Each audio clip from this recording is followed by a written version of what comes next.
Good morning, ladies and gents. Good morning. Welcome all to today's Highlands and Islands Green Energy Conference. My name is Nicola McCallie and I'm delighted to be here to host what's sure to be a lively, informative day of idea sharing and debate.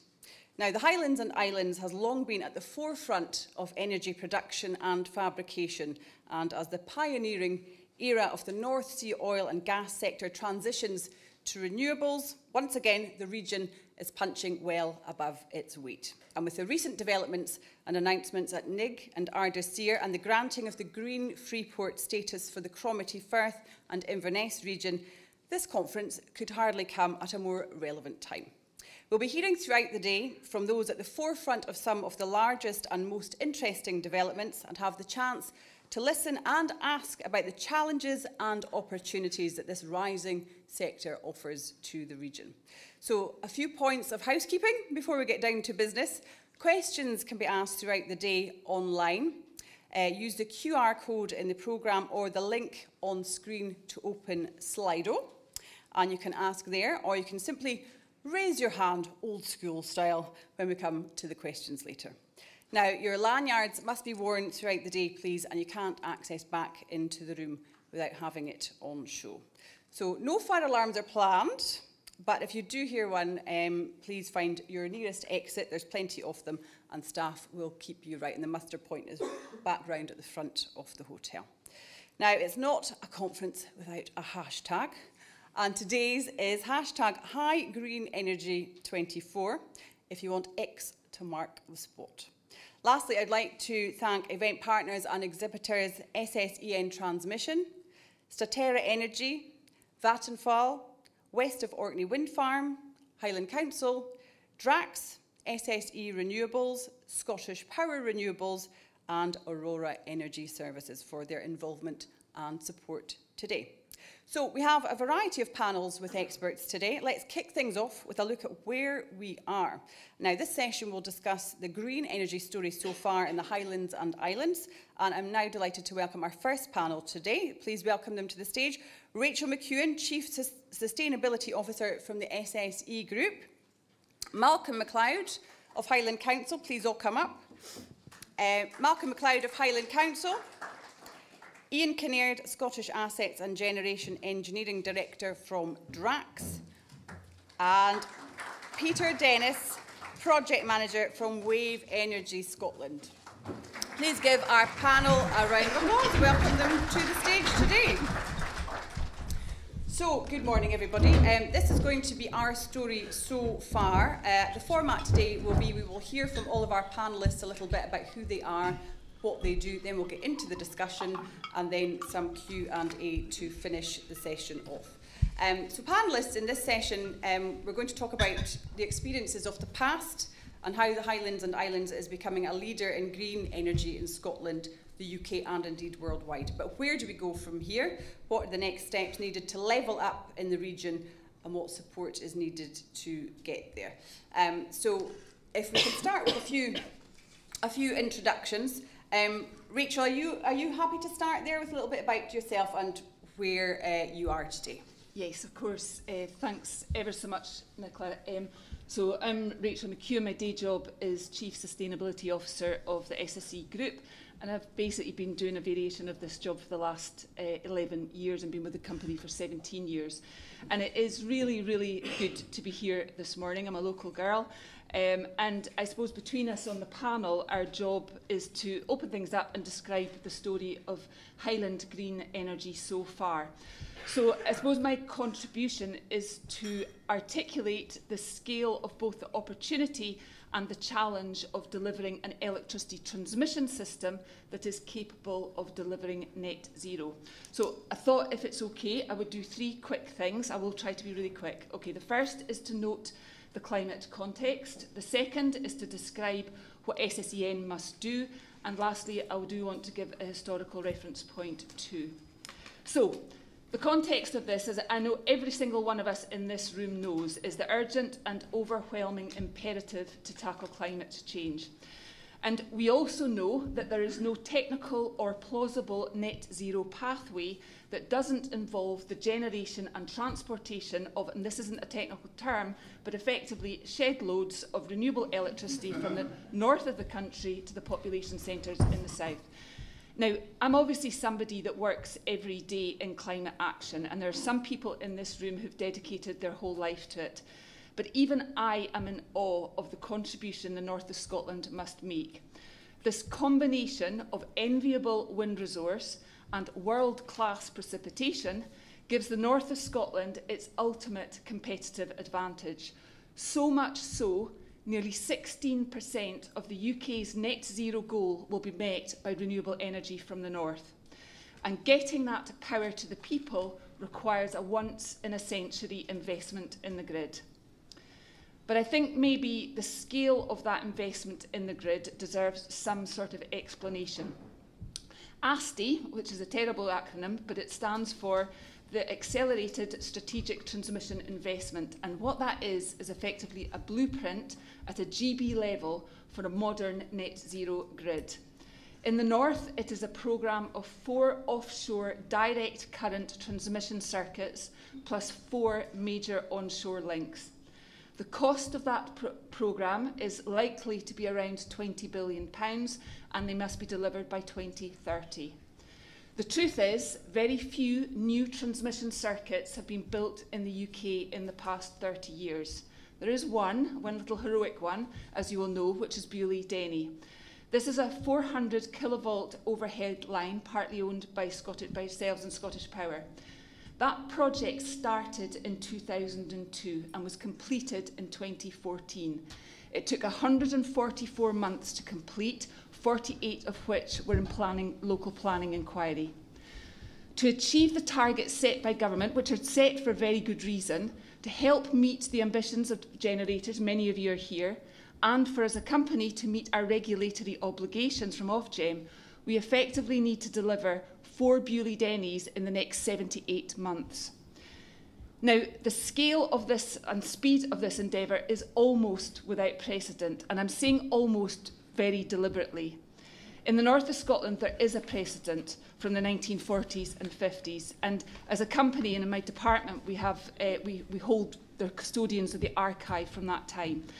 And we've taken an awful lot of care of those records because they tell a remarkable social and industrial heritage. So at a time of devastating depopulation, with an outflow of people from the Highlands and Islands that had been flowing since the clearances, the North of Scotland Hydroelectric Board was created and devised right in the middle of World War II.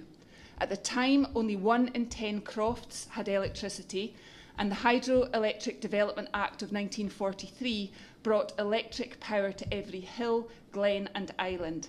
It established 54 power stations, 78 dams, 200 miles of excavated rock tunnels and 32,000 kilometres of electricity network, most of which survives to this day. And I think for most of us, this is a heritage that we treasure, but it wasn't easy at the time. And one of the things in the archive is that it's got all the records of the community and landowners' letters of complaint and opposition. The local papers were absolutely full of fear and concern. And actually, one of the things that the archive also has is how it was responded to, or at least as an element of how it was responded to. And I'm very struck that the Secretary of State for Scotland at the time, Tom Johnston, took it as his job to evangelise for what he called the modern marvel of electricity.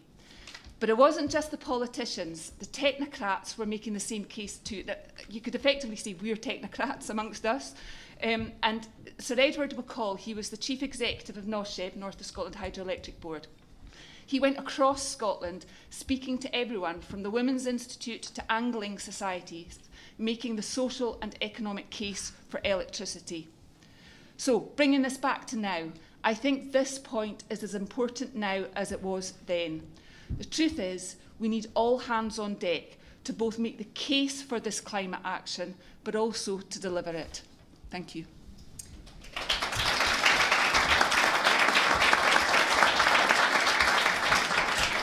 Thank you very much, Rachel. That's a really interesting look back in time to where we're at. Malcolm, if I can just hand to, this is Malcolm MacLeod, Deputy Chief Executive from Highland Council.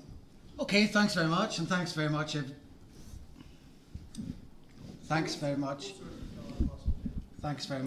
everyone.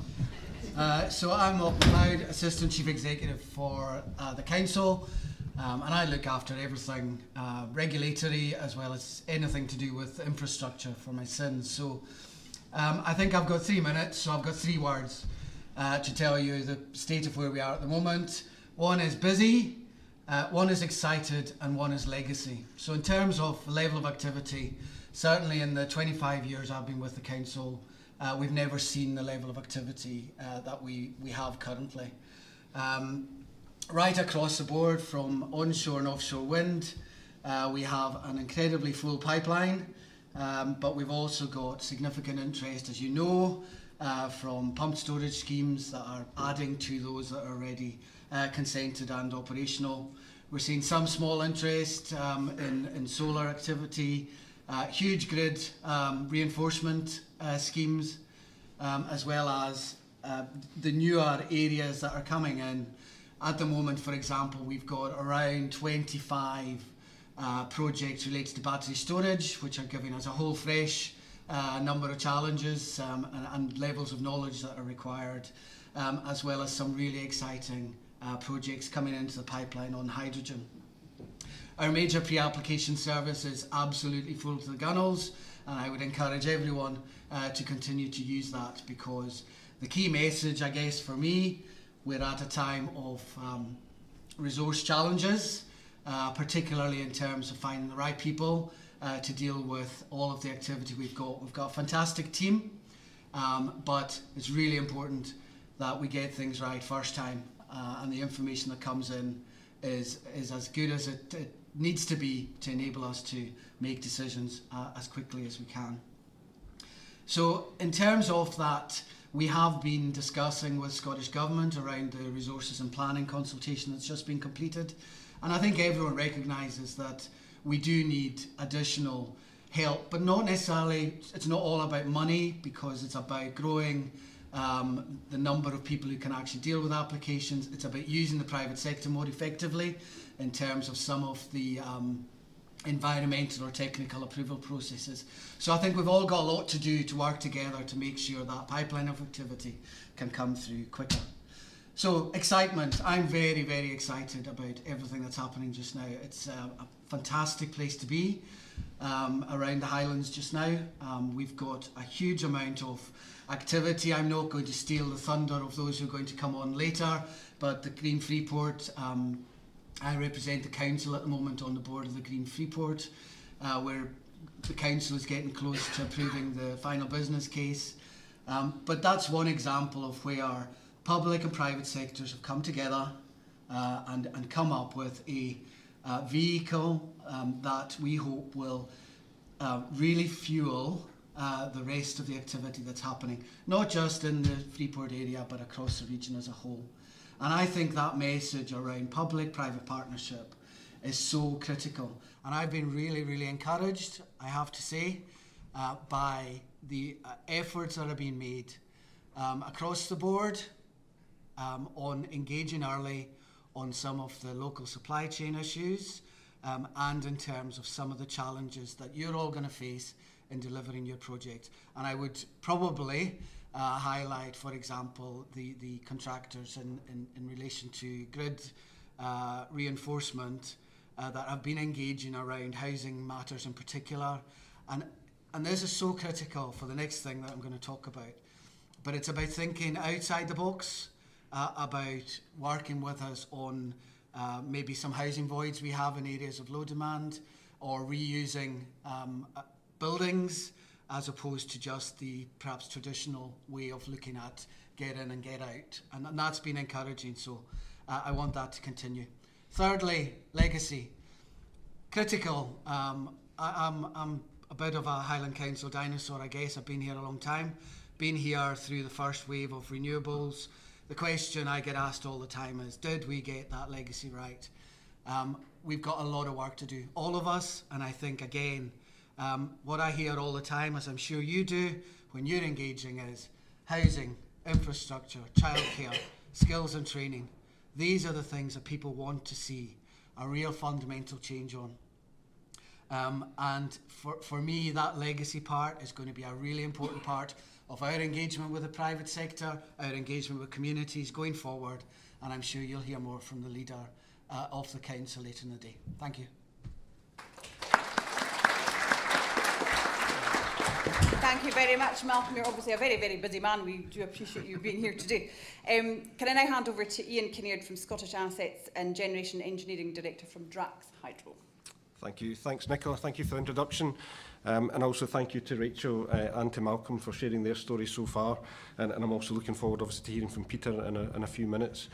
I guess I would like to take the opportunity today to illustrate the progress that our industry has made, not just here in the Highlands, but across all of Scotland, and the opportunity that sits ahead as we move towards a sort of net zero future. I'm of course biased, but I don't think there's a better illustration of the story so far by looking back at our heritage of hydro in Scotland. In the middle of the 20th century, it was here in the Highlands that Scotland's renewable energy power story actually started, harnessing nature to create electricity. Today, though, there's an opportunity to build a new generation of pumped storage hydro plants and once again lead the UK in the development of a green energy transition. I mentioned Scotland does have a heritage in hydropower. Rachel has already mentioned Sir Edward McCall. He's well known, he's infamous throughout the hydro industry. But the Highlands, with its unique geography, lends itself to hydropower. Iconic projects that we have, like the Tummel Valley scheme, the development of our Cruachan power station, our pumped storage hydro plant, have not only powered our homes, but also demonstrated Scotland's innovative spirit over the decades. At Drax, we're continuing this legacy this year by investing £80 million in the existing Cruachan power station, upgrading units 3 and 4. The underground facility, which is affectionately known as the Hollow Mountain, is a marvel of engineering and never fails to impress. And it's also a cornerstone of our energy infrastructure here in Scotland. It also embodies the ingenuity and resilience that has defined Scotland's approach to renewable energy across the decades. But as we look to the future, the energy system is changing and there are challenges, and we have to ready ourselves as an industry for those challenges. One of those most significant challenges is ensuring security of supply and reliability of our power system. And again, Rachel's already spoke about the massive infrastructure projects that sits ahead of us to actually make the grid system stable. We need, as we move to more intermittent renewables like solar and wind, it's a real big challenge for the grid operator. So it nicely leads me into the importance of long-duration energy storage. Facilities at Cruachan are not just about generating power, they're also about absorbing excess renewable energy when it's available on the grid system and storing it, and importantly displacing fossil-emitting fuels of electricity generation off the system at a later date. Long-duration energy storage is essential for balancing supply and demand, particularly as we integrate more wind power into the system here in Scotland. When the wind is blowing, as I mentioned, Cruachan will absorb, and other pumped storage hydro plants will absorb that excess renewable energy, and then they can release it as demand increases or when the wind stops blowing. Moreover, long-duration energy storage supports the expansion of wind power here in Scotland. It's not a competitor, it's actually an enabler for more wind energy here in Scotland. Given the importance of that, you'll see outside in the stands, we are also looking to expand the current Cruachan power station by building a complete new underground facility. This is an investment of over £500 million in rural Scotland, and it's part of our heritage that we want to provide for the future generations in securing a green renewable energy future for everyone. We are not unique in that. There are lots of competitors, as you've heard, looking at new pumped storage assets, including SSE's Corrie Glass and others I'm sure are in the room today. But to conclude, I suppose, my remarks, our hydropower heritage has laid a strong foundation for Scotland's renewable energy future, and by leveraging and building upon that, we can set Scotland and the Highlands and the rest of the UK up for success in the long term. Thank you.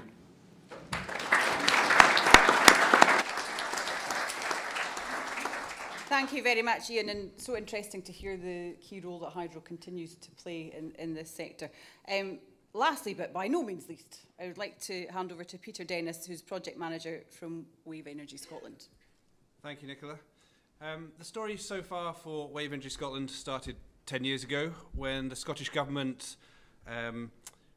realised the resources around Scotland and the skills and experience that were within Scotland and wanted to use that to develop wave energy technology and gave us the remit of developing to utility scale solutions, which we have worked towards. And we've run a programme, an extensive programme funding across Europe, well over 100 different companies doing contracts and subcontracts with us.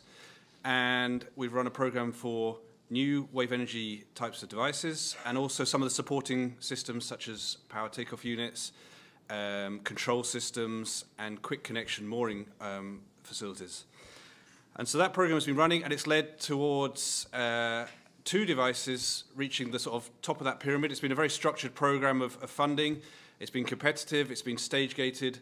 So whilst we've taken a lot of projects in at the lower level of that pyramid, we've filtered them through assessment and independent assessors have looked at those projects. We've reached 2 that were tested in Orkney in the last few years at a scale device, and they've been in the water for months to years for one of them. And that's led towards the stage that we'd really like to get to, which is looking towards private investment coming in. It's demonstrating these devices are capable of being in a pretty harsh saltwater and challenging environment. The engineering is very complex and difficult, but we're showing that devices can be there and they can add to the renewable energy mix for Scotland. And indeed, you know, worldwide, there's lots of other opportunities for wave energy around the world, and if Scotland can be a leading player in that technology, then it can sell those technologies around the world.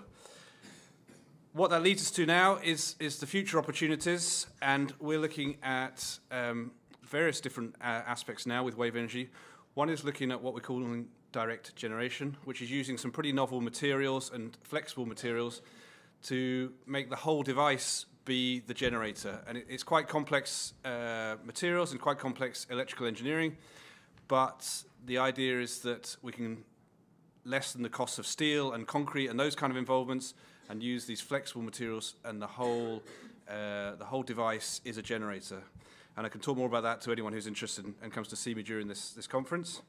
We're also particularly excited about the idea of co-locating wave with offshore wind, and we've commissioned some research to show that there is, by sharing infrastructure and vessels and consenting and planning, all those kind of processes, there's a financial benefit both for the wave developer, but also the wind sector can receive a financial benefit. Some of that is due to the fact that wave energy often arrives at a different time to wind energy. So whereas a storm will blow through and the waves following that storm may come 2 or 3 days later. So in effect, there's a storage kind of aspect to it there. And that allows better use of the cables and the infrastructure that the wind developer might be putting in. So that's something we're actively pursuing now and seeing where that can lead us. But I think, in summary, you know, Wave Energy Scotland has worked hard for 10 years to get us to the point we are now. There's a huge resource around Scotland. There's a huge level of skill and experience in Scotland with the companies that we've been working with. And we look forward to taking that to the next stage and reaching our remit of utility scale wave energy in Scotland.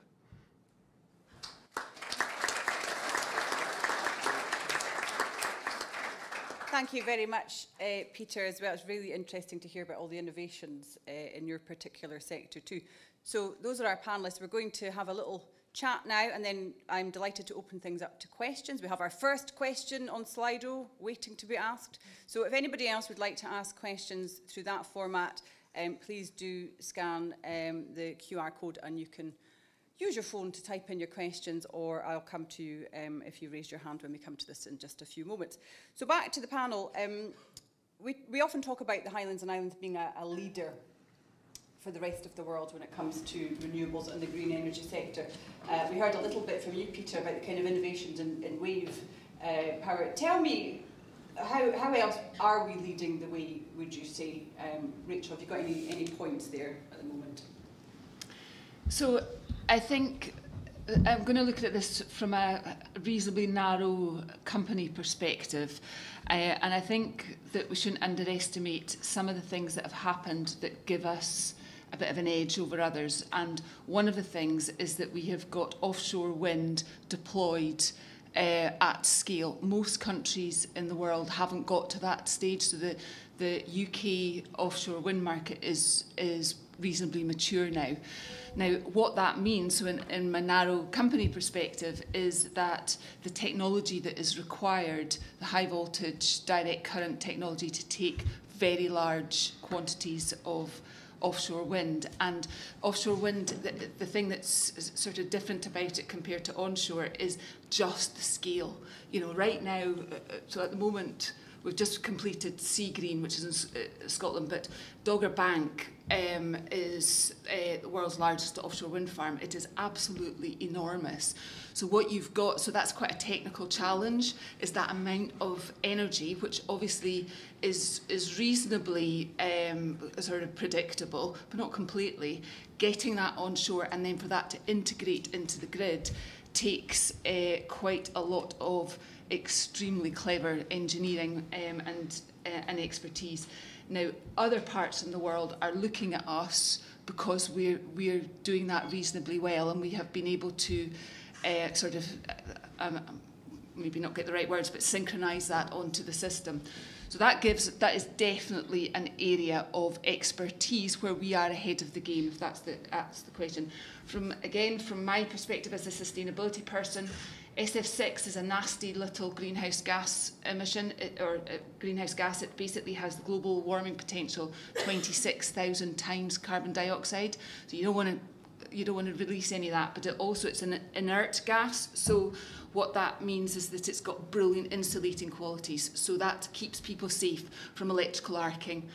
Now, and what the transmission network is doing is putting some world first alternatives to SF6 onto the network. We've still got quite a lot there, so the job is to try and make sure it doesn't leak, but actually the long term here is to replace it, find an alternative that keeps people safe but doesn't have that global warming potential. So those are two quite specific, but actually I think maybe quite important in a global context. Thank you, Rachel. Anybody else on the panel want to pick up on that, where we're leading the way? Peter, we're hearing a bit from you about wave. Ian, when it comes to hydro, that's very seen as a traditional renewable, if you like, but you've got lots on the go there, haven't you? Yeah, we do have lots on the go, and one of our colleagues from SSE Renewables referred to hydro earlier when we're outside in the hall as the sleeping giant. You know, it's built into the heritage. People drive past these plants and don't really recognise sometimes that they're there. But these assets remain extremely flexible in the grid system, providing a whole host of ancillary services for the system operator. You know, managing system constraints, providing voltage and frequency control, and the investment into these assets, some of which, as I say, are approaching 100 years old in cases. It means that they are still modern and they still play a really important part in the grid system. And Malcolm, you have the unenviable task of sitting across all these applications coming in, but there's a lot of, it's such a broad industry, isn't it? It must be quite difficult to keep on top of it sometimes. There's so many different sectors within the sector, if you like. Absolutely, and I think I touched on some of the areas that are coming, and in terms of being a global leader, I think we're right at the cusp of having that, such an enviable mix of different energy types, particularly if we do develop some of the hydrogen market, which I know is some way off, but we're perfectly placed to do it. So I think there's the mix of energy generation we've got, notwithstanding grid challenges. There is the levels of foreign direct investment we're beginning to see coming in, both in terms of the different schemes that people in the room are representing, but also in terms of some of the supply chain activity. And I think that's the sort of, we're at that tipping point where finally we're beginning to see these, Sumitomo was probably a good example of where actually we're able to attract these types of developers. And clearly there's huge excitement around, for example, Ardisia about what that could become as well. So that to me, going back to what I was saying, it's the mix of energy types, but it's also the fact that that's now being backed up by that real supply chain benefit. And I think that's where the Highlands and Islands needs to be. And Peter, you touched on some of the innovations that are happening in the wave sector, and you said people can come and ask you a lot more about that. But can you just kind of widen it out a little bit and tell us a few of the other things that are happening with you? Yeah, one point I'd like to make is that even the procurement approach that Wave Energy Scotland has used for its programme has been quite innovative, and that's allowed us to fund projects at 100% when that might have been difficult in using other routes. And that's been so attractive that actually Europe's looked on at that and thought we'd like to do that as well. And there's now a programme called Europe Wave, which is a joint between Scotland and Spain and Ocean Energy Europe. And they are now funding the next generation of wave energy technology, the next scale of devices. So they are funding projects that are going to be constructed next year and will be tested, but either in Spain or up in Orkney as well. The other point I suppose I'd like to make is that it's so important to be first or early mover on this. You know, Scotland's had a great history with wave energy. There's other countries, other companies, other organisations around the world are pushing at the door of it now. And it would be a real shame to lose out to some of those in the same way that maybe the wind industry lost out to developments in Denmark or whatever else kind of thing. So I think we're on the cusp of a real opportunity to push Scotland for this rather than and take the lead on it. Yeah. Thank you very much indeed. So I think we're going to open up to questions, and we have quite a few coming in on Slido. If anybody would like to ask a question as well, and they're maybe not so technologically advanced like myself, please feel free to put your hand up and we'll come to you as well. So I've got a question here from Donald Forsyth who says, how can we secure long-term benefit / quality jobs in the Highlands post the construction and investment phase of the transition to renewable energy? I'll put that to the panel. So how can we secure long-term benefit or quality jobs in the Highlands after the construction and investment phase of transition? So I think I've kind of touched a wee bit on making sure there is a supply chain benefits after just the construction. So I think it's really important we begin to see these downstream activities being based in the Highlands, and I think that's what will really be transformational for us. But I do think in terms of maintaining or growing and maintaining our population in the Highlands, what we need to do is to have a very clear strategy working with industry on apprentice pipeline, further and higher education pipeline. So I think there's a lot of responsibility on us as a public sector, working with our colleagues in further and higher education in the Highlands, and indeed other institutions further afield, to really provide a clear pathway for our young people to develop that. I was hearing on not an energy related project, but yesterday I was being told there were 40 applicants for 2 places on an apprenticeship course. So we've got to try and change the narrative around the opportunity in the Highlands and Islands. There is huge opportunity here, and I think it's about working with our education system all the way through to our college system to demonstrate that pathway, that career pathway, is there and will be supported without people walking past the doors of employers in the Highlands to go somewhere else. And talent attraction is also really, really important. And again, going back to the negativity, the constraints, some of the constraints are, in terms of our talent attraction, we've got to do something or be innovative about how we deal with our housing challenges in rural areas. And that's a difficult one because it's been around a long time, but I think we're making good progress on it. And we can only really do that also by being innovative about public-private partnership as well. Anybody else on the panel want to jump in on that in terms of going forward, how we continue to attract jobs for the area after the initial phases are complete? Yeah.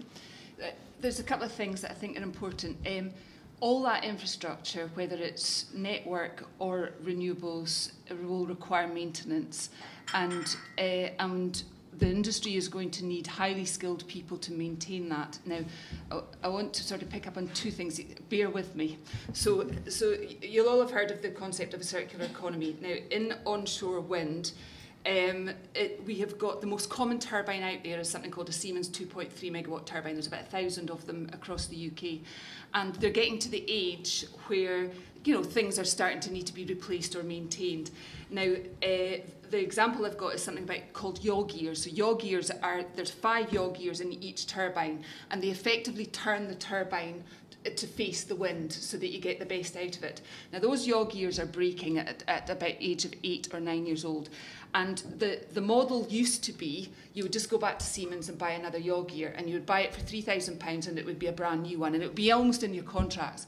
But actually, there's a real opportunity here, which is about refurbishing, remanufacturing, precision engineering to redo those yaw gears so that they actually perform better.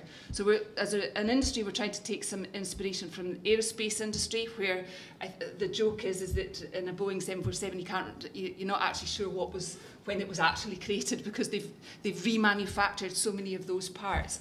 Now, this is what I describe as a carbohydrate impact on the economy rather than a sugar rush from the great big factory, which is brilliant.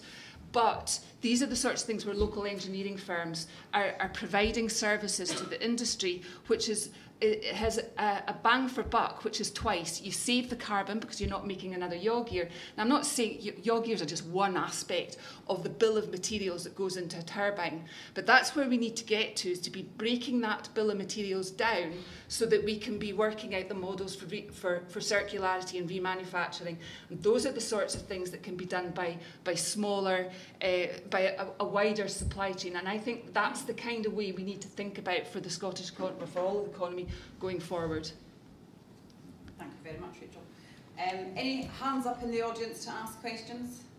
I do have quite a few here stacking up on Slido. We might not get to all of them today, and I'll just say at this point, if there are questions that we don't manage to address within our panels, there will be opportunities throughout the day, coffee breaks, lunch, etc., where you can grab a word and pick people's brains as well.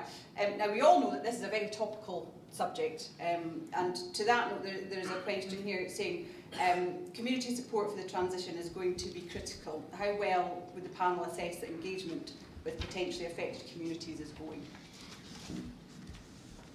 Who would like to take that up? Malcolm? Well, I think I'd rather hear from the developers themselves first, and then I'll jump in then. I can be the judge. Ian? Yeah, I'll jump in then, I guess. So, our plans with our Cruachan expansion, our Cruachan 2, is obviously building next to an adjacent asset which celebrates its 60th anniversary next year. So these are an asset, you're talking to legacy and heritage, where we've had 3 generations of the same family working at the power station. So these are an investment for the long term, and bringing through skills, through the generations.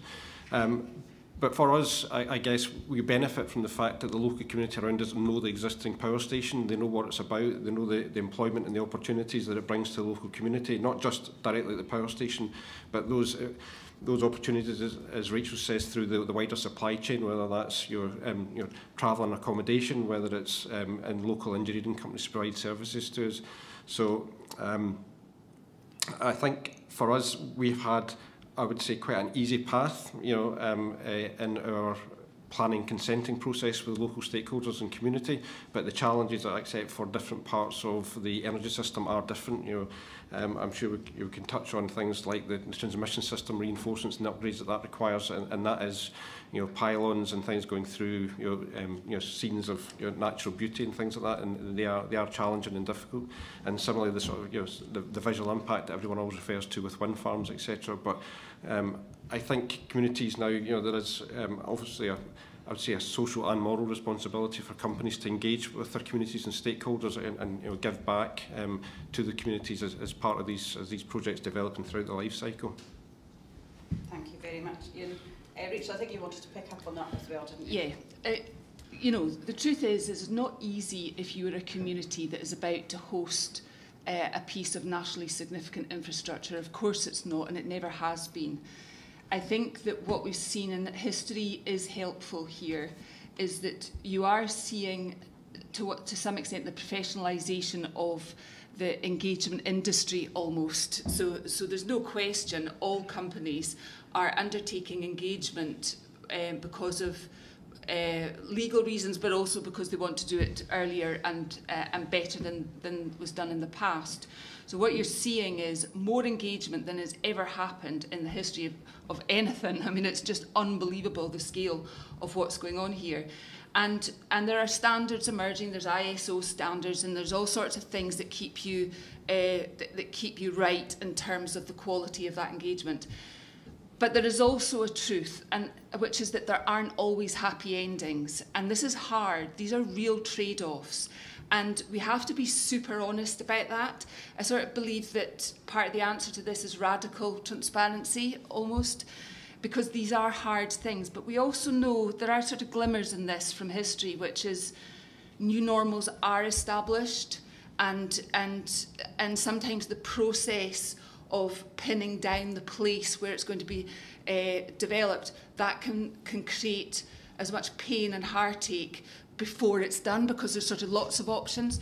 So I think it is really tough. Like and for all of us, you know, developers, and that it's not easy, but we have to do this in a way that is respectful, putting ourselves in the other's shoes, really listening, doing everything that we can to mitigate the issues, and be honest about the times when we can't, and that's what we're left with.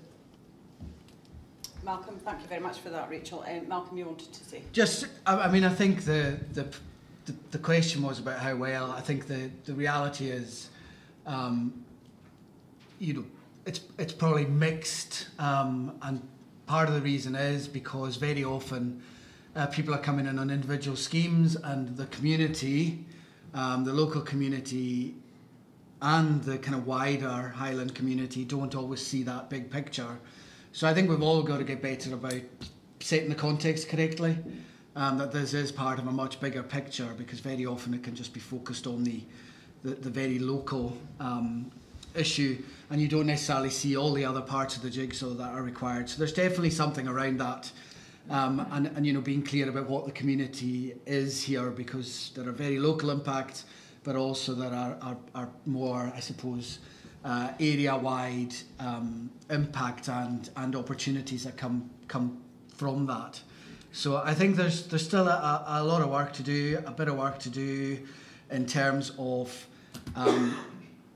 go back again to making sure that the legacy isn't just something that, you know, disappears the minute that the infrastructure is in place. And I think that's the key way of doing this, and it might be that it's going to take a lot of work, for example, looking at perhaps more shared investment schemes where people can really see that long-term benefit flowing into our local areas.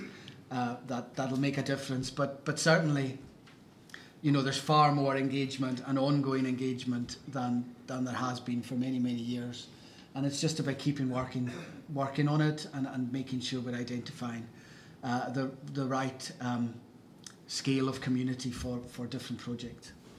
Thank you very much, Malcolm. Just our final question before we wrap this panel session up, and it's with regards to innovation and research. And the asker is asking, what links are being developed with universities and manufacturers to develop sustainable materials and resources for green energy projects? I open it up to you, Peter. I can take some of that. Wave Energy Scotland is certainly working with plenty of universities and academic institutions as contractors in its projects and in its programme. And it's a key part of Wave Energy that there's a big cost for the device in the steel or concrete, often it's steel that they're manufactured from. And any innovation we can do to reduce the quantities of steel involved and use materials that are cheaper is a huge part of what we want to do, and is why I was talking about this direct generation opportunities that we're developing. And we have we part fund some PhD students working with us and with academic institutions looking at some of these projects and these technologies. So Wave Energy Scotland has always been about innovation. It's run an innovative procurement programme. It's come up with innovative technologies and solutions in the field of wave energy, some of which are being taken on by other marine sectors now as well. And it will continue to do so. And those links with academic institutions provide us with information and research and details that we need. And it provides great projects and interest for the people doing that research. You know, it's a really exciting piece of engineering and industry, and people want to work on it for those reasons, even though it's difficult and challenging and it's a harsh environment and all those aspects. Thank you, Peter. Rachel, you're furiously scribbling there. Do you have something to add on this? I mean, from a company perspective, we've got probably hundreds of relationships with universities. I think just to pick up on the point I made earlier about the circularity point, so we've got a partnership with the University of Strathclyde and the National Manufacturing Institute for Scotland around these principles of circularity, and alongside lots of others called Suswind. But there are literally dozens and dozens of examples of such things, and it gets quite granular and quite specific quite quickly, if you know what I mean. It's not necessarily big picture. That one's a big picture one, though. Thank you very much indeed. Anybody, anything else to add on that last question? Malcolm. Sorry, can I just also say, you know, I know the question is about the links into colleges, so, you know, one area I think, again, we can all work better on, because all of these things are happening, you know, in terms of making links, creating that pathway through to further and higher education. But it starts actually back in our education system. And I think industry and the public sector have a duty to try and make it easier for that engagement to happen. You know, there are a plethora of different STEM activities right across our area, for example, which are all effectively trying to do the same thing.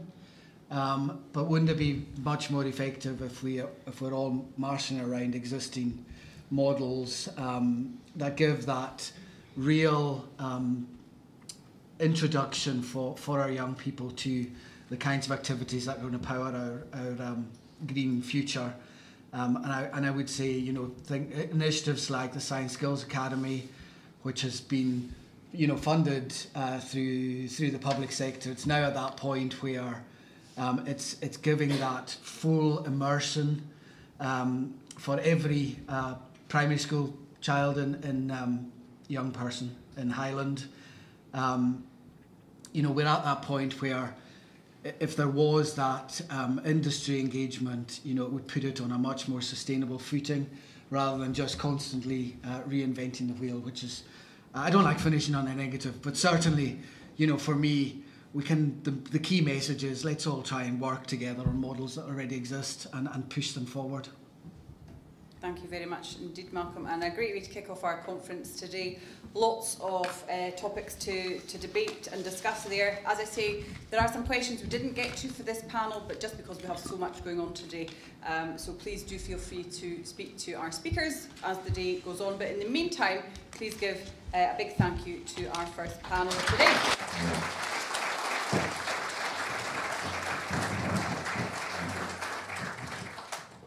A huge thank you to everybody there, and certainly lots for people to discuss as the day goes forward. As I say, so much of what we will hear about today relates to Scotland's plan to reach net zero by 2045. We are one of the first countries to set this ambitious target, and according to the Scottish Government, it's intended to reach this in a way that is fair and inclusive to everyone in society, making sure no one is left behind. And this is known as a just transition. So we're delighted to have with us today Minister for Climate Action. Please welcome Gillian Martin, MSP.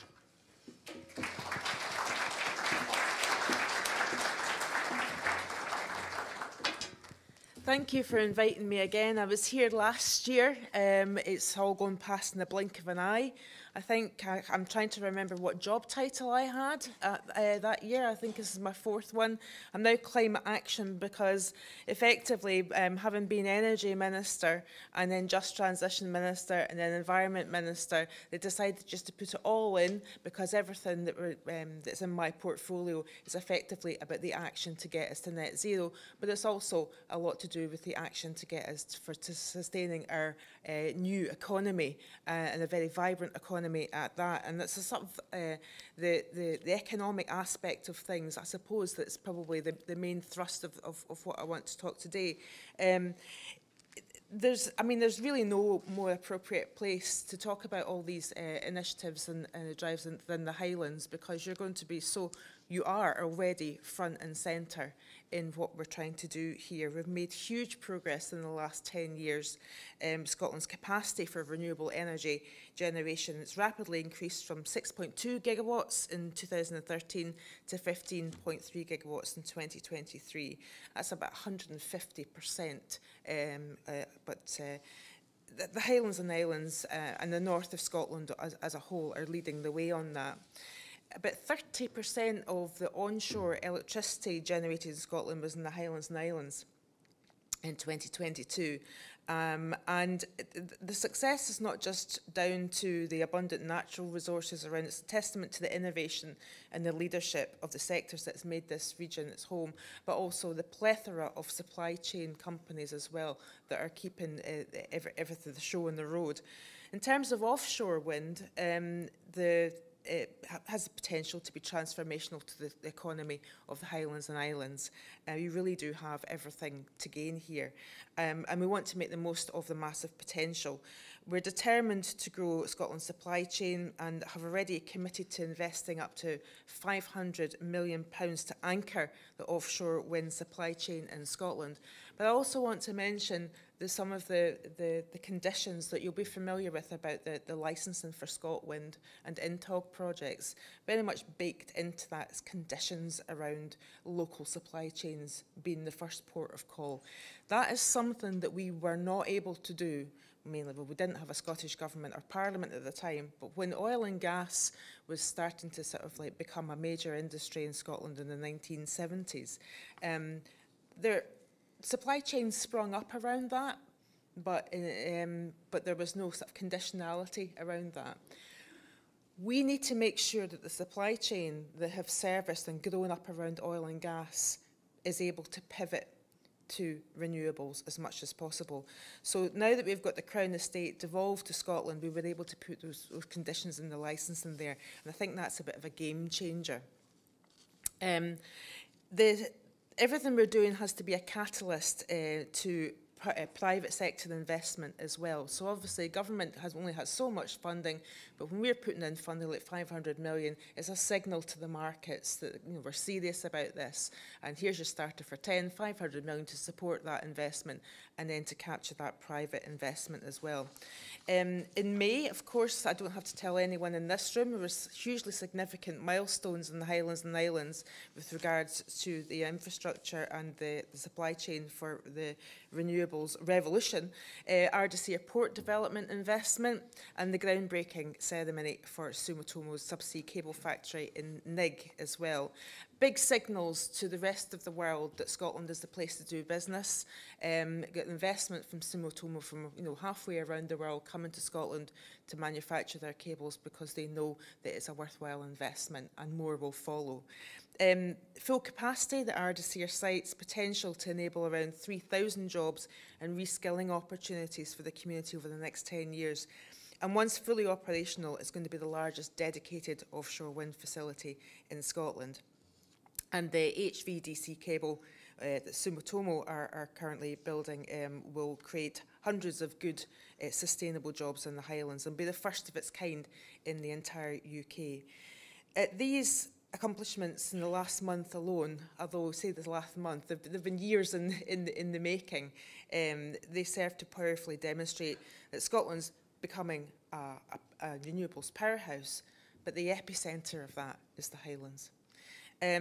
And onto onshore wind, obviously the Highlands and Islands stand to benefit from that as well. Onshore wind deployment across the UK is increasing, but in Scotland we have committed to double it. Now, I've been listening to that conversation in the last panel. It's not without its challenges, of course. But if we take, for example, the Viking wind farm in the Shetland Islands, that's 443 megawatts and it will be the UK's largest onshore wind farm. They have done phenomenal work in engaging the community. A few times I've tried to go up to Shetland to actually see them. They're winning awards for their community engagement, but I keep on getting gazumped by successive cabinet secretaries and first ministers because it's too good a story, so I get downgraded and they get to go and see it. I will hopefully make my way up there in summer. But we want to go so much further. We've set an ambition for 20 gigawatts of installed capacity by 2030, and you'll all be familiar with, around about this time last year, we signed the onshore wind sector deal, and that includes actions for both governments and for industry that will accelerate deployment and secure, but very importantly, and again, thinking of what I call at the end of the last panel there, secure benefits for Scotland's communities. Because that's actually the only way we're going to get this done. We need to bring the people of Scotland with us. They need to see the benefits in their everyday lives about what is being developed in our country. But whether it's in wind, wave, solar, offshore, onshore, the energy transition obviously presents opportunities, but we're only going to realise those opportunities if we've got better, bigger capacity in the grid. And, you know, everyone here will know the cost of the constrained electricity and what that means. And your general public out there do not understand that we are turning off turbines and then they're looking at their energy bills. And we know how complex the markets are, we know how complex that is, but to your ordinary person in the street, they cannot understand why we are an energy-rich country that has almost got too much energy than we can actually get on the grid, but they are paying through the nose for their electricity bills. And obviously we know that that's a reserve matter. We know that REMA is happening at the moment. There has to be reform there, because if there's not reform there, that countries like Scotland are generating potentially a substantial proportion of the UK's green energy, but the people who are hosting the infrastructure are not seeing the benefit for that. In fact, in the Highlands are probably the most, people in the Highlands are probably the most fuel poor of anyone across the UK. And I think that that's the key here. That's one of the keys. Reform of the markets is going to mean that you will have less resistance to what you want to do in terms of developing infrastructure and production developments. Expanding and upgrading the grid, it won't just help accelerate our energy transition. Investment in networks obviously will create new economic opportunities for the Highlands. Again, arguments that they need to be deployed in a way that communities understand that there will be an improvement in the local economy as a result of this infrastructure. The transmission owners have already committed to invest billions of pounds in the future of Scotland's networks and facilitate the connection of 10.7 gigawatts of Scotland capacity. And you'll all be familiar with the ESO's Beyond 2030 report that recommends the need for additional network infrastructure to connect a further 21 gigawatts of Scotland capacity. But off the back of that, of course, any residual generation, there's opportunity there in terms of developing hydrogen production at scale as well. I don't want it to make it all about community engagement, but there's a couple of things that I just want to talk about in that space, and I'm sure that there will be questions off the back of this. It's so vital that developers engage with communities early. Sadly, when a developer maybe in the past has not done this to the extent that they should have, or there haven't been legacy benefits as a result of things, the unfortunate things for developers coming into that space is it's very hard to undo that bad reputation. So you are not just, you know, operating in a case where it's about your development, you're also operating as an industry. People actually don't care who it is and what the name in the company is. You are all one sector, so you have got that collective responsibility to work very hard in your community engagement. Personally, I think that community engagement should be mandatory. And I have said that to successive ministers in the UK government. But more than that, I think that there has to be almost a collaboration in producing guidelines as to how that community engagement should look. And that should, and you're all very well placed to know what has worked, what has not worked. And obviously the people that you have worked in partnership with will have their views on that as well. I believe, I mean, the Electricity Networks Commissioner's report said that changes are required to modernise Scotland's consenting regime under the Electricity Act, and we agree with that. But for our part, we will also have to accelerate the consents process for you as well. And that will be a lot easier for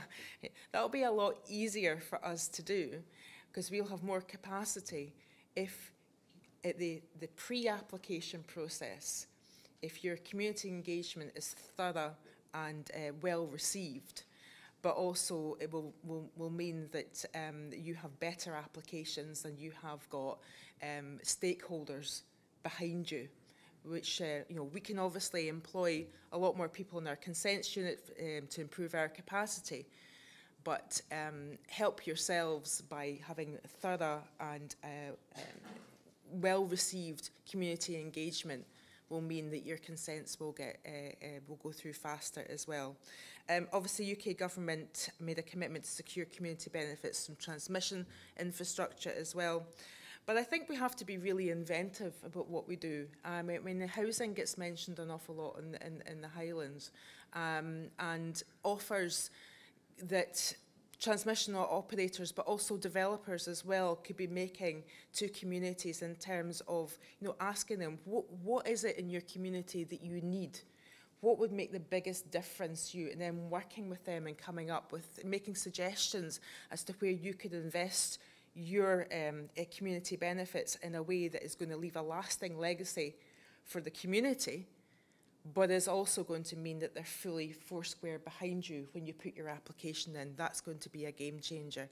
So share good practice with one another, share good practice ideas with me, because obviously I meet all of you, and I think we will get there. But it is a very hot topic, and of course I'm happy to answer any questions. Thank you.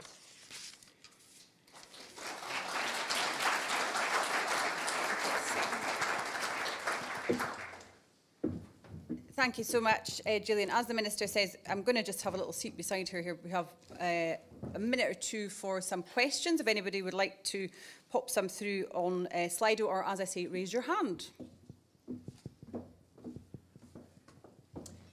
Gentlemen, I don't know if you can hear me. I'm going to have a roving mic. Gentleman at the front. Thank you. We've heard a lot this morning that the Highlands is a epicentre of renewable energy. And we've heard a lot for the need for energy infrastructure and how the Highlands is energy poor. But we're also transport poor. So why is the Scottish Government not taking a joined-up approach and dualling the A9?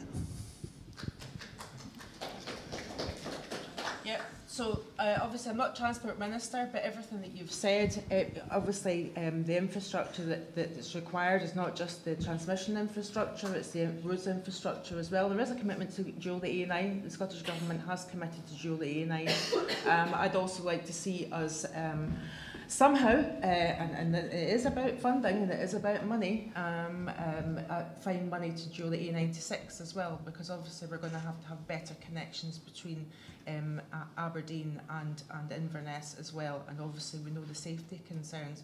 I'm not going to trample over my Transport Cabinet Secretary's remit though, but there is a serious point here, that if this is an area in which I think we actually have to be more inventive about how we deploy the public money required to do these big infrastructure projects, but maybe how we attract private money as well to get them done faster.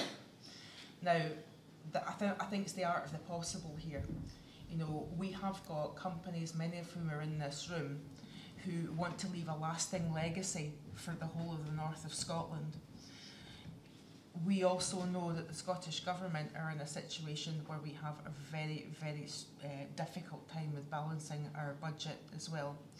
We also have the hangover from decisions made in Westminster that have meant that inflation, although it's not quite through the roof, it's coming down just now, which have made these projects more expensive to build. How can we work together as government and the private sector to get the infrastructure in place? And I think that we have to actually get into that space where it's not just reliant on what government budgets have, but it's also about those who are investing in Scotland and want to see the infrastructure improve, work with government and find a way through to get these projects done quicker. That would be my view, but I'm not the Transport Secretary, but that would certainly be my view is, on that issue, whether it's roads, whether it's housing, whether it's any kind of infrastructure that traditionally has been solely paid for by public money. Surely then there is a need, because you're all investing in Scotland's energy transition, that there's a need for a little bit more inventive art of the possible thinking in this to get it done quicker. Thank you, Minister. Lady at the front there as well. Thank you very much, and good morning, Minister. I'm elected member from the west coast of Scotland, from the Loch Harbour. I hear a lot about the free ports, the A9, the A96. It seems like there's a lot of focus on the east side of the Highlands. How can we make sure that the energy revolution we're talking about will benefit the communities on the west coast of Scotland, which I represent? Thank you. Great question, and I think that actually the west coast of Scotland, and particularly our island communities, have a lot to gain, particularly from community energy. So we were obviously listening to the last panel there, and I made some remarks about community benefits as well. I think that one of the areas in which developers in particular can win hearts and minds is facilitating community energy. Because if I go back to what I said about fuel poverty, the areas probably that you represent are probably one of the most fuel poor in the whole of the UK. And I think there has to be a facilitation.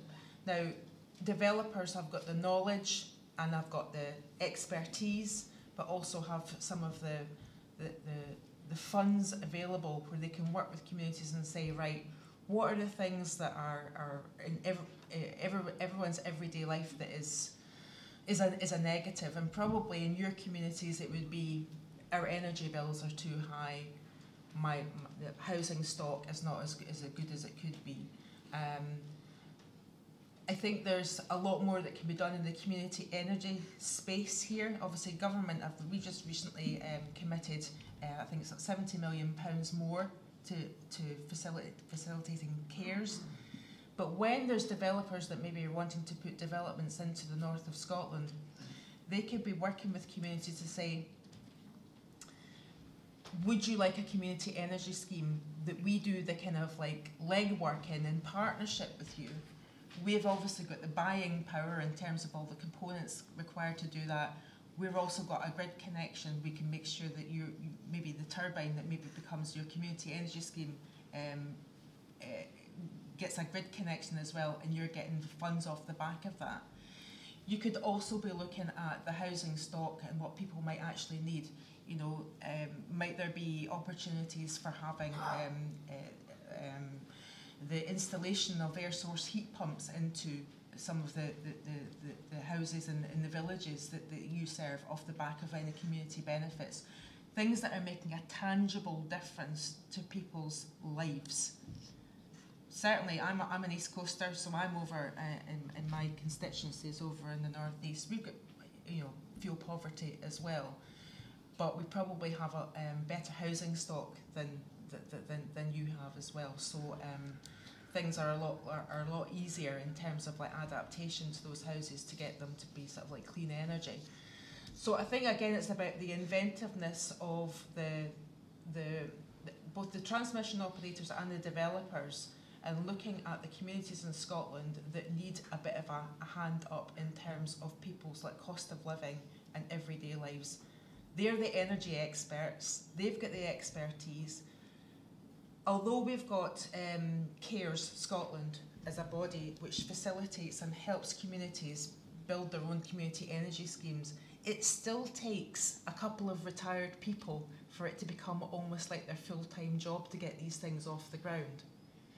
But imagine how transformational it would be if developers said, well, we've got this person here who's going to work hand in glove with your community and get this off the ground and take a lot of the kind of stress and the kind of administrative burden off of them.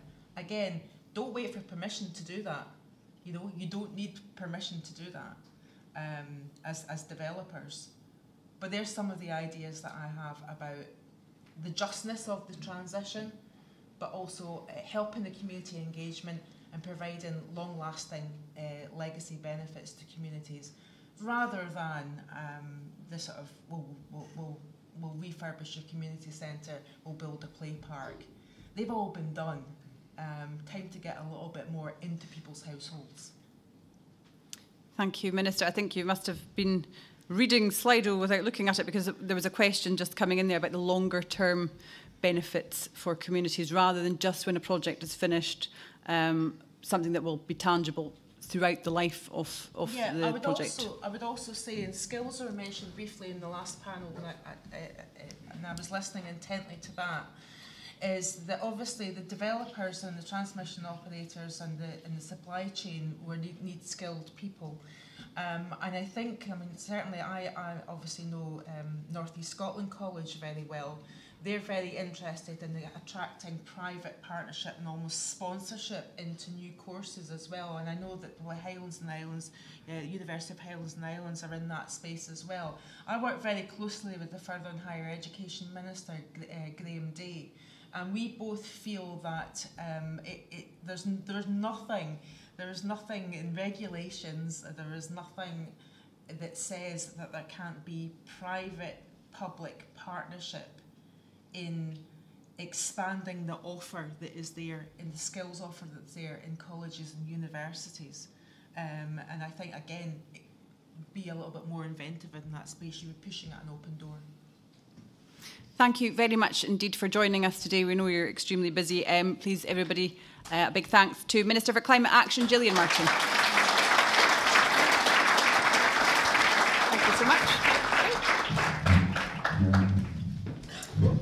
So, ladies and gents, a very informative morning. I'm sure you'll all agree. You'll now be relieved to know that it's time for a coffee break. So we will be back here in about 20 minutes. So lots of time to go and have a chat about what we've been listening to this morning. So we'll see you soon. Thank you. Ladies and gents, ladies and gents, ladies and gents, welcome back. Trust you're sufficiently caffeine fueled or not, depending on your personal preference. So let's get straight back to another speaker, discussing a responsible developer's perspective, delivering wind farms and maximising benefits. We're going to hear from Frank Ellsworth from Vattenfall, which I am reliably informed means waterfall in Swedish. Yes. And after Frank has delivered his presentation, there will be again an opportunity for some questions. So please feel free to pay attention and pop some questions onto Slido for after we hear from Frank. So please give a warm Highland welcome to Frank Ellsworth from Vattenfall.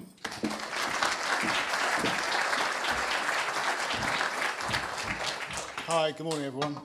There's a slight technical issue in that I can't see these slides so well, so give me a second.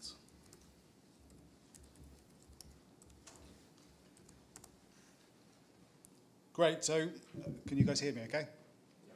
All right, so what I wanted to do today was discuss what the development process is like for a developer, the steps we have to go through, and then some of the opportunities that there are for sort of maximising the benefits from onshore wind in particular, but it's also applicable to other energy infrastructure as well, benefits for the workforce and the supply chain in particular. Okay, so is it play? Has it gone forwards or backwards? So firstly, for those that aren't familiar with Vattenfall, Vattenfall are a large utility company in Northern Europe, employing 20,000 people. As a utility company, it covers energy generation from onshore wind, from offshore wind, from hydro, gas, and nuclear as well.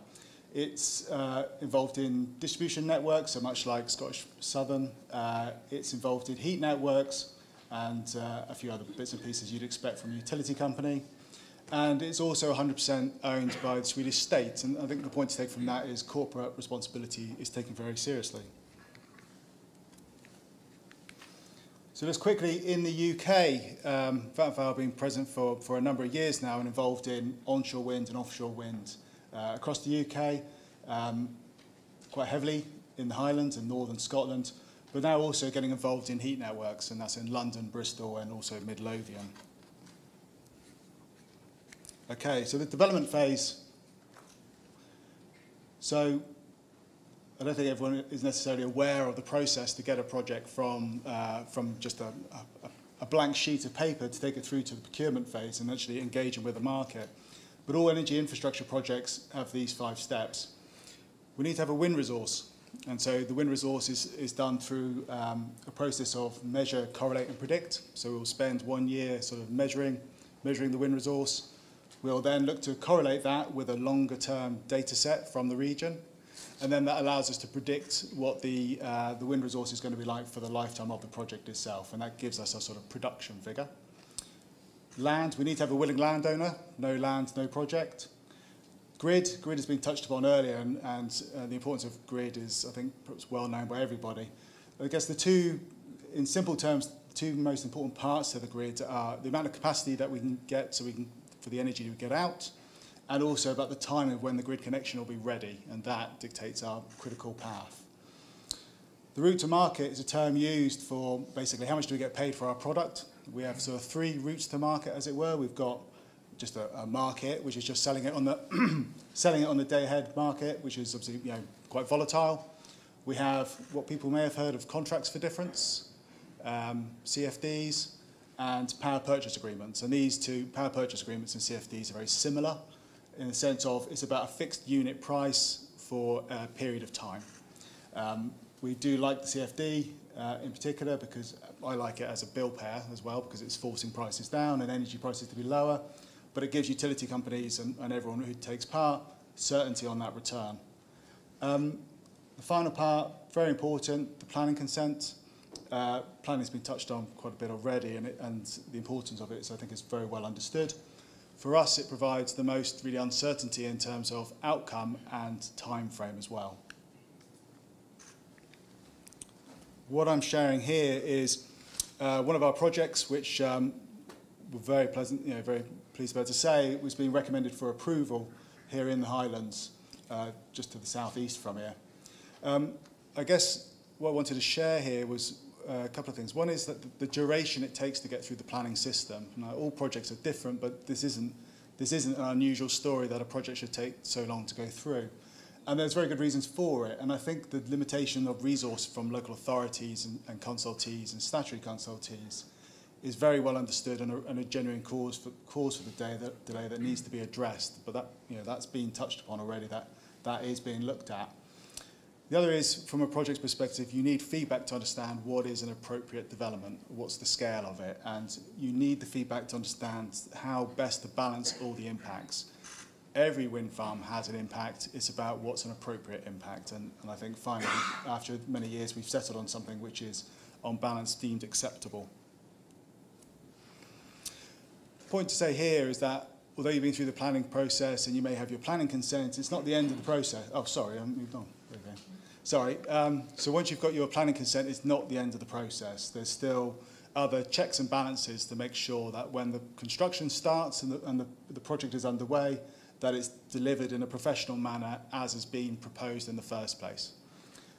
These are a list of the precise suspensive planning conditions that we have for this project, and that gives you a flavour for the type of information that has to be provided up front. In addition to those certainly from our perspective, it's about maximising the local content, and I'll discuss that in more detail in a moment, and then also the community benefit, which I'm sure every wind farm comes with, certainly the Vattenfall ones do.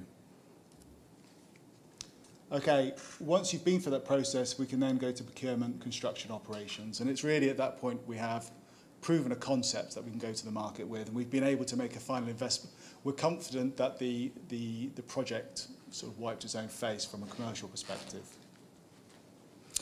Before going into some of the more details of it, I just wanted to raise this bit on the wider context. Now, it's been touched upon about the importance of the workforce and upskilling. Now, and the onshore wind sector deal was mentioned earlier, which I'm sure most people are familiar with. One of the commitments of the onshore wind sector deal was the production of this report, and I don't know if you can read it, but it's mapping the current and future workforce and skills requirements in Scotland's onshore wind industry. A really good piece of work. That's just, I think the findings were just maybe just a month or two ago. And I just pulled out some of those findings, which sort of, amongst many findings that stood out to me. One is that there's just going to need a massive increase in the workforce, whichever way, it's just going to have to happen.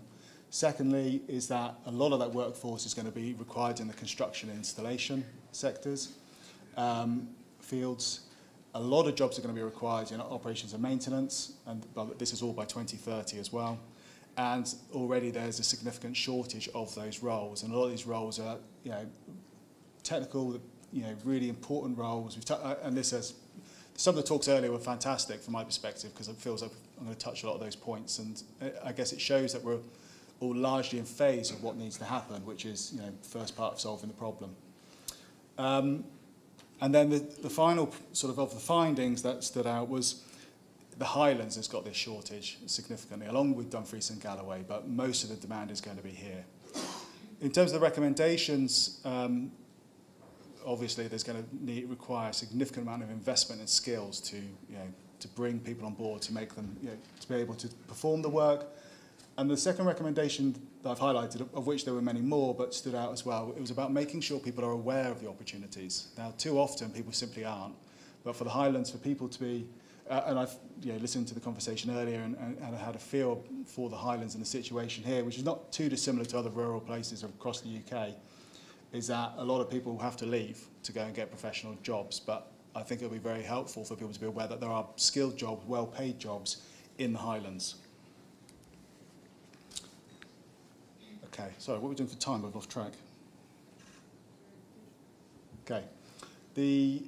What I want to show here is the structure of the supply chain. So, alongside understanding the workforce, is also to understand how do parties contract with each other. And so, what I'm showing with this pyramid is that relationship that we have, and you can swap Vattenfall with another developer. This is pretty conventional stuff.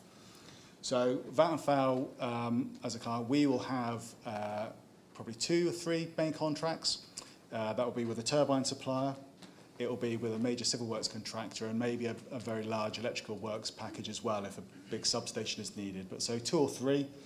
And for us, what's key for our own risk appetite as well, is that the contractors that we employ, the tier 1s, have to have a balance sheet of 2 to 3 times the amount that the work contract is. And that's because we can't afford for the project to go belly up because it's too big for the company. But beneath those tier 1s from us are tier 2s, and they're more specialist contractors and suppliers. And so each of the tier 1s will have a number of contractors, and then so on. And each of the tiers will have a number of contracts independently. And that's why it's shaped like a pyramid. The 2 points to sort of, I think, to highlight at this part is that conventionally, whichever tier you're in, you really only talk to the tier that's adjacent to you. So as a client, as Vattenfall, conventionally, we just talk to the tier 1 suppliers. So that would be the turbine suppliers and one of the larger national, regional civil works contractors you've got here in Scotland. And then they would go and talk to usually their usual suspects, the people that they're used to dealing with, who's on the Rolodex, who they used last time, who can they rely on to get it done. And often these wind farms are in new areas, so they're not familiar with what the existing workforce may be, what the companies out there may be. And so you can see for these reasons it's quite difficult, particularly for the tiers 4 and 5, what we numbered them here, 3 and 4, to actually get work through the wind farms. And so you can see there's quite a significant barrier there. And I'll explain a little bit more about what we're trying to do to overcome that. But hopefully that's a useful insight. Next slide is here to show you, based on our South Kyle wind farm, which sort of straddled East Ayrshire and Dumfries and Galloway, for a 240 megawatt wind farm, to give you a sense of this, how much money is involved in terms of capital expenditure and then what's used in the operational expenditure as well. And then you get a sense of the main work packages which are in these phases and the relative proportions of them. Now, one thing to note then is the construction phase. This is seemingly, I've been in this industry for over 15 years now. It's always been the same. The capital expenditure for an onshore wind farm is about £1 to £1.2 million per megawatt. And so you can begin to think, okay, well, half of that is taken up by the turbine supply contract. Unless you've got a turbine manufacturer on your doorstep, you probably can't access that. But you can access the other work packages. I think it's also interesting to see quite how large the O&M work is. Again, there's actually about £1.3 million per megawatt generally. And it's not just then the operations and maintenance, there's also things like business rates, community benefits, landowner fees, and a whole plethora. And rather unhelpfully on this slide is that under project management, there's actually environmental monitoring and a whole host of other jobs. But hopefully this again gives you a bit of a flavour of the size of the work that's out there. And if you're seeing an onshore wind farm in the news, or the press or anywhere, with a rule of thumb, you can begin to understand how much money is actually involved in it. And again, the type of work that would be involved. So moving on to sort of our approach to the supply chain. In fact, this is missing a box. Never mind, it must be the colours. Actually, what I say here is firstly, it's our philosophy to engaging with the local supply chain. And at the heart of this is about everyone must know somebody, everyone living locally must know somebody who works on that wind farm. We found that earlier wind farms like a South Kyle, in all those various conversations we'd had with the communities, people were simply like, the wind farm just appeared, didn't know anyone. Nobody knew anyone, people were bussed in from Glasgow or wherever to come and do the jobs. And it just is a lot, well, ill feeling, understandably, because you had a lot of people that have been working on coal power plants, coal mining and so on, who have already been forgotten once, and then frankly it's a bit of a kick in the teeth. So we made it our philosophy that shouldn't happen. And actually at South Kyle we did a really good job, and I think I think now you'd find, well, certainly I'm reliably informed that you'll find very few people that don't know somebody that has worked on that wind farm, and that's sort of the approach that we want to take with all of our business. How do we go about that? Firstly, it's about identifying and removing those barriers that are in place for people and the local supply chain to access the work. I touched on this earlier with that pyramid, that people conventionally don't talk to the other tiers, and often people are sort of maybe new, the tier ones may be new to an area and they don't know what's out there. And what you need to have is dialogue between those parties so that they can understand, okay, well, how do I pre-qualify them to be on your tender list? What qualifications, trainings and standards do I need to achieve to be on your list to get the work in the first place? What sort of personal qualifications do individuals need? And you get that by quite long, lengthy discussions, intimate discussions with people over a sustained period, and it all begins to come clear and you begin to see the bigger picture of what's available there. Secondly, it's mapping the local supply chain. Where is everyone? It is a fact that sometimes you can't get all supplies in all areas and you will have to bring them in. But it's also true that when you dig a bit deeper and you have access to different bodies, like the Highlands and Islands Enterprise, I know is one body that really helped us find a number of suppliers that we could then connect with our tier one contractors successfully. An example of that is a turbine supplier needed a particular type of diesel generators, and that's when they're out sort of commissioning the work. The turbine's out in remote areas, they need access to that kit. And they just weren't aware of anyone in the area, so we were like, well, look, we'll do some digging around for you. And eventually found 4 or 5 suppliers in Scotland who were able to provide that service. And that meant that the turbine supplier didn't need to bring them over from Germany, which is what it would normally do and what it had planned to do. So perhaps just a bit of insight into that. Also, our tier 1 suppliers need to know this is really important to us, and it's more than just lip service, that it does, we care about it. And I'll explain a little bit more about, why we care so much about it in a bit as well. But how do we share that? One is directly, obviously, in the conversations, but it's also in the contracting approach. It's in there in the pre-qualification work. It's in there through contractual clauses, and it's in there because we sort of make sure that they come and attend things like Meet the Buyer events, and they can see it in their interactions with each of us, not just me, but others in the team as well, that this is a focus for us.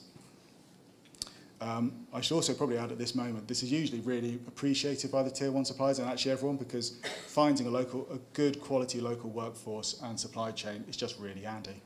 Way easier than having to import it. And a lot of these wind farms are coming back in similar areas, or coming forward in similar areas, and so you can call upon them. And there's people that you're then familiar with, get used to, and there's a common benefit there. And the final bullet point there was just to say working in partnership. Again, I've mentioned the Highlands and Islands enterprise. There's lots of other agencies that have been really helpful to us. Like by speaking with them, they've got wider networks, the business communities that can reach out further afield. And it takes time, but it's just really, really valuable. And we can't do it on our own. We have, there's only X number of people we can commit to these procurement processes. It's the same for the supply chain as well. They've only got so many people they can commit to it. And so all the help you can get is appreciated. The photo on the right, a colleague of mine, Dan, for our Clash 2 project, which is just over in Aberdeenshire. A Meet the Buyer event, which is good to see, is quite common amongst the industry.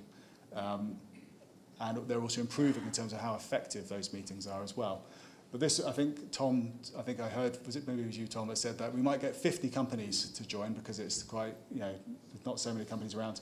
For all the work done, we managed to get 120 business representatives there, which I think it shows you that if you start digging a bit deeper, you can find that there's more out there. Oh, there we go, that bit. So investing in the workforce itself with skills, and this is obviously a big topic, and I think this is a very receptive audience to this. We take it seriously. We're looking to bring on a number of apprenticeships directly ourselves, but we're also contractually obligating our supply chain to do the same. People need to be given a chance, and if it's sort of forced top-down contractually, it will happen. And it's a lot easier to do that in the procurement phase where people are sort of more open. It's very difficult to implement this after the contracts have been signed. We do a lot of STEM work around all our projects across the UK. Important for us, all different ages, from the younger persons right through to young adults. And actually for those people sort of are often the forgotten, those people which have perhaps left, over 18, which have left education, but then need to be able to access jobs still. And they're sort of a forgotten bunch. And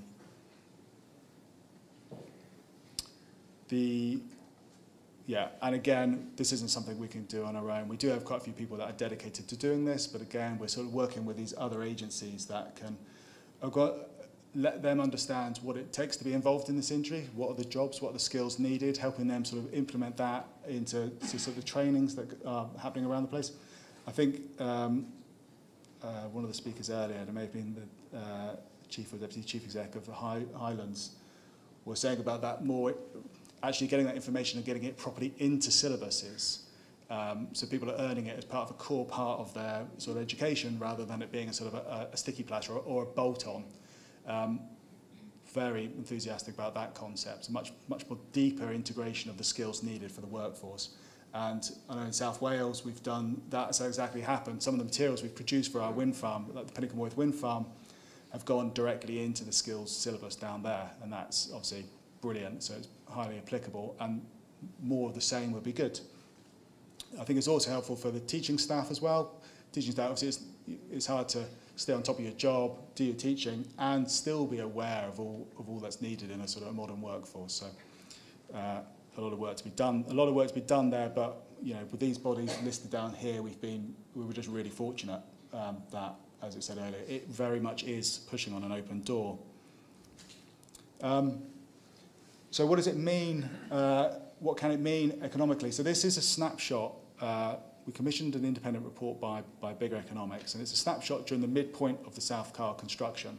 So you saw the figures earlier, 200 odd million quid was going to be spent in the construction, but this sort of midpoint, sort of mid-spendish point, snapshot taken, and this is what we want to see. This is about money being spent in Scotland, staying in Scotland, supporting Scottish jobs, and the same in the regions as well. And also, you know, you'd like to be able to see that more locally as well. But what you can see is it's very significant figures can remain in the regions.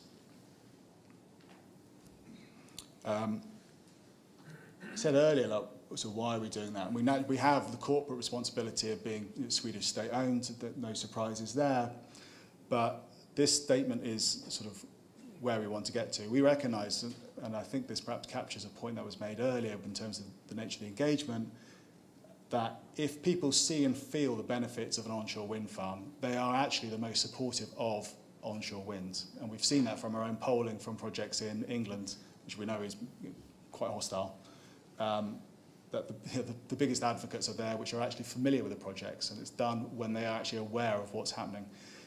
They're not so interested or so supportive if nothing's been done for sort of legacy benefits, and they're not so supportive if they haven't seen it either. So it's also about making people aware of the benefits, and yeah, it should be quite a reciprocal. Yeah, you get what I'm saying. You get where I'm going with this. So we do this because we obviously have future business that we're interested in, and our projects to us are our shop window. They allow people to see what we're doing is actually more than, you know, we not just paying lip service to something. You can see it. You can talk to people near our wind farms, and they will show you they're supportive of it and that we actually do a good job. So it's commercially for us, it just makes a lot of sense with this approach.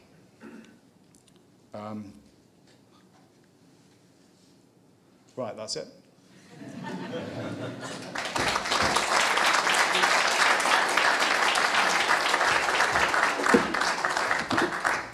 Thank you very much for that presentation, Frank. So just a quick opportunity for some questions for Frank going on the back of his presentation. We have a few coming through on Slido, and again, if anybody would like to ask a question and they would like to do it face-to-face, feel free to raise your hand. So, Frank, there's a few questions here from Slido. One of them you touched on briefly there about STEM. How are you supporting local STEM jobs out with the construction phase in the Highland communities and remote areas? So after the construction is over and things are starting to be operational, how are you supporting STEM jobs? I might reach out to one of my colleagues and give a bit more detail. Sorry, does that sound better? There's a bit more feedback on it. So a lot of the work actually outside of, once the project is operational, actually tends to be with schools, and often, I would say perhaps maybe too much bias towards the younger children, the sort of the smaller children, the sort of junior school, infant school sort of ages. But there is also work with secondary schools as well to sort of, again, this is what a wind farm's like, this is the sort of jobs that can be associated with a wind farm. Yeah, probably, and a little bit in terms of the technical nature of jobs as well. So what does it take to become a wind turbine technician, for instance? So making them aware of opportunities and just a bit more information as to what the roles involve. What it entails, exactly. What it entails. What does it mean to be a turbine technician? You know, how many ladders do you have to climb? You know, how much, and so on. Yeah, really important stuff that we all need to know. There's one here as well about communities. Do Vattenfall reduce engagement with communities post-project, or do you commit to remain engaged as a community partner for the life of the asset? That's one that keeps coming up a few times. You know, it's all very well to have initial community engagement and initial community benefits, but obviously the project is there for the foreseeable future. Does that partnership continue on? It should do, but it doesn't always, and it doesn't. And so, as an example of that, but we will be making sure we do follow through and keeping those relationships ongoing. We have a Clash and Darrock wind farm in Aberdeenshire, and it was consented and built 10, 12 years ago, something like that.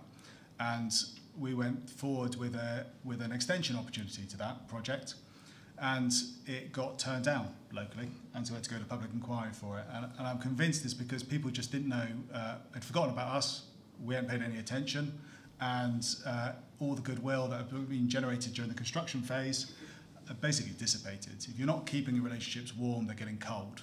And so I think we actually felt to our cost that if you don't keep the relationships warm, if you don't stay engaged, you're not going to have that. You're going to have life's going to be much harder for you later on. If you invest the time and effort into it, then actually there's a lot more benefits for everybody involved by being involved. So. The final one for this session, Frank, this is the really gritty one here. How many ladders do you have to climb to get to the top of a turbine? I guess it depends. It depends. I can't remember. I think normally if you've got 4 tower sections, you should expect 4. 4 tower sections, you should have 4 ladders. Oh well. But actually, there's often a lift. There we go. There we go. There we go. Thank you so much for... Oh, somebody's waving over in the corner. Sorry, you're stuck in the corner. I couldn't see you there. 2 seconds. We're just getting a microphone to you. Stand up, not okay. Much difference. One of the slides you put up earlier on was entitled "Consultation doesn't end, or engagement doesn't end with consent." Yes. And then it listed a series of activities upon which further engagement would happen. I am right in thinking, aren't I, that in fact that's not something you're doing purely out of the goodness of your own heart. Those are often activities required as part and parcel of consent. Yes, they're suspensive planning conditions. Yes, so they're conditions. Obligations and commitments. And it's nice when conditions are met. Yes. Yeah. Yeah. That's all I just wanted to emphasise. Yeah, it's really important to have checks and balances. It doesn't help us for projects which aren't delivered properly, aren't delivered professionally. It just gives the industry a bad reputation, and it just makes work hard. And when you get if you get one bad example, what happens is other people hear about it and put more conditions on you on other projects later, and that it costs time, it costs money, it's complicated. Yeah, you want it to be done right. Thank you very much. Just a final question, Frank, just because we have so much to get through today. And as I say, if anybody wants to pick Frank's brains, you can come and find him in our next break. So this is just the final one for this session, and it's with regards to Vattenfall's pipeline projects. Do you think that all of Vattenfall's pipeline projects can be delivered through the existing workforce? And if not, what does the government need to do to help? The answer is no, it can't. No, there's not. There's too much, and you can. And the talks earlier, there's some really good.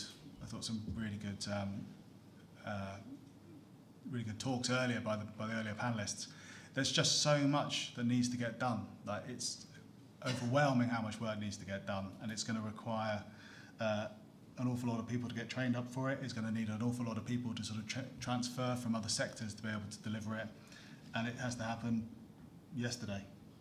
But even if we don't meet 2030, if that's a particular deadline, it's still important to do it by 2031. The pressure doesn't stop to get it done, and if we just got to keep working at it. Thank you very much. Just one point I forgot to mention it earlier. In this skills part, one of the things, and actually remind me if I did mention this, in the skills part is often the qualifications are seen, quite long qualifications, 2-3 year qualifications are required to do a lot of these jobs. But we had a case at South Carl where we had plant operators that couldn't work on the wind farm. So the plant operators used to work in coal fields, but they couldn't work in the wind farms. And they couldn't work in the wind farms because they didn't have a driving license. And it's something as simple as a driving license can be the difference can be a barrier to entry into this sector or not. So although some things are quite complicated, it's worth remembering that some things are really easy and there's a lot of low-hanging fruit we should be going after as well. But you don't know that until you really start asking and digging into it. That was it. Thank you very much indeed for joining us today, Frank. As I say, if anybody wants to come and speak to Frank, we're going to move on to a different panel session just now, but in our lunch break, perhaps you'll afford them some time. Everyone, please give a big thank you to Frank Ellsworth from Vattenfall.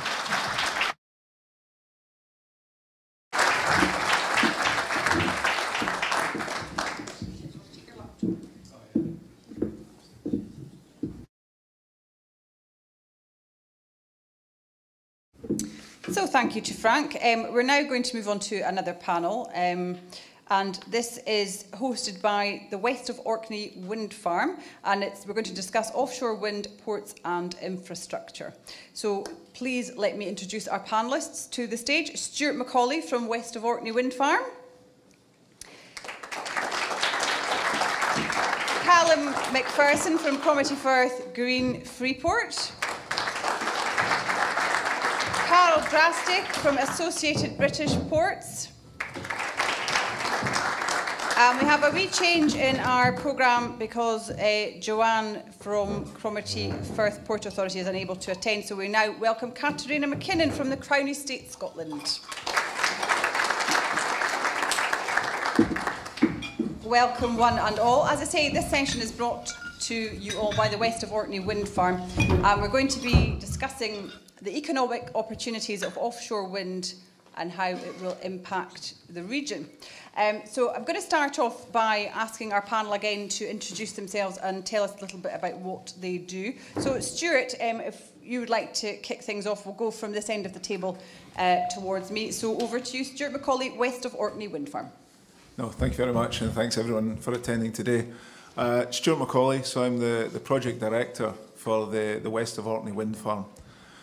For those of you not familiar, West of Orkney is a 2 gigawatt proposed wind farm. It was part of the ScotWind licence round, and we're fortunate enough to be probably the most advanced wind farm in that ScotWind round. So fixed bottom and sitting about 25 kilometres off Orkney, 25 kilometres off the Caithness coast.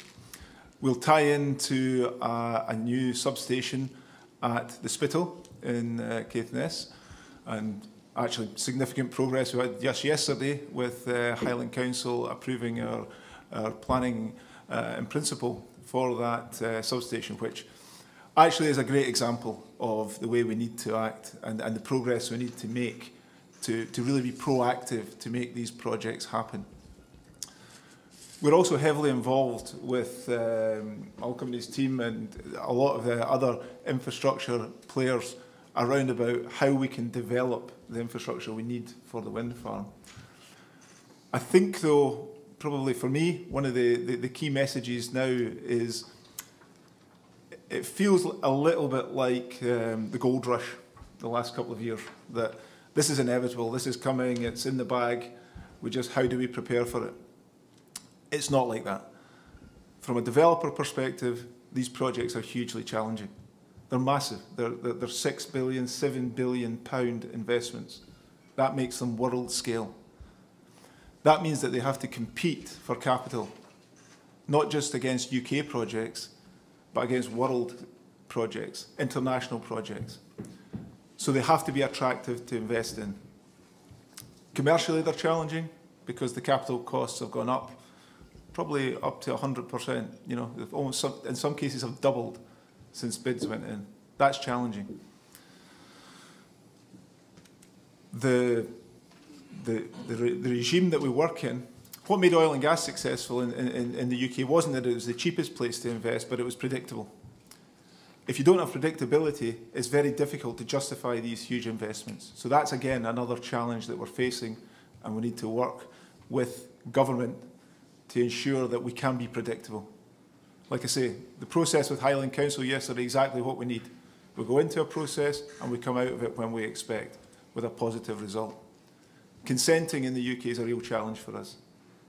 How do you get in and out? And that's for us and all other developers. So you're asking somebody to make early investments on a 6 billion investment, but you're not sure if you'll get consent or permissions and how long that may take. Difficult.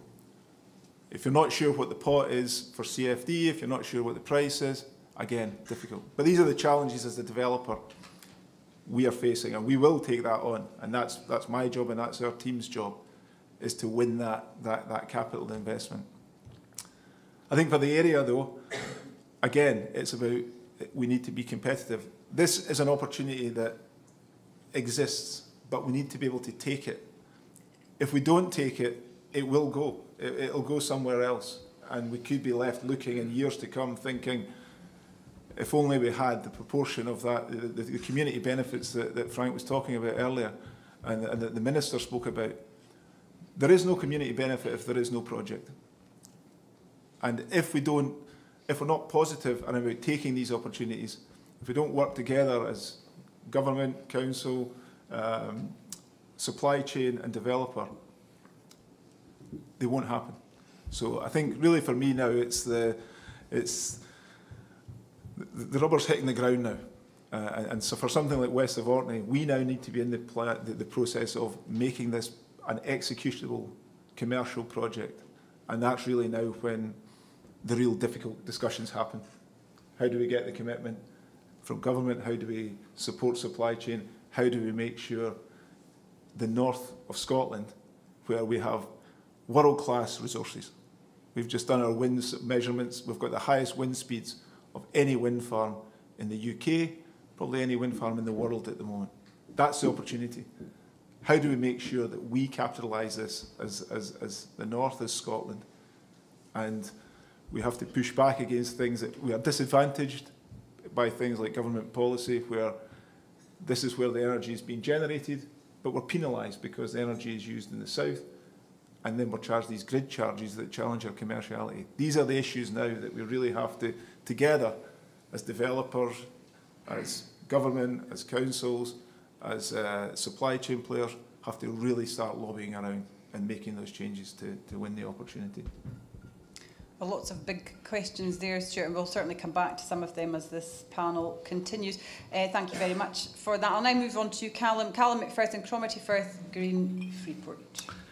Hello, everybody. Good to see you all again. So just a few quick things then. First of all, I'm not assuming that everybody in the room actually knows what a Green Freeport is. There are freeports across the rest of the UK and indeed across Europe. In Scotland, we have 2 green freeports. 95% of our focus is on offshore renewables and the green industry, with a small focus as well on life sciences. But what is it? Well, it's something that it's been 4 years in the making. A lot of local businesses and public organisations and private businesses got together. So it's driven from the Highlands, this whole bid, this pursuit of this goal. I'm really pleased to say that we had Port of Inverness and Port of Cromarty Firth as our 2 trust ports, working with our private landowners and private ports on the private sector side. We had massive support and drive from Highland Council and from Highlands and Islands Enterprise and from the University of the Highlands Islands. So a real get-together of public and private drive. Businesses large and small drove this, and I have to say put a lot of their own time, money and resource into doing that. So we were one of 2 in Scotland. We have a Green Freeport now, which in essence, in 2 sentences, it gives tax breaks on initial investment to encourage investment into the region.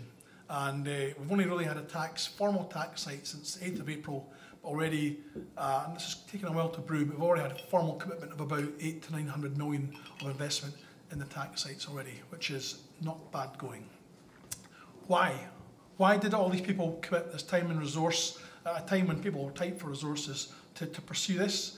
Well, 3 core reasons. One is there's a huge climate emergency. Some of you may not believe it. I fundamentally believe there is. And unless we double pace, then we are in serious trouble and we're not doing our future generations any good at all. Second of all, our population in this part of the world has a fundamental underlying challenge, which is we keep losing our working age population who leave the area, and one of the core reasons is because of commercial opportunity. So here we have a problem and a potential solution in what's happening in Scotland and happening offshore. And lastly, and it goes back to your point, Stuart, is there is a lot of competition. And unless you have every advantage, we're not going to get the work here that we want. We've had visitors from Finland, Norway, Denmark, Germany and beyond desperate to get the work that's currently headed in our direction. And if we casually think this is coming our way and that this industry is going to just land, I'm afraid we're going to be disappointed. We have to really offer a really competitive offering to developers, to manufacturers and others who want to come to this area.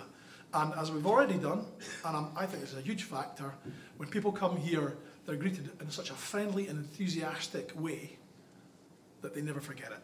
And I think that's a big part of our success. And lastly, what's coming next? We've already had some massive inward investments that we've talked about early on. The next big thing, and it's been touched on, that I think you will see coming forward, is local supply chain, real focus on that. And by the way, I'm spending time in Orkney and all across the West Coast and Fort William and everywhere else in between, because this is so big, it's going to need everybody Girland Boy and everyone else with a tool to get involved in this, okay? So, you know, this is huge for not just the Highlands or the Central Highlands, this is something for the whole of the north of Scotland and beyond. And lastly, you're going to see the biggest apprenticeship and workforce development initiative in this country, the biggest it's ever been. And I can assure you that between our partners in the Highland Council and our other agencies and ourselves in the University of Highlands and Islands, we're going to come at this really hard and fast over the next few years because we absolutely need to. Thank you very much indeed, Callum McPherson. No shortage of enthusiasm there, Callum. So, I mean, lots of exciting times to come there from what Callum is saying. I'm now delighted to introduce Carol Drastic from Associated British Ports, who will give us maybe a wee bit of a slightly different perspective coming from how things have been done elsewhere. Yeah, good afternoon. Carol Drastic. I'm responsible for pursuing growth opportunities at ABP. For those of you who don't know ABP, so we are one of the largest UK port groups. We own and operate over 21 ports in the UK. We have 2 ports in Scotland already, in Ayr and Troon. And now we are developing a new port project on Cromarty Firth. Offshore wind is one of the growth areas for ABP. We already do have footprint in that space in the fixed bottom. So we do host Siemens Gamesa in our port in Hull, where they produce the blades for the big wind turbines. Grimsby, Lowestoft, one of the biggest O&M ports, serving the wind farms on the east coast of the UK. And the real big opportunity that we see is floating offshore wind, because I think the UK has a little bit missed the train on fixed bottom. A lot of the jobs and the value creation is actually happening outside of the UK. With the exception of the Siemens Gamesa factory, basically all of the supply chain is outside of the UK. But with floating offshore wind being a new industry, really, emerging industry, the global supply chains are not established yet. There's an opportunity actually, if UK is one of the first ones, to establish some of the supply chain in the UK, and that's really what we are focused on. So we are developing a big floating offshore wind port in Port Talbot in Wales that would be serving the Celtic Sea floating offshore wind opportunity. And for us, we really see 2 big markets in the UK for floating offshore wind. One is the Celtic Sea, the other one is Scotland, ScotWind and Intog. And we have gained lots of, I guess, know-how and competence through discussions with developers in the Celtic Sea that we decided, well, it would be a shame not to put it in good use in Scotland. We have looked at the Scottish ports around here. We see there's definitely a need for more infrastructure to be built to support the ScotWind projects. And we have identified Cromarty Firth as probably the best kind of a cluster of ports, because you have lots of legacy assets, but lots of oil and gas experience, which can be easily transferred to serve the renewable energy sector. But we also see that the infrastructure that's there today is not sufficient, because if you look at some of the CGI images of the ports when they have these floating offshore wind turbines, this just doesn't give it justice, because the size of these structures will be huge, and the need for space, port space, will be enormous. So we do hope that we can contribute with some additional infrastructure that will complement the cluster of ports in Cromarty Firth. It is a great opportunity, but as you said, it's not given. I mean, the seabed licenses were awarded, but it doesn't mean that the project will actually happen, and that's kind of one of the main challenges for the supply chain as well, not having visibility on the pipeline of projects that will actually happen. Thank you very much indeed, Carl. We'll come back to you on some of those points as well. And lastly, but by no means least, please welcome Katrina McKinnon from Crown Estate Scotland, and over to you, Katrina. Thanks, Nicola. Hope you can hear me okay.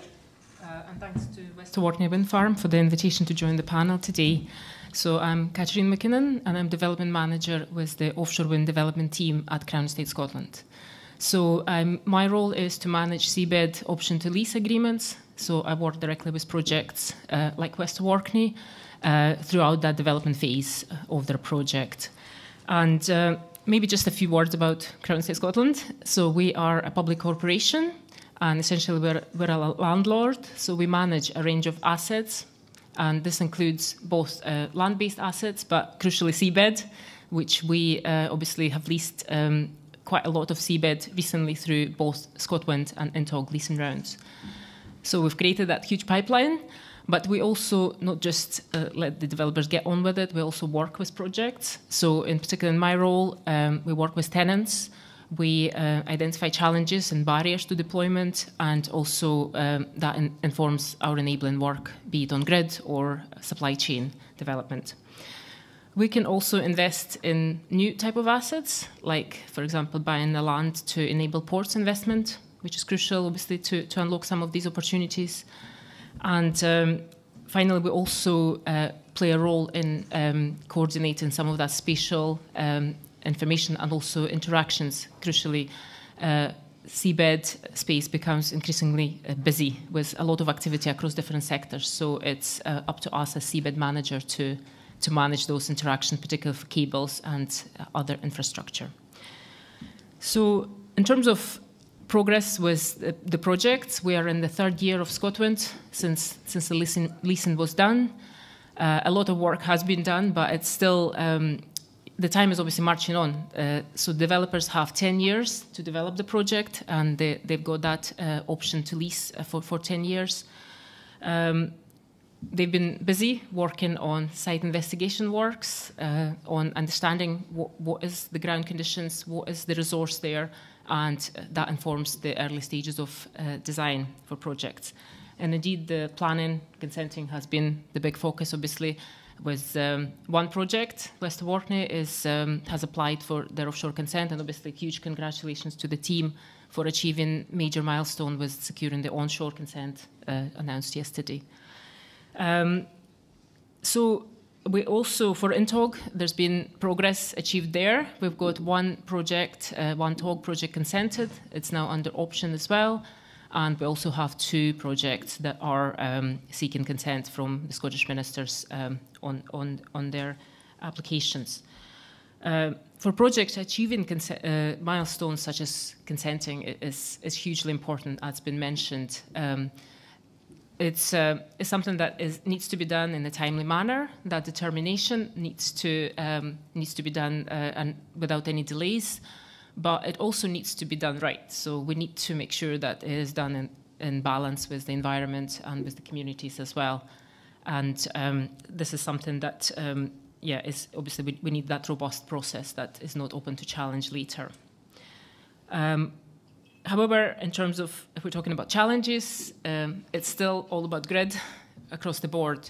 And it's been mentioned earlier, and I remember sitting here last year talking that we need that certainty, we need clarity on grid dates for these projects in order to enable these investments at this stage.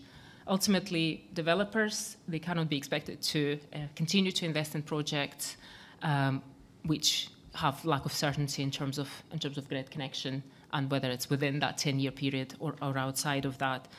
And again, the projects need that, but also the supply chain. The ports and the suppliers, they need that certainty. So these commitments need to be done now.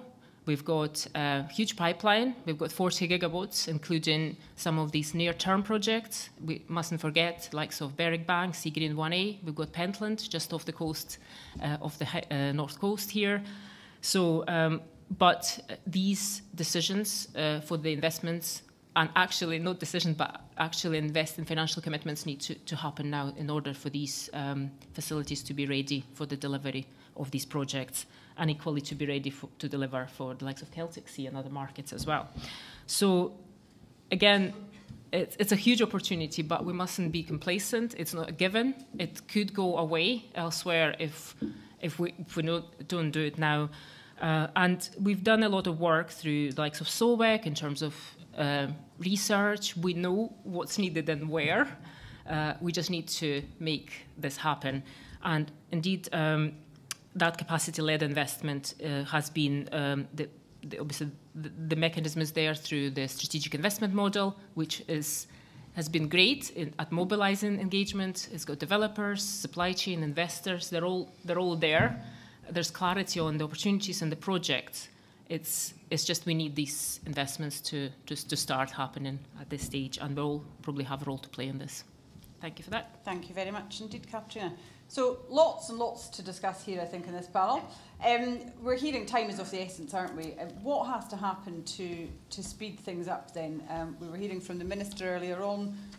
The will seems to be there from the Scottish Government's perspective. What has to happen? I mean, if you were able to pick out 3 things to improve the situation in terms of getting the ball rolling a bit quicker? I think the obvious one is the consenting process. So that's something that there's considerable uncertainty around about the timing of that. And again, if I compare it to oil and gas history, that was predictable. It was done properly, but it was predictable. Here, it's not predictable. And, you know, for West of Orkney, for example, stakeholders is a consentable project, but we're now in a 3-month delay because of detail in an academic approach that's being discussed and discussed and discussed. So that hurts us in terms of the confidence for our shareholders in terms of us meeting our deadlines. I think the second one is the CFD process. That I can understand that introducing competition is good for the consumer and driving prices down, but there is a point where you have no predictability again.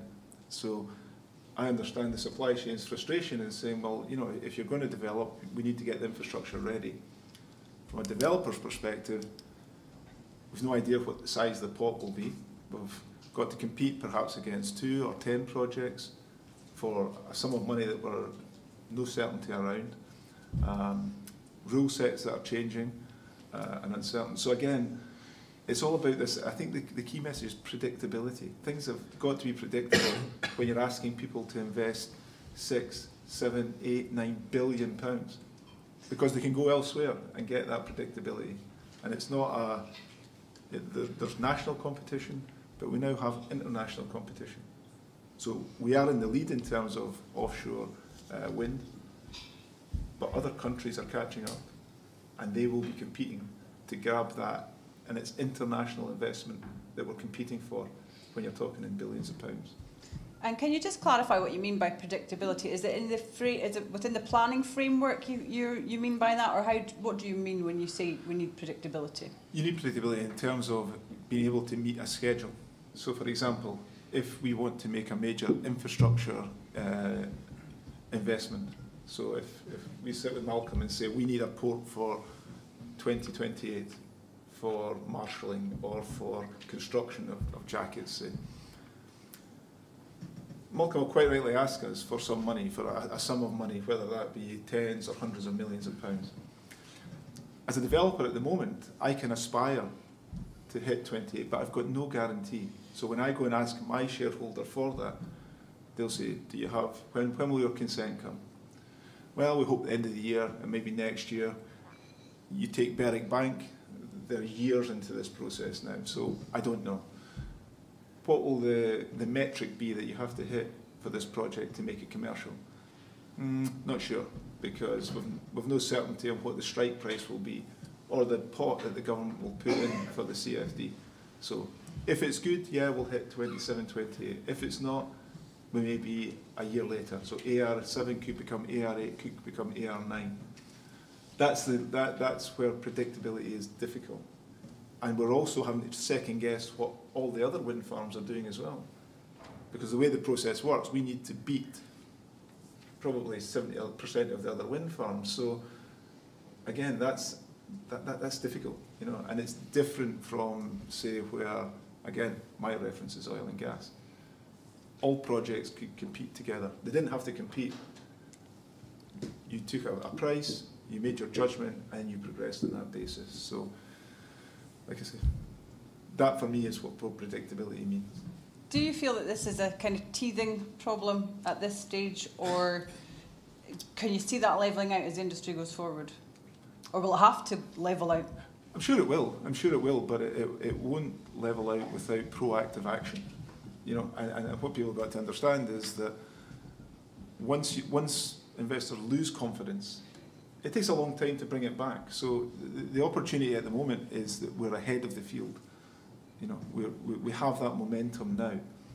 If you start losing that momentum, and the UK, and particularly for today's conference, the north of Scotland becomes an area that's seen as difficult, then it's very difficult. You've got twice the effort to try and pull that back.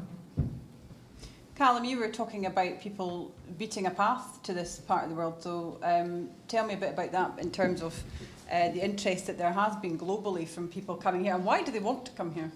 Yeah, firstly, just a little anecdote which just ties up with what Stuart just said. Somebody said to me the other day there that, and I won't embarrass them by saying exactly which development, they were involved in East Coast offshore wind farm development.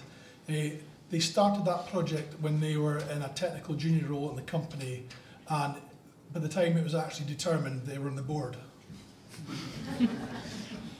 So you can see there's entire careers in getting some of these projects. So that just needs to slash it, half it, quarter it, just needs to progress. And to be fair to the current First Minister and Deputy First Minister, one of the first things they said in the first week is they had to stop this whole, technical assessments, feasibility studies, reviews. Just, you could probably raise the level of the seabed with the amount of paperwork that's actually been done with some of these schemes. So let's accept that. But in terms of the reason why people are coming here, I mentioned earlier on they're getting a good reception.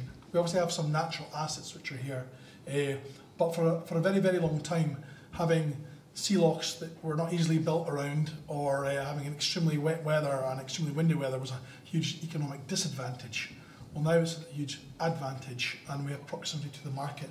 And just to get the idea of scale, and I know in this room probably most people already get this, but the scale of the infrastructure that is needed for offshore floating wind is massive. I mean, 20,000 tonnes, some of these structures. So this can't easily be towed from abroad.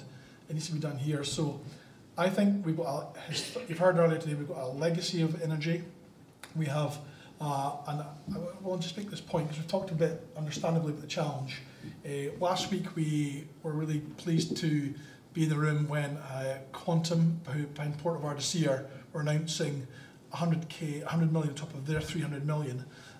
They've done business all over the world, and they said that in terms of engaging with the local authority consenting process and the partners, that apart from Texas, and they're from Texas, they said it was probably one of the easiest places and the most welcoming places they've ever been to do business. So I think we need to really carry that and take it forward. But some of these issues go beyond just local consenting and local partnerships. It goes to grid. So to answer your question about what the challenges are, we really need to get grid going, and we need to get our workforce and then going as well. Thank you, Callum. Carol, you touched upon some of the plans for infrastructure, for particularly around the Green Freeport. Can you shed any light? I mean, obviously, perhaps it's early stages, but can you shed any light as to what is required? Because obviously we have the natural facility there, we have the legacy of oil and gas and some renewables. Obviously, there are big plans going ahead, but from your perspective, as a port, what will be needed up here? So in terms of the infrastructure that's needed is what the difference between floating offshore wind and fixed bottom is. So for fixed bottom, they would use these installation vessels that basically pick up the components that are stored in a port, and they do the installation in the sea. For floating offshore wind, they have to build a turbine in port. That's the main difference, and that's the opportunity really, because that has to happen in a port which is not too far away from the wind farm. So that's an advantage for the ports around Scotland, and especially Cromarty Firth. What you need? You need a significant length of a quay site, which has kind of high load-bearing capacity, because, as Carlo mentioned, these foundations are super heavy. The cranes that have to lift these tower components will be, again, very heavy. So you need quay site, significant high load-bearing capacity, and there's lots of yard space that's required. I think people sometimes underestimate how much space will be required, because it will take a while to maybe one turbine a week to build, and you will need you will need maybe 50, 70 turbines for 1.5 to 2 gigawatts projects. When you order these components from O&Ms, they will run a campaign, they will try to produce everything in one go. You need to store it somewhere. So you may need a space for maybe 20, maybe up to 50 sets of these mega turbines that has to be stored somewhere in a port. It takes lots of space. The ports that you have today, Ardasir, they have lots of space. They have some challenges on the marine side. You have Global Energy and NAIC, they have really good quaysides, but then the space is maybe a little bit more awkwardly organized. Invergordon, if they expand, they will have nice quayside and they will have nice space, but each of them can serve only part of the activities that will be required. So what we are, for example, building in Port Talbot in South Wales, we are trying to build a megaport that will be able to accommodate everything from assembly of foundations all the way to integration and commissioning.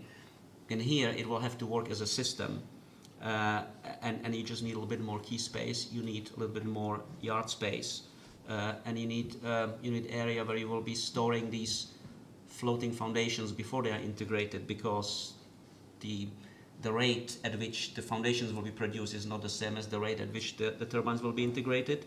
So you need some kind of buffer stock. So you need lots of space in the Firth as well to store it. So we are looking at the developments the other ports are doing to identify what is kind of the role that we can play. How can we kind of plug into this? And what is really required is the predictability of the projects happening. I think there are two main bottlenecks for the wind farms the floating offshore wind farms to be built. One, you need a grid connectivity. I mean, if you produce the electricity, it has to go somewhere. If you don't have grid connection, you are not going to take your decision. And the other thing, you need a port where you will build these turbines. And for a port to make these significant investments, we are talking hundreds of millions, like this year. We need to know that there is more than one project. And even though over 20 gigawatts of ScotWind projects have been awarded, we do not know, we have no certainty that all of the projects will be built, or in what time frame they will be built, and how they will set up the supply chain. Will they use, for example, the foundation components from elsewhere and only to assemble it locally? Or maybe they will bring the whole foundation, they will bring it from Norway, they will tow it. You never know. And we need to have that kind of visibility that there will be more than one project, because we are not going to spend hundreds of millions because one project will use the port for maybe 3 years. And we can't spend hundreds of millions to use the port for 3 years and afterwards we're just sitting with an empty port. That's the difference between the energy port and a cargo port. In a cargo, you have ships will come with containers all the time. There may be a dip, but that's temporary. But these energy ports, really, they'll rely on the projects. And it's project by project. We need a pipeline of projects to invest. And the rest of the supply chain, the foundation manufacturers, they need the same. They need to know that when they set up factory in a port to produce whether it's concrete or steel-based foundations, that there will be more than one project. They are not going to build a factory for 3 years and then pack it up and move somewhere else. So I think the visibility and the certainty on the pipeline is important for the supply chain. But then we rely on the developers, and for the developers, what they need to go ahead is exactly the certainty on the revenue side, so the contracts for difference, and the making sure that the supply chain is there to support them. So it kind of comes hand in hand, and we are kind of linked in our interests. So there's lots of chicken and egg and getting ducks in a row, and I will steer away from the avian analogies. But it does seem to be so much is on the cusp of things happening, but other things need to fall into place before it can do. Katrin, you spoke about the importance of the grid. That seems to be at the crux of a lot of this. Yeah, absolutely. And I mean, it ties in with the point that Stuart made about that certainty, and I guess others as well, because ultimately grid is on that critical path for all these projects, and they need to work back from the grid connection date and develop the project, design it and make those commitments. And the lead times for these investments obviously are quite long. for the supply chain to be available, for the ports to be ready. So you have to really work back from that grid connection date. So, but work is ongoing, and there's been some progress achieved in the last couple of years since obviously the option to lease were awarded. So we're seeing that information is trickling through, but we just need to speed that up, because any delays, any further delays with those will really cause issues. And again, it's that point that work could go elsewhere because others will just jump on the opportunity. And again, the certainty we have enabled it was the seabed, was the visibility of that pipeline. So it's not, we're not talking about 1 or 2 projects like 10 years ago. We're talking about 40 gigawatt now with pre-ScotWind, ScotWind and NTOG projects. And they all are on somewhat similar timeline. I mean, there are some near-term opportunities with pre-ScotWind, ScotWind. They all want to build 2030, early 2030.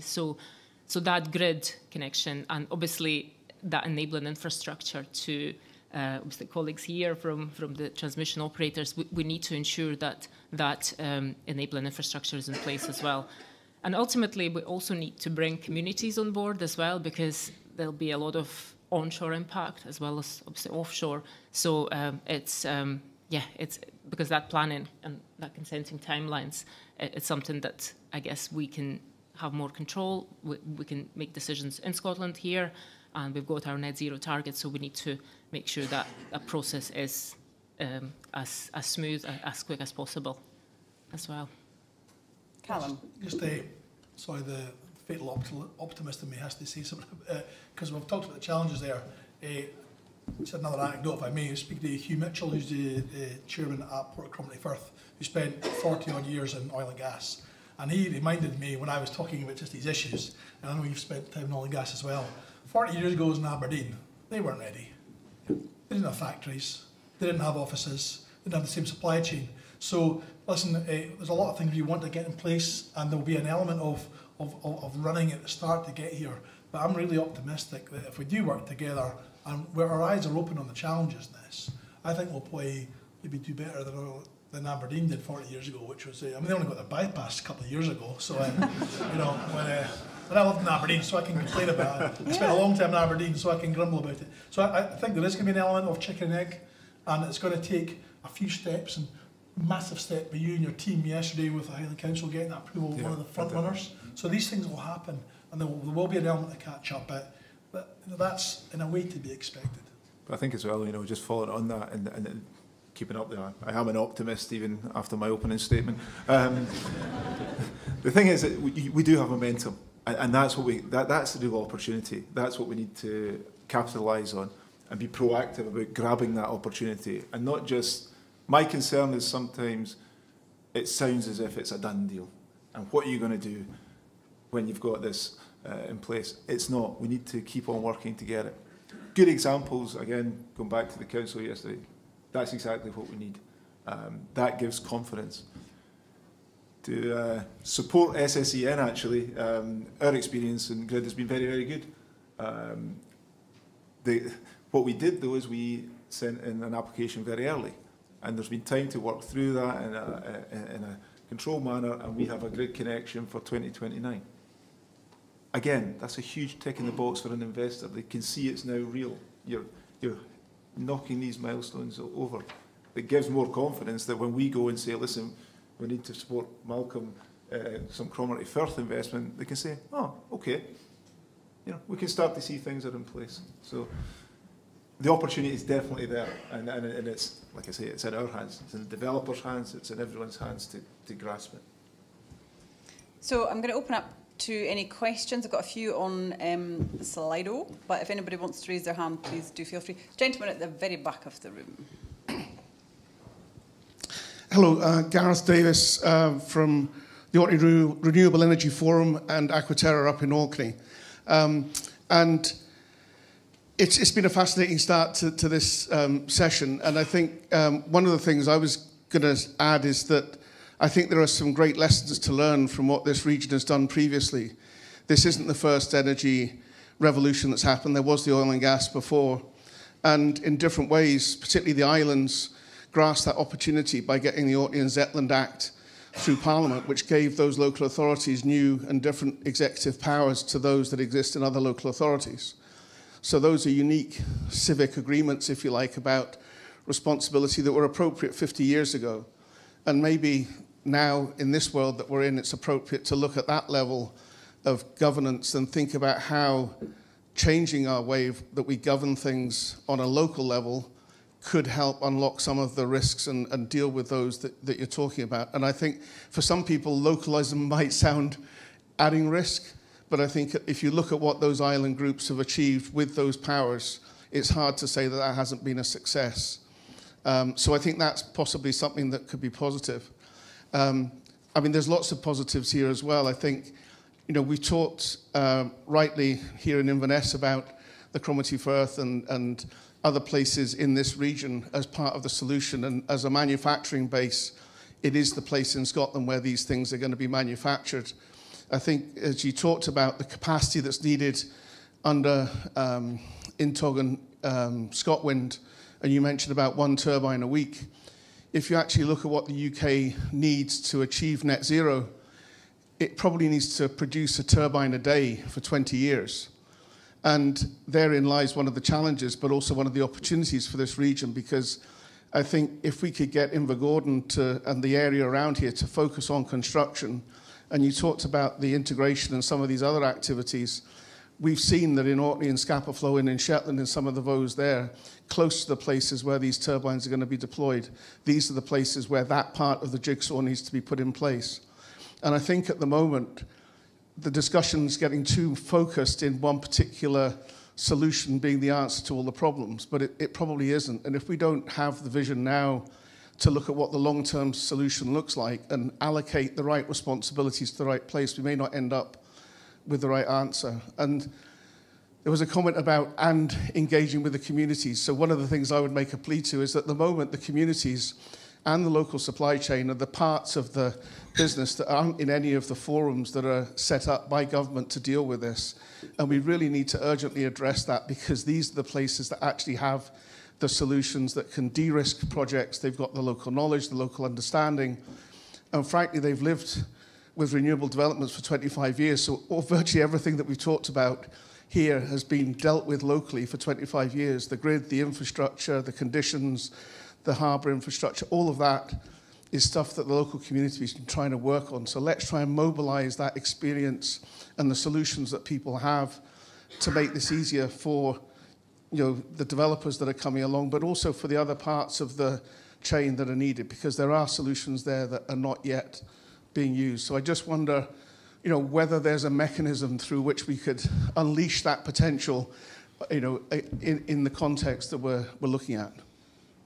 I mean, I could kick off with that, and given I've only been in the job 7 months, I'm certainly not going to try and take any credit for what the project have done to date, but I would say that the way west of Orkney has got to the point we're at today, I think it's exemplary in terms of how local engagement should work. And if I look at our suppliers already, where we've engaged the local supply chain, so if you take Orkney, you know, we're using EMEC, we're using Exodus for our environmental statement. When we did our Met Ocean surveys, it was all local suppliers. Marine, these were the companies that we were engaging with. University of Highlands and Islands, we're in collaboration with them. So it's on the developers to engage with the local community, and we can make that happen. And I actually think west of Orkney is a good example of where that's worked well. And we've had a lot of collaboration with Orkney Island Council, with the Highland Council, with the Chambers of Commerce, with local businesses, and the opportunities are there. So I think, for me, that's a good example of where it can work. However, there are some areas which cannot be dealt with locally. You know, and I think some of the challenges we mentioned earlier are actually national level issues that have to be resolved, you know. So, you know, prioritisation of grid, what we're talking about consenting, and what we're talking about the CFD regime that we're in at the moment. Those are actually the things that are blocking us, and what those are blocking is the real investment into the local economies, the local infrastructure, and really developing that. So that's really where, again, I think the focus has to be on those tier 1 issues, because that will unlock the investment locally as well. Just on that, a couple of things. I don't know if you may be aware, but a lot of the got Sinclair Brown here today, Chief Executive of the Governess, who's involved at a national level in ports and harbours. But there's also a grouping being formed called Scots Offshore Wind Ports Association, who are all the ports and harbours in Scotland, apart from 2 of them, are talking to each other about how they cooperate and work together. Because you're right, there's so many parts of this jigsaw. There's too much to swallow. As I said to somebody the other day, there's no point in fighting over crumbs when you're in a bakery. There's an awful lot to go at here. So if people work together, there'll be a higher output than if people compete separately. So there definitely is cooperation. And in fact, I'm speaking with the Orkney Council later this month just about how we could cooperate in the Anamarai Firth with what they're talking about as well. Just 1 or 2 more questions, and then we gentlemen, you towards the end of the row. Sorry, there. Rob Heaton, West Orkney. I work for Stuart. Just picking on your point. Is this allowed? Yeah, it's not for you, Stuart. To Callum really, but just to pick that point up, you've got the green free ports in the Cromarty, which is fantastic news. Ardersier came into it as a sort of second phase. You talked earlier through about needing the whole of Scotland to become a sort of industrial feeder into that green free port. I think particularly Scapa, on Gareth's point just before, I see that as a huge advantage geographically for wet storage. Is there a mechanism to introduce other areas of Scotland into the green free port? So first of all, there's obviously the wee one down near Edinburgh, as I call it, free port, just to wind them up. So there is another free port, obviously, in Scotland. Carell mentioned in his comment about a system approach rather than a facility by facility approach. So there are discussions happening with those ports and others. So they won't necessarily all have the investment incentives that you have in a free port, because it's a very defined thing, and there's an act of Parliament that sets up the individual free ports. But in terms of the bigger prize about cooperating, they are now talking. But at the same time, making sure there's a competitive offering to the marketplace, because obviously you need to make sure developers and other people see an element of competition and everything there. So that is happening already, and there are lots of different supply chain initiatives happening. But honestly, I think we need 1 or 2 of these to kind of really hit the ground. And once that demand starts leading, because there's a lot of people asking, well, when and how and why. And I think once a few of these really hit the ground, then off the back of the onshore wind, and by the way, there's a lot of ports and harbours already involved in onshore wind, of course. It's just seeing that grow from there. But there will be an involvement, but technically not in a free port incentives model. But there'll be cooperation to try and maximise the output of our shore-based facilities. And as has been said already, one of the 2 big bottlenecks is there is a massive shortage around the UK of deep quayside that can handle what's coming. So I think there's a role for everybody. Thank you very much indeed to all of our panel. Lots and lots of questions, lots of things to chew over. And on that note, we're going to break for lunch now. A huge thank you to all of our panel today. There are some questions that came through on Slido. We didn't quite have time to get to them, but please feel free to come and chat to anybody, any of our experts today, if there's anything in particular that you would like to know. We'll be back here in just around an hour's time. Again, a big thanks to our panel.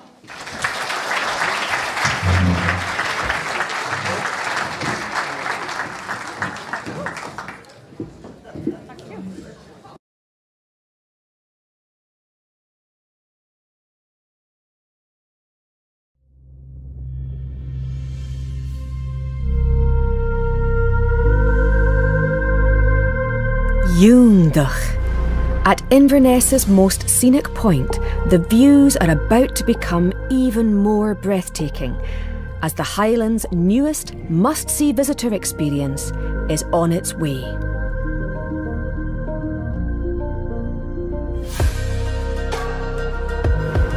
Outside and in, night and day, the Inverness Castle experience reveals the spirit of the Highlands at every turn. From the planting of heritage flora in the fabulous Gaelic-inspired gardens to the imaginatively told stories of the land.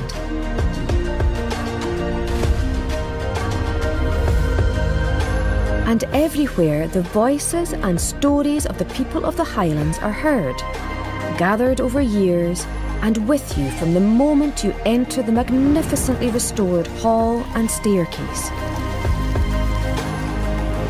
The stories stay with you as you take in the incredible views from the city's special viewpoint, down towards Loch Ness, or following the river to the north. The magic of the area is recreated in thrilling new installations throughout the castle. The storytelling tradition of the Highlands, the Shenachie, is at the heart of the Inverness Castle experience, as authentic stories of the Highlands are brought to life with colour, life and excitement, and the city's beautifully restored rose window acts as a portal for your journey. The spirit of the Highlands lies in people's connection to the land. Whether you live here or are visiting, no one is unmoved by what they find. From mountain to coast, riverside to forest, everything is alive with stories from now and from the past. People in the Highlands have always interacted with and been a vital part of this living, breathing landscape. And the land's inspiration is found in how we live, how we come together to celebrate. In our sport, our culture, our ceilidhs, the Inverness Castle experience brings this to life vividly and enjoyably for all visitors, young and old, new to the area or long established. Everyone can recognise themselves in the celebration and the exploration. Everyone can find a connection to the area, some literally through family or ancestry, others spiritually, as they recognise an approach to the life they embrace, and others through shared interests such as fashion or some of the area's iconic elements, including tartan. But people and community remain at the heart of the Highlands and of the Inverness Castle experience. The area has spectacle and grandeur, and the South Tower experience fittingly ends with an incredible, immersive spectacular, a breathtaking ride through the landscape of the region. This is the spirit of the Highlands, Júndach.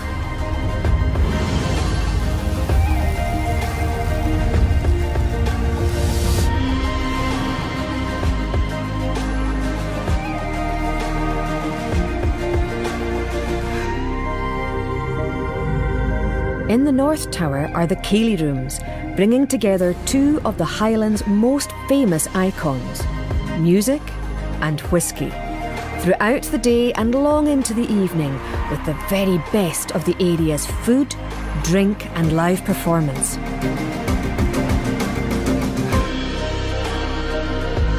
And in a burst of colour and artistry, the top floor gallery pulls together the threads of the Highlands. An astonishing visual tour of the area's history from Neolithic times to the present day. This has been created by over 600 artists from the Highlands and brought to life in digital and 3D displays. And always the majesty of the river. The stories and the experience continue into the West Tower, where the focus shifts to create an atmosphere of comfort for the visitor. Or discover the most recent use of the buildings as the city's courthouse and former prison. The spirit of the Highlands is also captured through its wonderful food and drink in fabulous new environments.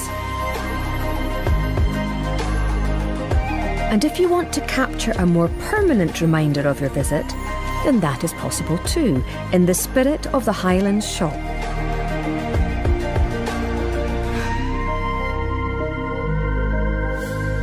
The Inverness Castle Experience, the Highlands must-see attraction, opening in 2025.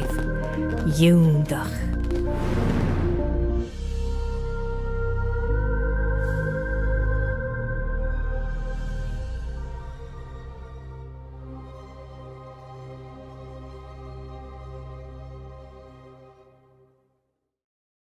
Gents, welcome back, ladies and gents. I hope we all are joining this afternoon session refreshed and renewed. A great lunch, so big thanks to the team here at Kings Mills for keeping us all fed and watered. So welcome back to our afternoon session. So far we have heard about so many of the challenges and the opportunities that Scotland's just transition is offering the Highlands and Islands. So I'm now delighted to invite Highland Council leader Raymond Bremner to give a keynote address, and I'm sure we're all keen to hear more about how the Highland Council balances the task of taking the region forward in this new green energy era. So following on from Councillor Bremner, there will be an opportunity, a brief opportunity for some questions again at the end of the session, and he's going to be joined by Neil Osborne, the Climate and Energy Team Manager for Highland Council. So do get your questions in the meantime, but for now I'm delighted to introduce Councillor Raymond Bremner.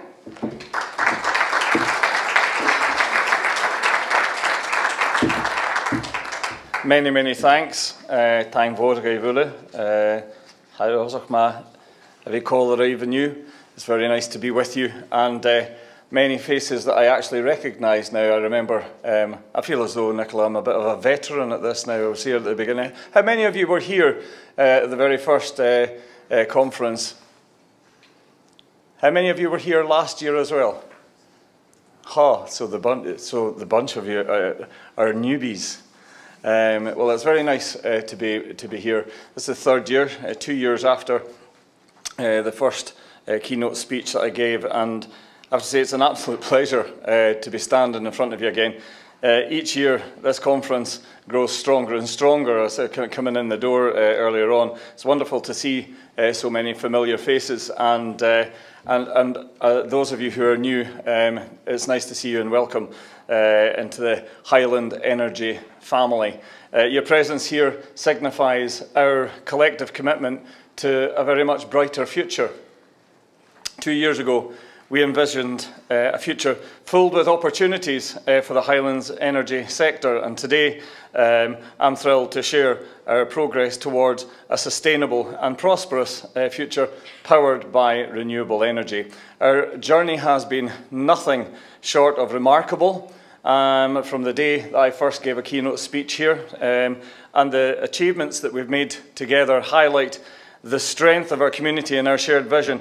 What an incredible year it has been. I'm saying that particularly to those who I had conversations with last year, and we have now the ability to be able to reflect on that. In the past 12 months, we have witnessed phenomenal advancements in the Highlands renewable sector, the Highlands renewable energy sector. The seeds of growth have begun to sprout, revealing the vast opportunities before us. This growth is not just about energy, it's about creating a legacy of sustainability and prosperity for our region, and you heard a lot about that in earlier events in the programme today. Nice to see Callum here. We go back a long way, and you were hearing the Port of Cromarty Firth's advancements in the floating offshore wind manufacturing scheme are a shining example of our region's vital role in renewable energy, with over £50 million earmarked for Phase 5 expansion. We are ensuring our infrastructure meets the demands of large-scale offshore wind projects.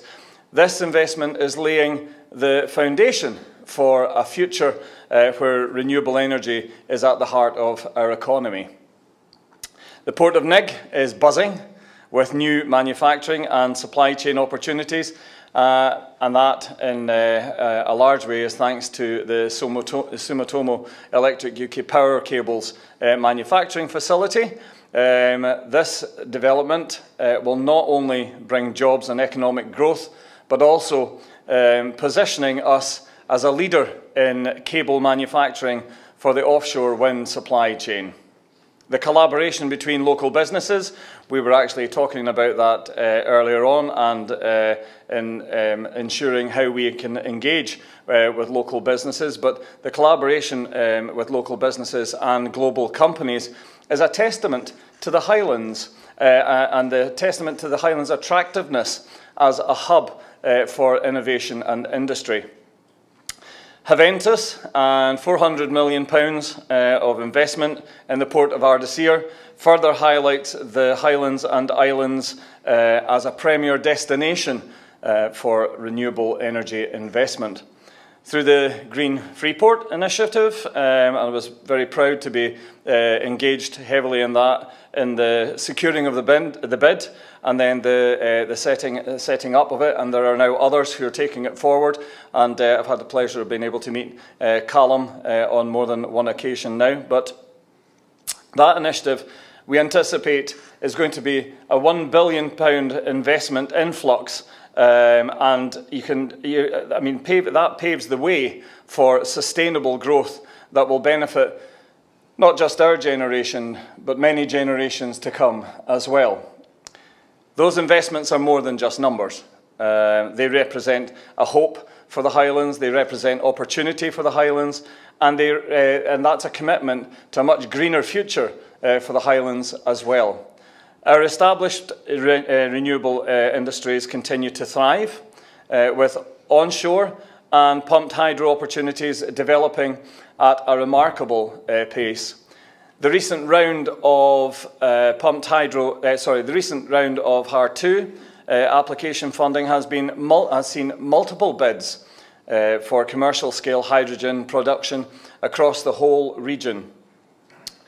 This diverse energy portfolio ensures that the Highlands, and that's what's important about this conference, the Highlands remain at the forefront of the renewable energy revolution. When I stood here 2 years ago, that was one of the main things that I was emphasising, of where we are in Inverness and our vision for renewable energy and energy opportunities in the Highlands.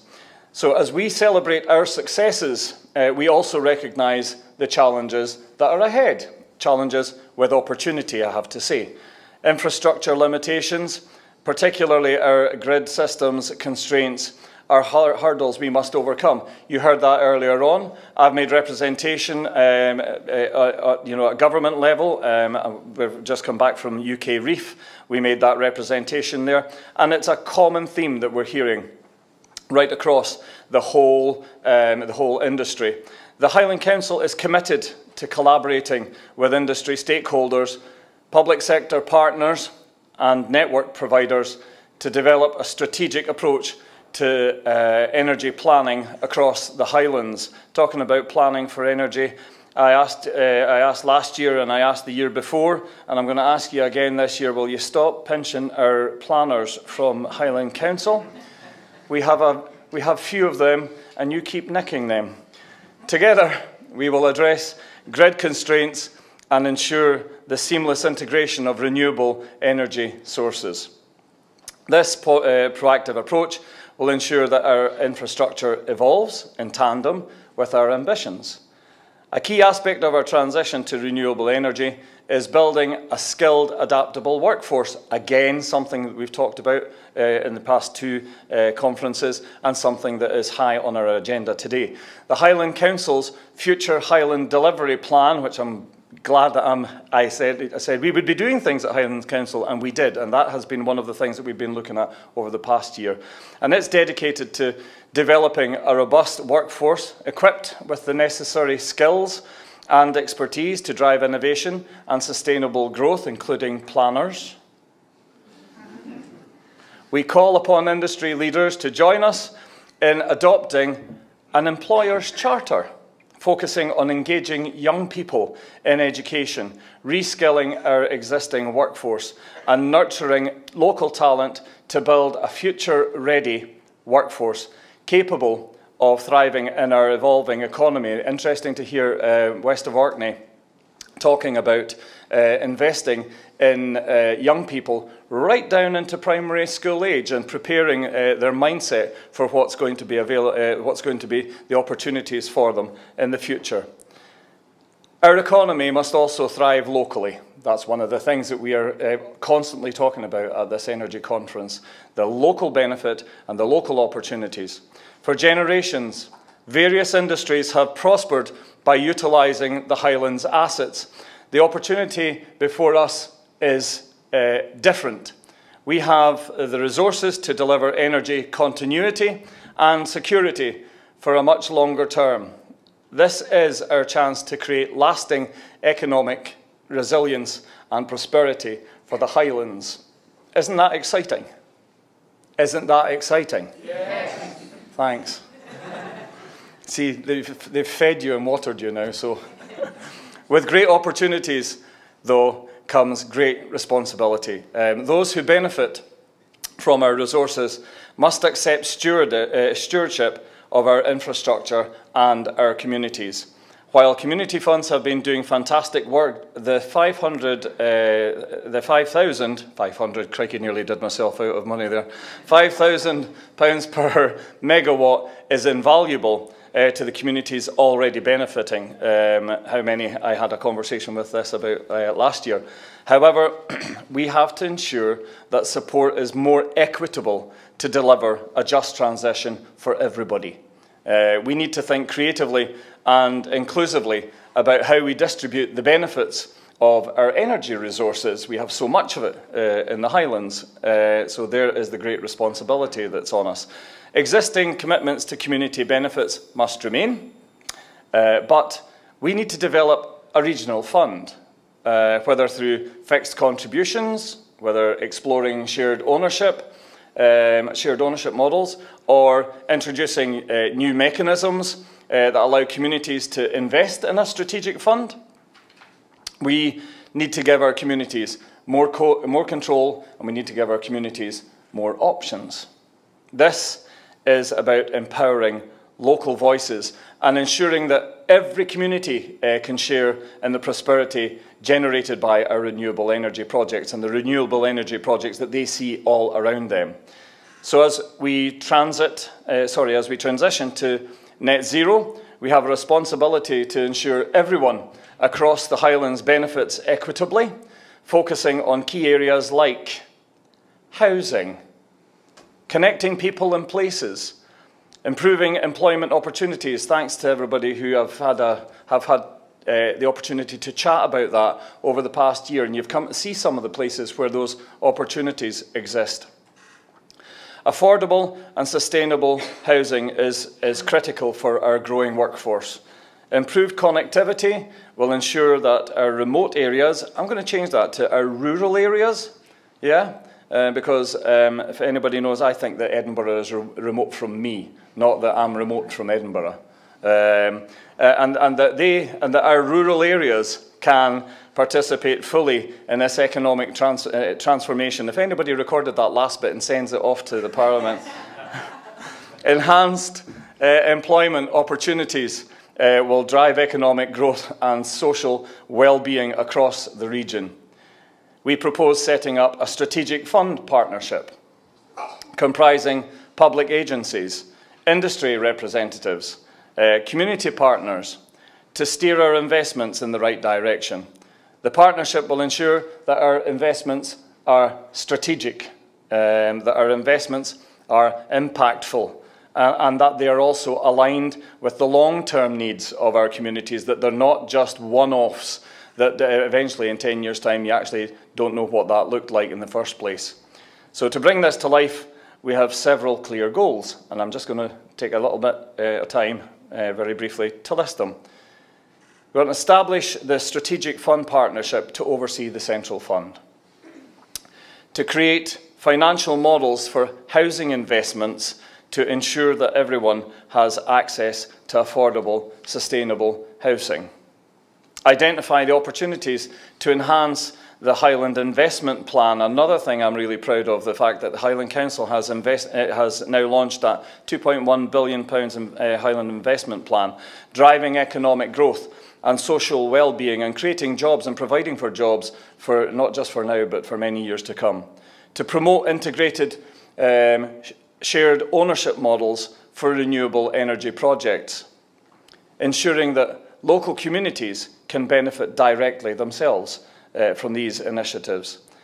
Lead local area energy planning with SSE to ensure, are you picking this bit up? Are you writing a lot in that?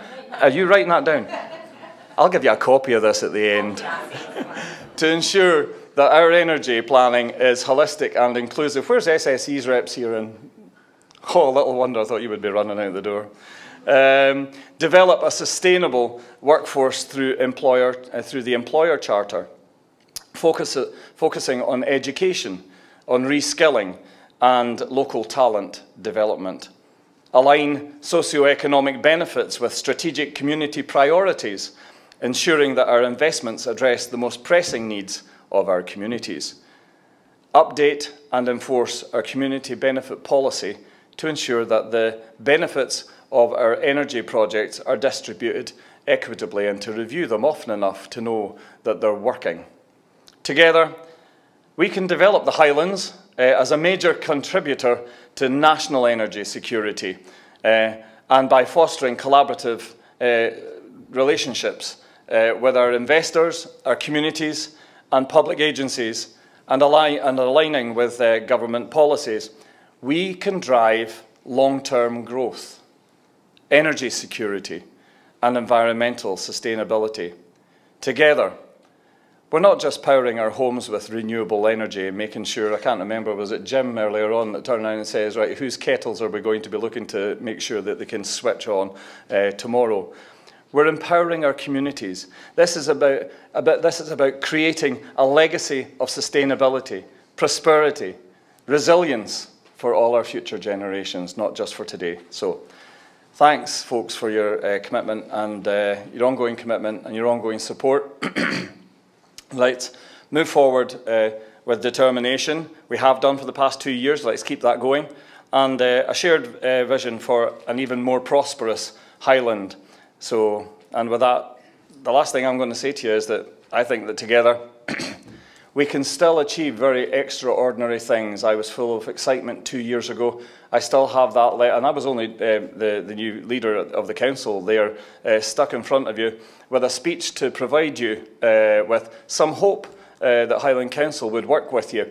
I hope that you've found that over the past 2 years, and that we're continuing to have those discussions, dialogues, and that we're looking to be able to create that enhanced opportunity that we're all wanting to continue with. It's been a very exciting time, and I see it even more exciting in the years to come, especially considering that now over the past 12 to 18 months we managed to get one of the 2 green free ports in Scotland situated right here in the Highlands. Thanks very much, folks.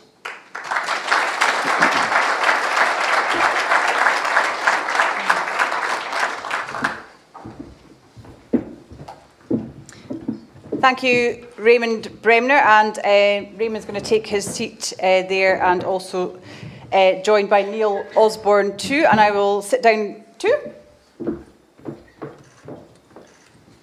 So, gents, I don't know if we can, that's us now. Raymond, you were outlining a lot of different things there. I mean, we'd like to throw this open to the audience as well. If anybody has any questions, I've got 1 or 2 on Slido, but please do raise your hand if anybody would like to put a question to either Raymond or to Neil, who's here in his capacity as Climate and Energy Team Manager. So we were hearing there, Raymond, you touched upon the fact this is the 3rd conference, and it seems since the first one, so much has happened. But there is so much still to do, isn't there? And I guess the question is kind of trying to keep up with all the opportunities that there are available. Yeah, I don't think it's just keeping up with all the opportunities, because I think that everybody's up for taking those opportunities and running with it. I think that by the fact that we've got so many new people in here, that we see that as finding out about those opportunities. We have, you can see what we have achieved over just in 2 years in terms of the amount of investment that we've seen come into the Highlands. The fact that we managed to secure the one of the 2 green free ports, that was a very proud moment. And when we go to conferences like UK Reef, I'm not long back from there. I've been there with some of you in the last year as well. And the level of representation and the level of profile that I think that the Highlands has massively increased. And I hope that you share that consideration as well. Because when we're out there banging the drum for the Highlands, and once we see that one investor puts their toe in the water, believe me, a second investor will follow not far behind them. They want in on the act. They want in on the opportunities. And that's not just at green free ports, that is to do with all levels of green energy. And I think that we could point to them over the past 2 years where that's actually happened. And I said that at UK Reef. I said to them when we were talking about the opportunities that prevail, you know, the saying, build it and they will come. Well, if you secure it, they will come, but it's how quickly you move with that. And I think that sometimes we have to increase the pace, because before you know it, while you might think that you have 12 to 18 months, Callum, I'm talking to you, while you might think you have 12 to 18 months to be able to get yourself set up and to be able to get yourself in a position where investors can then come on board, you might find that the investors are actually knocking on your door far faster than you thought. And as soon as they're in there, others will want to come in as well. And I think that the Highlands is in that position and has been for the past couple of years. And we need to be prepared that that is going to be the case moving forward, and at a faster pace. It will bring challenges because we need to be able to plan faster, we need to be able to create infrastructure, we need to be able to build, we need to be able to do lots of things that have the ability to be able to, I've talked about them in my speech there just now, skills, making sure we have the right skills, making sure that we can house them, making sure that we can train them, making sure that we can provide them bigger and better opportunity. The list keeps on going, Nicola. How is that able to be achieved, do you think? There's so much ambition and there's so much will, but how can things be speeded up? I think that, again, going back to the speech that I had there just now, setting up collaborative partnerships to be able to make sure that we're working together collaboratively, that we're not actually tripping each other up, so that we're understanding where the gaps are and how we can fill them. And to make sure that what is, you know, and yet at the same time allow it to be competitive enough to be of maximum benefit to our local economy, so that nobody is shut out. So it's not just all for the big boys and girls. I very nearly got Noted. That wrong. Yeah. In the Highlands, you know, equity and being equitable for everybody, so that we can all get a share of the prize. I think that's about. Yeah, I could keep on going on about this. We know. Yeah. I've got a question here, a couple of questions coming through on the Slido gizmo. That's a technical term. What tools will Highland Council deploy to ensure developers contribute more to the area, given that many believe that £5,000 per megawatt is enough? Will you impose planning conditions? Well, I've got a different answer than him, because I'm political, and £5,000 per megawatt is never enough. And I've shared that, with others. But in terms of what we do with that, I think is the important thing for me, and making sure that there are lasting, long-lasting legacies that we and our families and our communities can look back on and know and recognise and see it tangible and material enough for them to appreciate. Oh, and another word, sustainable as well. It's pointless putting money into investing money in our communities into community benefit without seeing that it is sustainable. Before you know it, you've spent it, it's gone, and that's it. Would you like to say something, Neil? Tell us about the many challenges, Neil, because I mean there are so many plates being spun here, or the will to spin so many plates, but it must be very tricky to navigate it all from the council's perspective. I mean, a number of the speakers have touched on it today. We have an immense opportunity across the Highlands, but equally we face a number of challenges. We know we have one of the highest populations in fuel poverty in the UK. We have a dispersed community that we need to understand as we move towards a net zero, how that impacts across communities and how we attract people to actually remain in the Highlands. And I think being able to work together as a partnership, we've seen how that works in terms of how we've developed the Green Freeport. The public-private partnership has been very successful in how we've developed that model. I think we look at this as a region-wide opportunity, and how we develop the renewable energy potential of Highlands now is a real opportunity to leave a legacy to the Highlands for the future. And you spoke about the sense of responsibility here, because this is something that will not just impact the next few years, it's decades going forward, whatever happens at this juncture in time. What is the responsibility, do you feel, from the developer's perspective and from Highland Council's perspective for the region? You want to take that? I think at this stage, I mean, we've heard it today, that the opportunity is huge. It's bigger than any of us could cope with individually. I think it's understanding how we can develop that partnership working. And I think what we've done within the Highland Council over the last 2 years is start to understand what we feel our role is.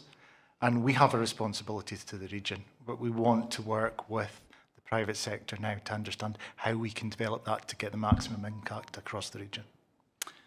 I also think that we need to make sure that at every step that we take along this journey, including all the steps that we've shown that we've taken over the past 2 years, we had this conversation with some of you at lunchtime. We need to take our communities with them. They may not fully understand all the time. They may not accept what the exploitation, if you like, as they see it, of those energy opportunities. But I think that our communities have moved on over the past years in terms of their level of understanding and in terms of their level of knowledge and in terms of our younger generations coming through and their expectation for us to set up a brighter future for them.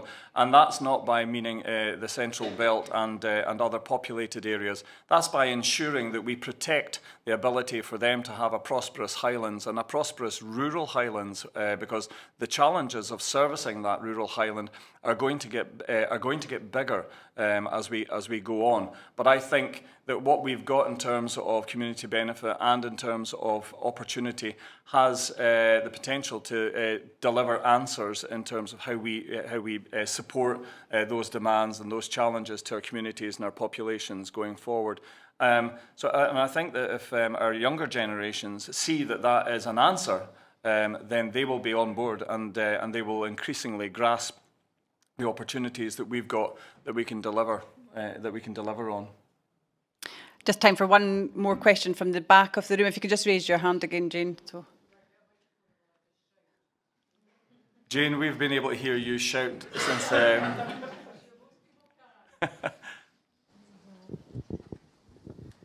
It's good to hear, actually, that people have finally caught up with what we've always known, which is that the Highlands is actually the centre of the universe.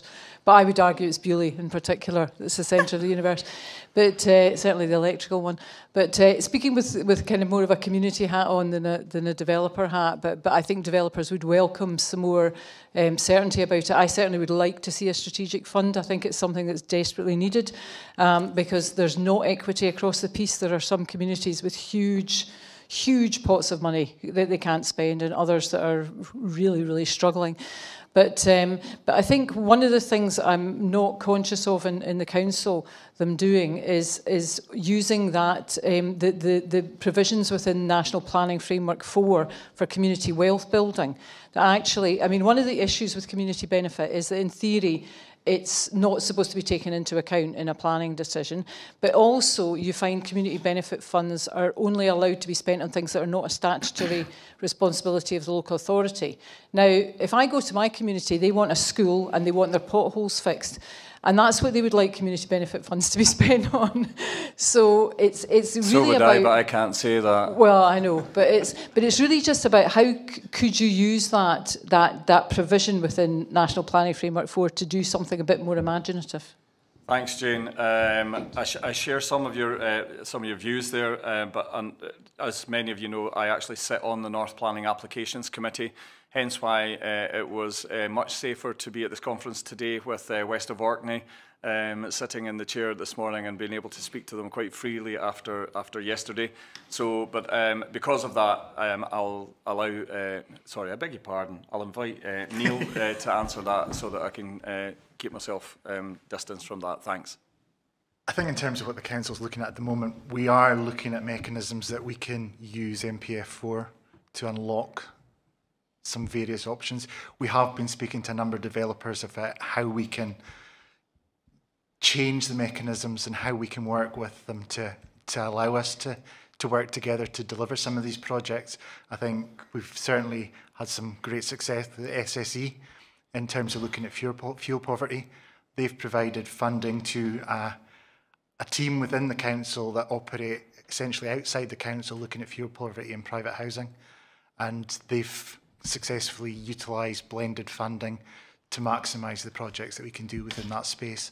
I think there's opportunities across the piece that we can start to look at it as a region-based fund and how we can access that and make it work, and that's the reason why we want to establish this fund in conjunction with developers. I think as we build this out and having that collaboration and understanding where the need is, how we deliver projects that meet that need, and that it becomes something that's much bigger across the region. Thank you very much. Thank you, Jane, for that question. We'll have to wrap this part of the afternoon up. There's lots more to come. Thank you so much to Councillor Raymond Bremner, Leader of Highland Council, and to Neil Osborne as well, Climate and Energy Team Manager for Highland Council.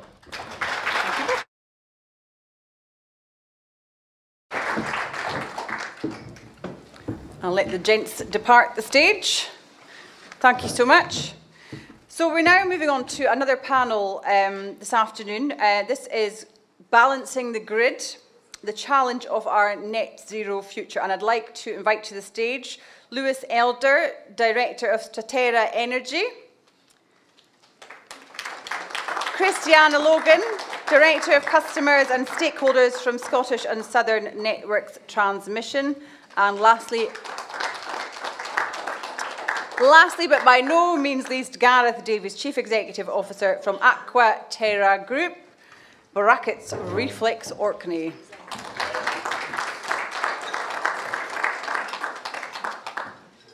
Welcome all.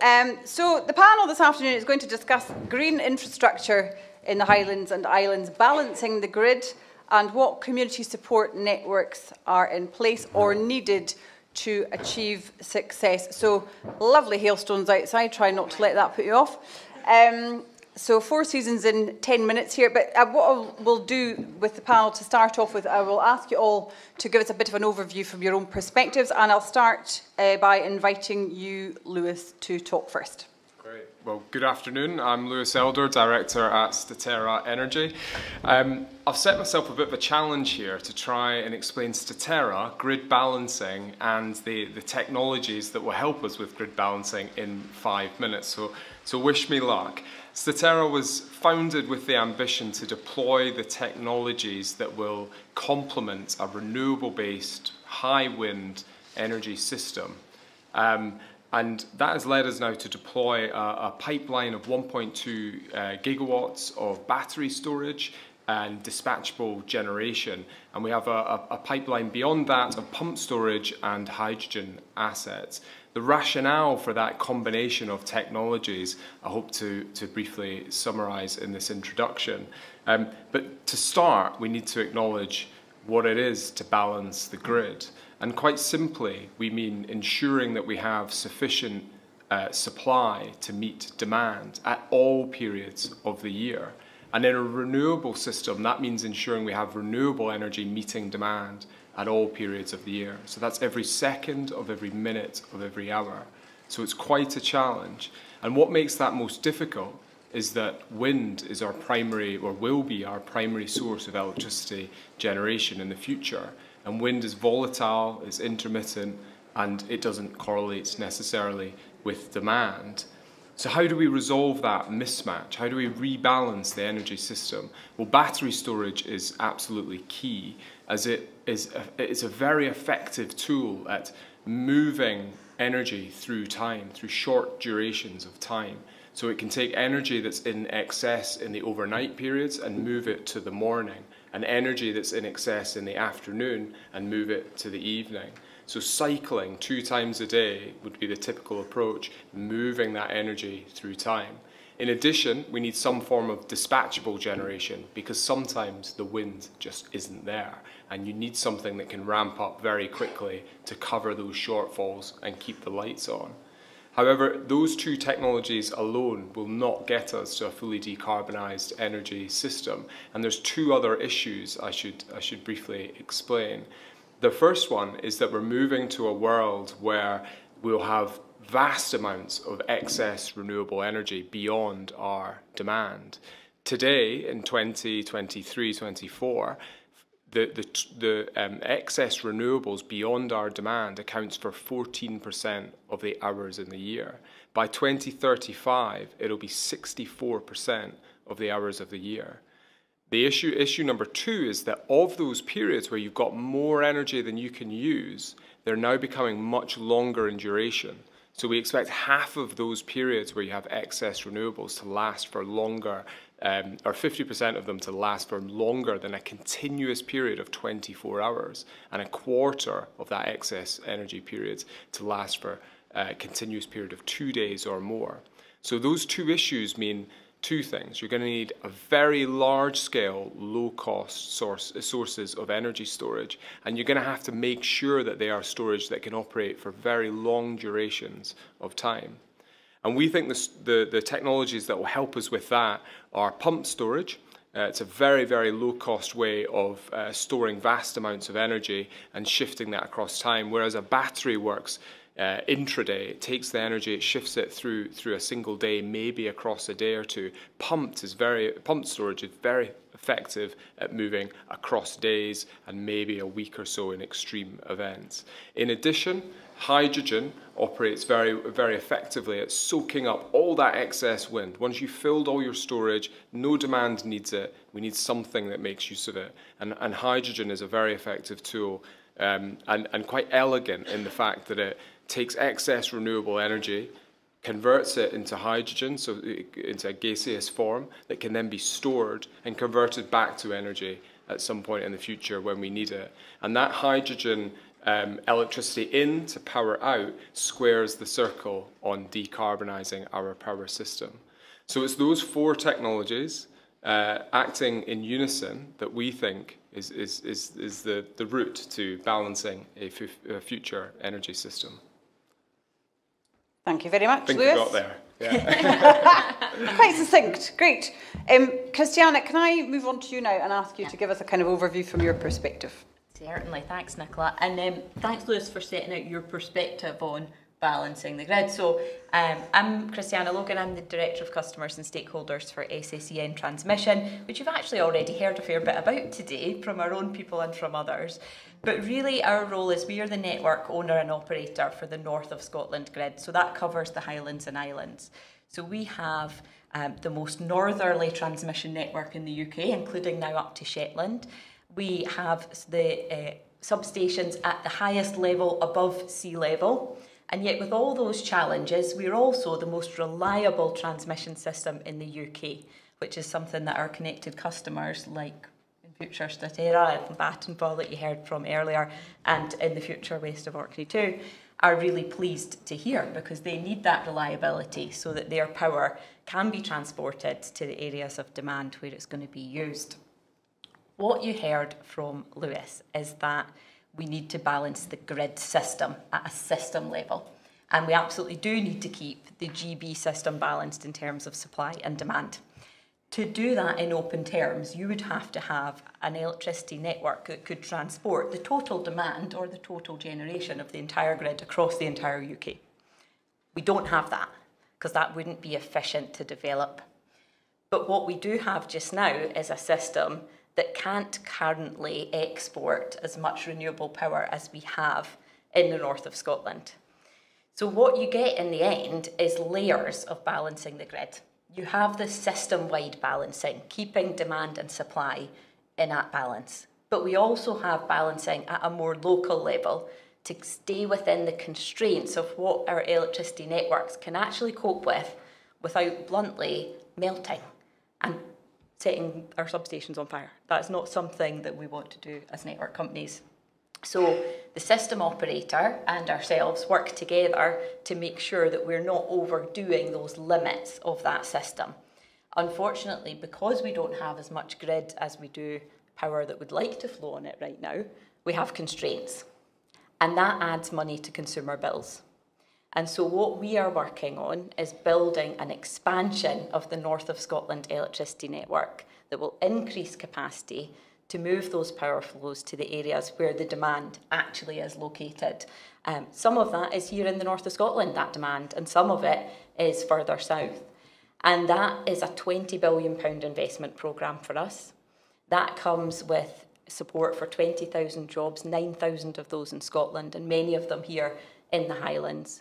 We've grown our own business in SSEN transmission by 500 people over the last year, and we'll do another 500 new jobs this year, all in the north of Scotland. So these are local jobs. And we also bring significant benefits with those projects. I shared with Councillor Bremner my frustration that UK government guidance around community benefit from transmission projects has been delayed due to the general election, but we are confident that we will get approval for that. And for the programme of investment that we have out to 2030, that will bring over £100 million of community benefit to the region. And to get ahead due to the delays, we've committed to a starter fund of £10 million that we'll commit based on projects already in construction.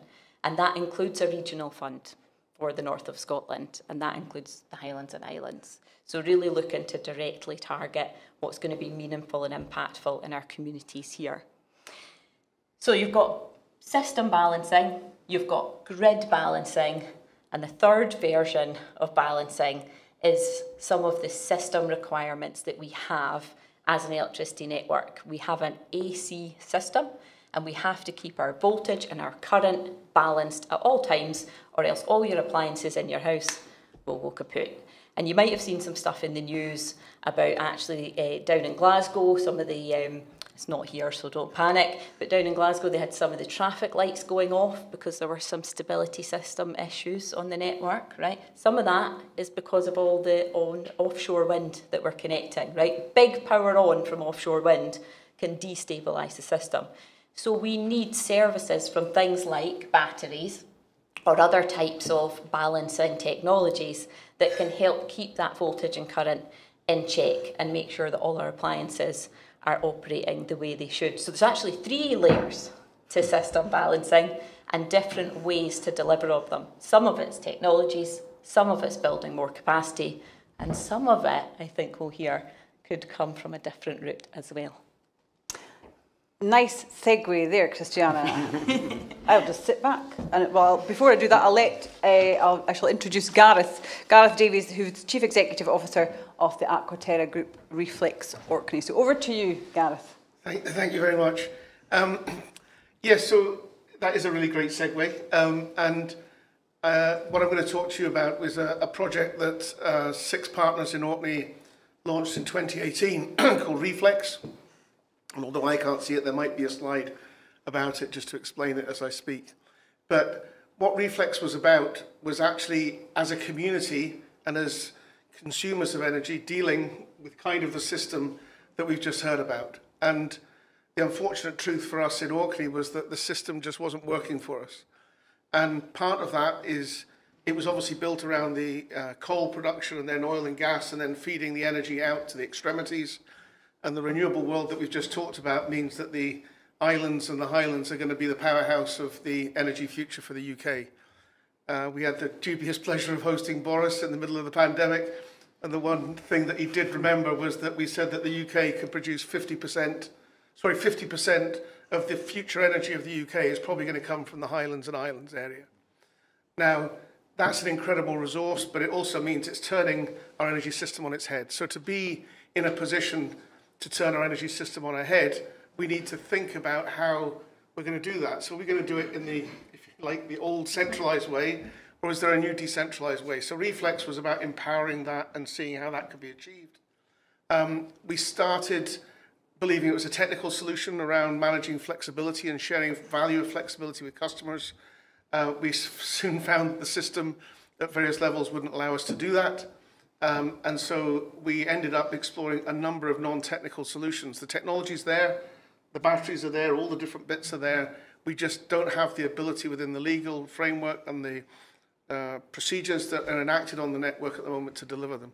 So Reflex was about doing that. We've got 1,000 members in Orkney who are living that dream, if you like, sometimes living the nightmare. The area we were able to make most progress on is on transport and the adoption of EVs, and not just through Reflex, but just through a number of things that have happened in Orkney over the last 20 years. We now have over 1,000 EVs in Orkney within a population of about 10,000 vehicles. So 10% of our vehicle fleet is now converted to EVs.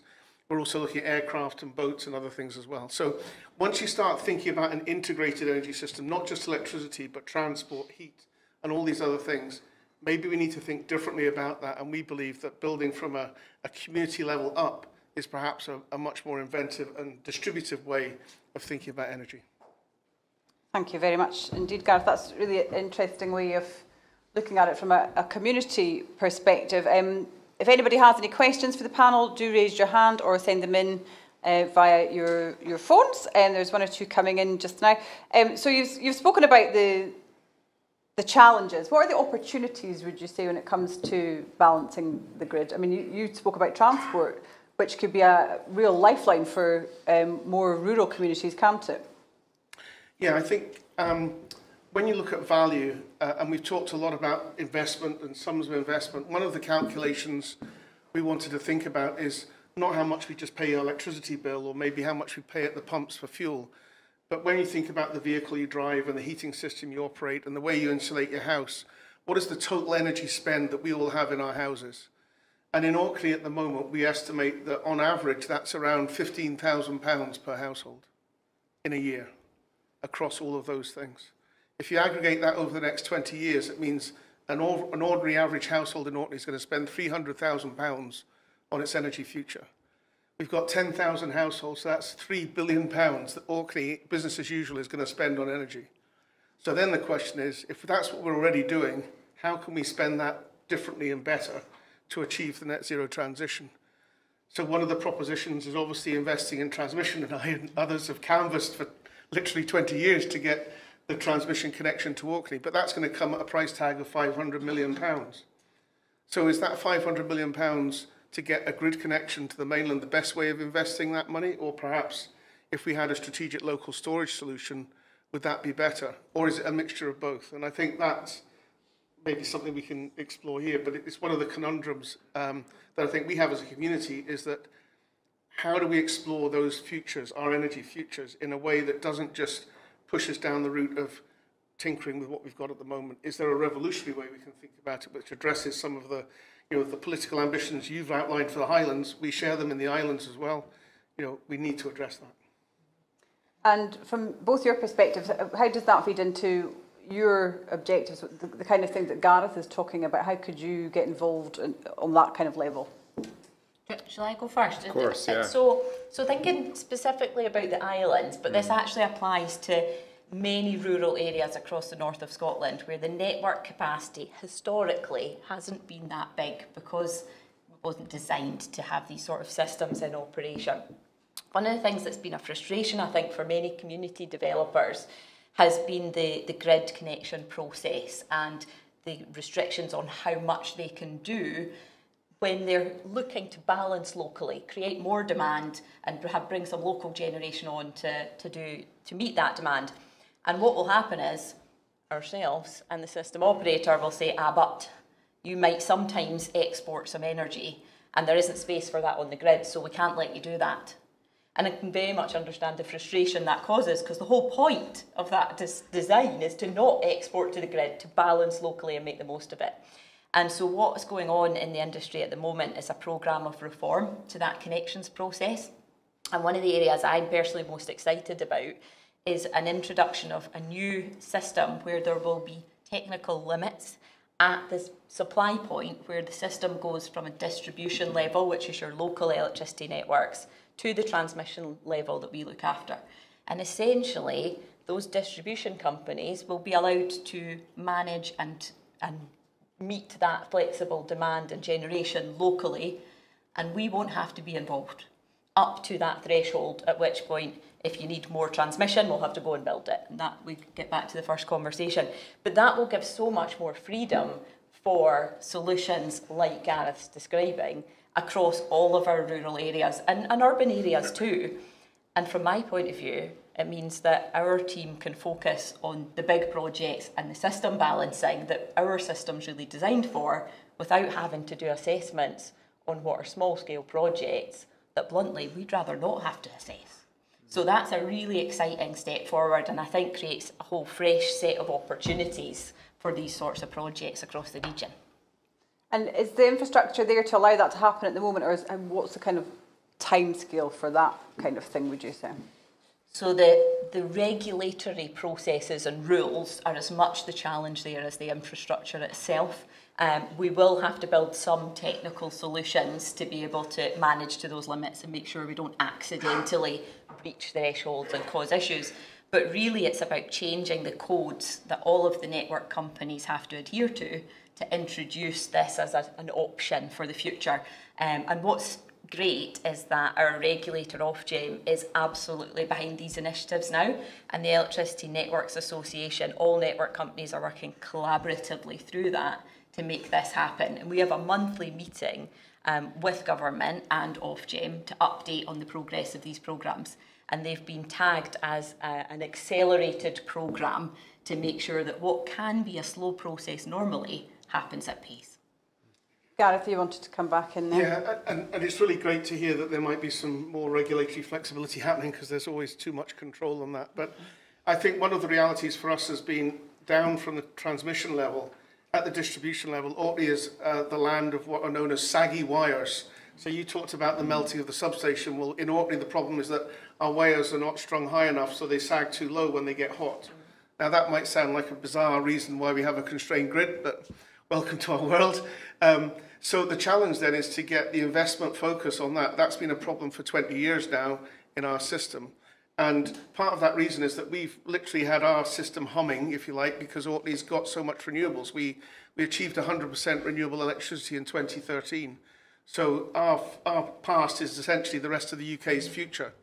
And what we've seen is that the capacity of the system to absorb the increase in demand that's going to come as we move through the transition is something we need to really address. So in Orkney, only 15% of our energy use is electricity. 85% is as fuels for hydrocarbons. So if we're going to reach a decarbonised state, we're going to effectively lift our electricity demand by 85%.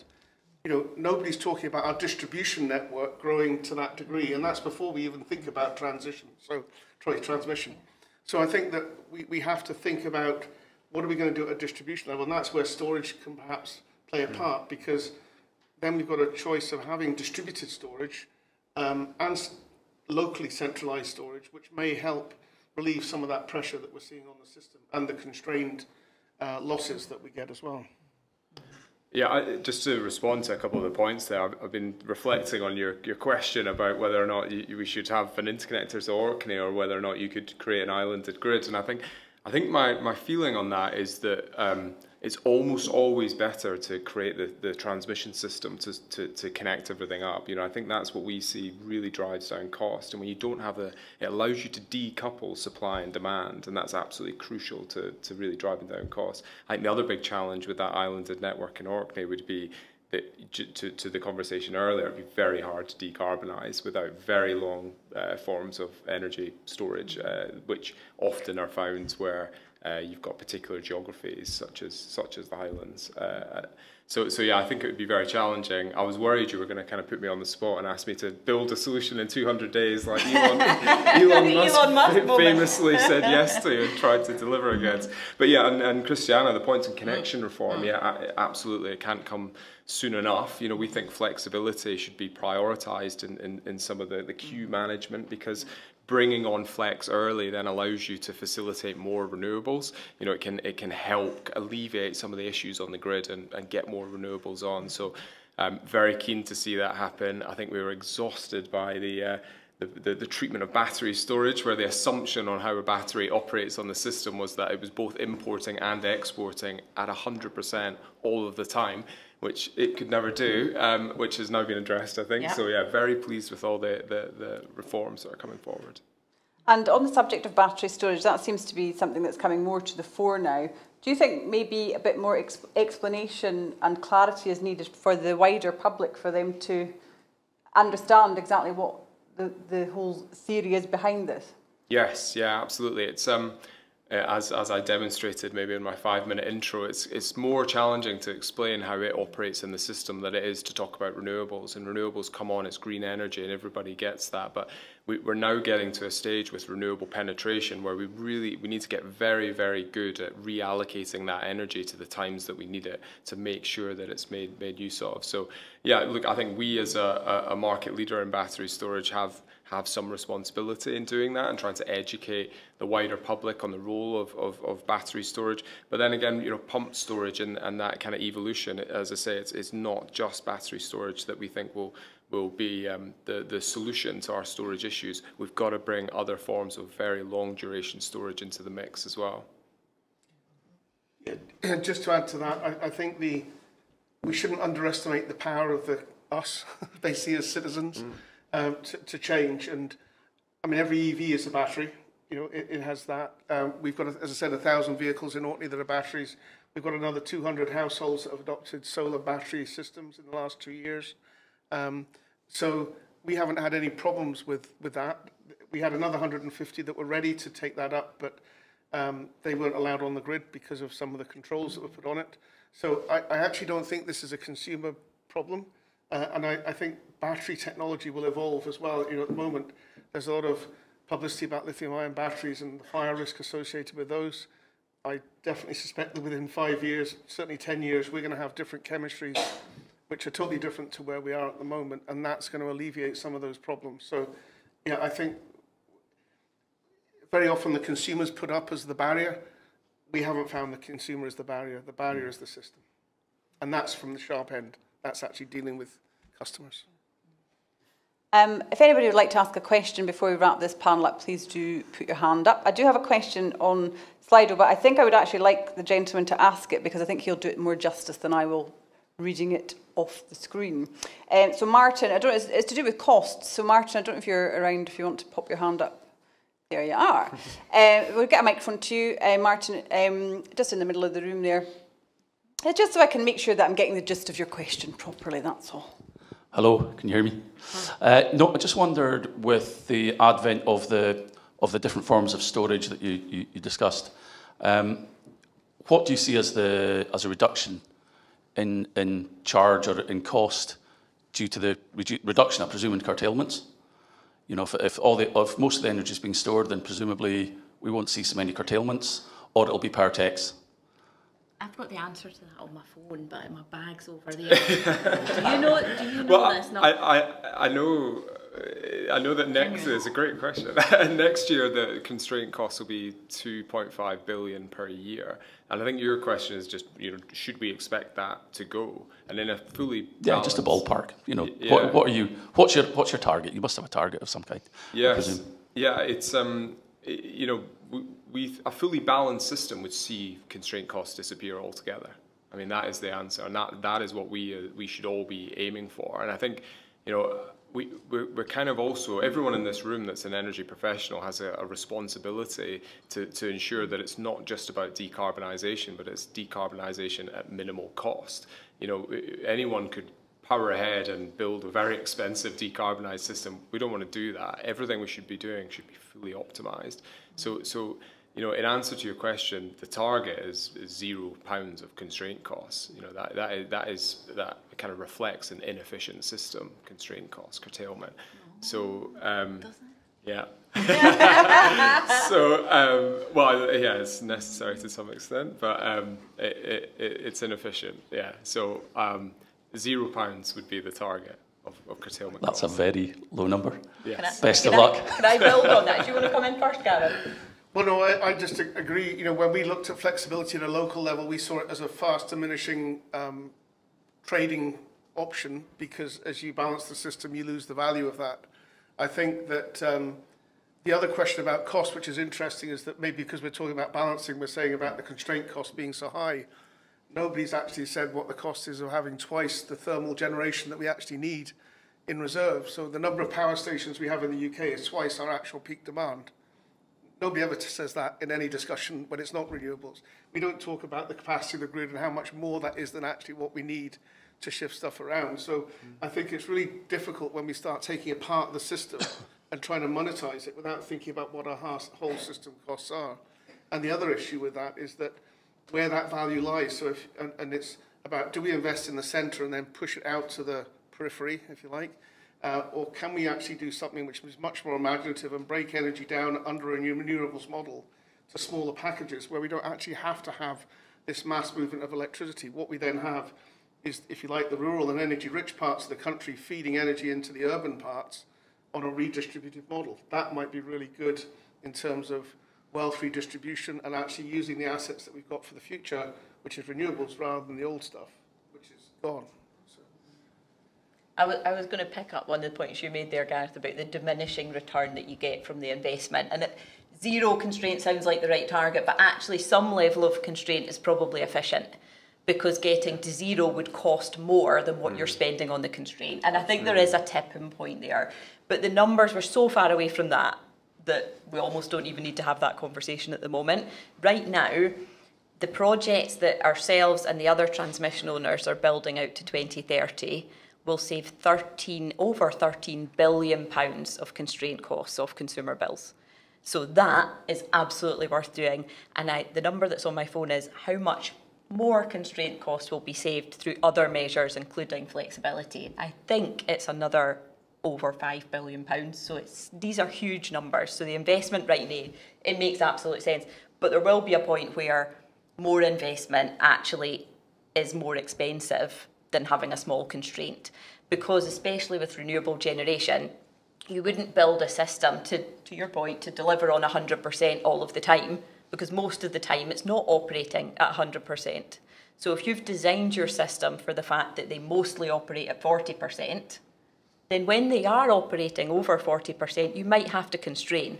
But it's still efficient to do that, because having built it for 100 and it only does that a very small amount of the time wouldn't make sense. And getting the right balance of that between when to invest and when to constrain is the job of our system operator. And that is a tough job for them. And those are the cost-benefit assessments that they make when they decide what system build we should have. So that is a constant ongoing process, layered on top of spatial planning, future energy scenarios, demand planning of how that's going to grow and change in the future. And so that process is really thorough. And when people come to me and say, why on earth do you need to build this grid? Nobody's done a cost-benefit assessment of this. I'm like, they have actually, and it's quite involved, and the system operator's been really thorough about it. And we're not doing this to meet 100% of wind farms or 100% of the batteries that want connected. We have designed an efficient system, and that's what we're looking to build. One very quick point, if I may. What we'd love to see as part of that process when we do the cost-benefit analysis is not just comparing the network against the cost to constrain, but against the alternatives that could provide a similar role. And you know, that's been missing throughout regulation for a long time, allowing batteries to compete with networks. So if you've got the idea to reinforce between point A and point B, maybe that doesn't need a network reinforcement. Maybe it's actually more cost efficient to just put a battery at one end and manage the flows more efficiently. But Ofgem have really struggled to create any kind of way of allowing networks to compete with batteries in that way. So, you know, kind of building on your points, we'd love to see that cost-benefit analysis expand to allow all technologies to compete. I know you're going to be running out of time. No, we are running over. We are running over. We are running over. Very, very, very briefly, Gareth. Just to say, alongside that, house insulation, that should be in the cost-benefit model as well. Reduced demand, it makes every solution easier. Very succinct. Great. Thank you so much to all of our panel. That was a great session and loads to talk about. We're going to move on to another session in just a moment. But just to say, Christiana will find her phone if you really need to know that number. There will be an opportunity at the very end of the day to have a coffee and a chat with folk to catch up on any of the points that you want to dig a little bit deeper into. But for the moment, I'd like to say a big thank you to Christiana Logan, Lewis Elder and Gareth Davies.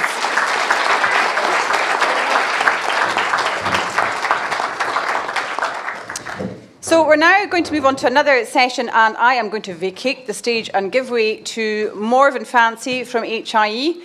She's going to be chairing the next session, looking at attracting, retaining and developing the right skills for the region. So a big welcome to Morven.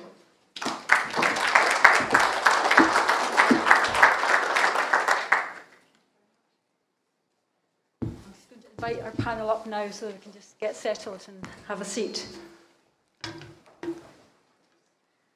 And while they're settling in, I'm just going to make a few, say a few words from my own perspective while you get yourself settled. So thanks for inviting me along today to chair this session. I'm Morven Fancy, work for Highlands and Islands Enterprise with a remit for housing, skills and population. It's a small remit really.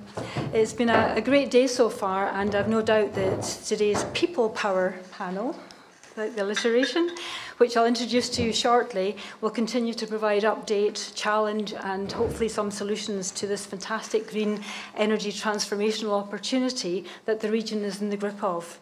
We've heard from fantastic speakers all day today. In fact, that last session was just fascinating, particularly to somebody who doesn't know enough about that sort of activity, but just brilliant. We've heard Malcolm talk about the mix of excitement and urgency and challenge that we're dealing with here. And I'm also really, and I think Callum touched on this earlier, this idea that when we were set up, Highlands and Islands Enterprise 60 years ago, we were set up to fix the economy. And in many cases, what we heard about was poor Highlands and Islands, the geography, the weather, probably even the midges. It's all just really difficult and hard. And those very features of our region are actually why we're here today in terms of the opportunities ahead of us. So it's fantastic from Highlands and Islands Enterprise perspective to see, you know, the rationale for us being here and where we are now and the opportunity ahead of us. It's not often in my 30-plus years of working for Highlands and Islands Enterprise that I find myself unable to sleep due to work worries. But I have to admit that whilst other people might be counting sheep at night, I'm counting jobs. So many thousands of jobs that are going to be landing here that you're hearing about today, now and over the next decade, and hopefully further ahead. We're starting to get better information about those jobs. When I was here 3 years ago, we were talking about it in rough terms. We're starting to understand the types and where we might be accessing that labour from. But if you've heard a lot about them today. We have offshore wind, which is now building out, and we're looking at, estimated 4,000 jobs across the Highlands and Islands. The pumped hydro storage projects we've been hearing about today, 3 of them up in that advancing development stage, plus 5 more coming in behind. That's another 4,000 plus jobs that are going to be operating across the Highlands and Islands. We've heard already about the SSEN transmission work and the up to 5,000 jobs that we're going to see spread across all parts of the Highlands and Islands. And in lots of these different communities. And of course the Green Freeport with its forecast 10,000 jobs. Add to that the construction, civil engineering work for the port and harbour infrastructure requirements to support this green energy activity. You're getting upwards of 25,000 jobs. And for somebody who's fixated on our population, given that we are at about 472,000 almost to the dot, and desperate to get to that 500,000 population for the Highlands and Islands, this is a tremendous opportunity. But of course, the challenge will be how do we get them and keep people here? And of course, the region's labour market is broad. It doesn't work in isolation. The energy, the green energy jobs in the market and the sector doesn't work in isolation from the rest of the Highlands and Islands sectors. We're seeing major growth in nature-based jobs with our peatland restoration and our forestry work in rural areas. And we're also seeing a buoyant hospitality and tourism sector. The sort of biggest visitor numbers since pre-COVID times in the Highlands and Islands. So we've got all that complexity within the system working there. So I think if you also add into the house building that I hope will follow, because we're needing the houses, you can see the pressures that are going to exist across the sector. I'm not meaning to depress all you developers out there. I'm just wanting us to be realistic and to be aware of the challenge that's ahead of us. So, having set that sort of scene, let's hear from our panel, and I'm delighted to introduce you our 4 key contributors. First up will be Callum Cruden, who's a director of RI Cruden, a specialist in renewable energy with a team that spans mechanical, electrical and wider renewable sectors. Callum's also a sustainability ambassador for the Institute of Directors. I'll get to you just in a minute, Callum. I'll just introduce others. Next up, he'll be followed by Derek Cairns, who is the Inward Investment and Growth Manager at Skills Development Scotland, and he's often involved in conversations with potential and real inward investors. After that, we'll hear from Derek Duguid from Aurora. He's the Operations Director of UK North Aurora Energy Services, and he'll share his company's approach to recruitment and training and the services that they have to offer. And finally, we'll hear from Isla Robb, Managing Director of Operagy Scotland, who will provide an overview of the energy labour market in a UK-wide, and talk a bit about the types of jobs that we know that everybody in this room and outside are going to be seeking going forward. That's the scene set. Callum, I'm going to ask you to introduce yourself and say a few words as well. Thanks a lot. Thank you. Hi everyone. My name's Callum Cruden. I'm Director at RI Cruden, based here in Inverness. We're a mechanical, electrical and renewable contractor, and we're here to talk about the skills shortage and the people shortage we have in the Highlands area. RI Cruden, we're an SME, just around 60 employees.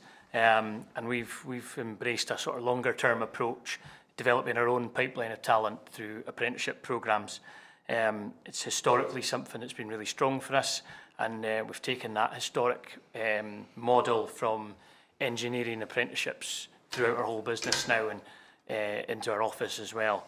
25% of our current workforce are apprentices or trainees or graduates in some description.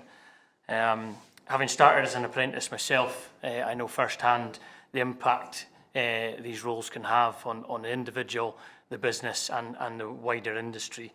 We recently closed our apprenticeship intake for this year, and we were overwhelmed with applications, over 140 applications for 7 roles.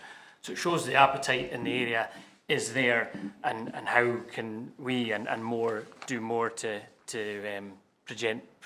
present more opportunity. Beyond this increasing quantity, you also need to prioritise diversity and inclusion. It was concerning that out of the 140 applications we received this year, only 2 were from female candidates. We currently have 3 female apprentices in our business, but how can we improve this, and how can we target the underrepresented groups here in our industry? We recently went through a Skills for Growth programme led by Derek, who you're going to hear from soon at Skills Development Scotland. It was a very positive programme for us and helped us open up a lot of dialogue with training providers and how we can help bridge the gap we have in our area for training facilities. We're working now closely with UHI on how we can update this and stop having to send our team to the Central Belt and beyond to receive the training that the business needs. However, we still face challenges meeting the demand for skilled professionals right now, and how can we fill this void? Retention of our apprentices historically has been extremely good, over 90%.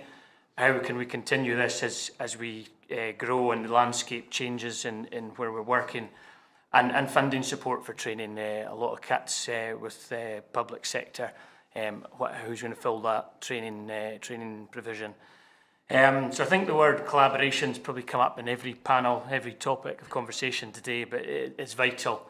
Collaboration between businesses, collaboration between training providers and government agencies to achieve net zero is what we're going to need to navigate the opportunities we have here in the area.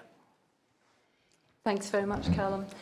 Callum is probably a bit humble, but is an outstanding organisation making all the right moves in terms of making their organisation attractive for the future recruits as well. So I'm sure we've got more to learn from him as well. Thanks for that. I'm going to ask Derek now to pick up the conversation. Yeah, I think there was a slide, but probably not there now. So my name's Derek Cairns. I'm with Skills Development Scotland. Just a quick overview of who SDS are. We're the Scottish Government's national skills agency. We work at both a national, regional, local level. As Marvin mentioned, my own role is growth and inward investment, so I work very closely with a lot of large-scale companies looking to come to the area. I wasn't having sleepless nights there until Morven sort of re-mentioned that again. Probably will have now, because the demand for skills is going to be so immense. But just to sort of reference Callum's topic there as well, we're not just talking about large-scale investors who want to come and create hundreds of jobs, because they will, but SMEs, supply chain companies, local indigenous companies like Callum's and others are equally important in this whole thing about skills and talent attraction and your future workforce and where it comes from.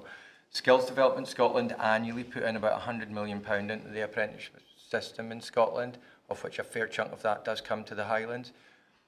It's driven by demand. The next slide, if it's there, probably is the one and only slide I ever really talked to in SDS. It talks about a supply and demand situation.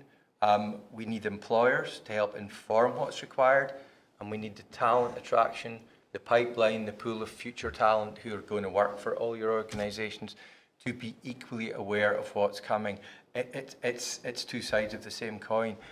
I've been struck all throughout the day, as Callum mentioned there, about the word collaboration and cohesion and, all the things that need to be done in industry and sectors and businesses. And I would say that skills is exactly the same. In the same way as infrastructure needs to be in place and other things that need collaboration, skills is a thing that also needs that. So much so that the creation of the job that I have within SDS was done about 5 years ago to marry up with Scottish Development International and the Enterprise Agency's Inward Investment team, who host employers coming from all over the world to the area, as well as working with local Indigenous employers.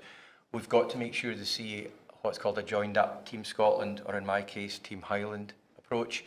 Although I work for a national skills agency, I must admit, I can say it amongst friends here, but I bat for the Highlands, Highlands and Islands.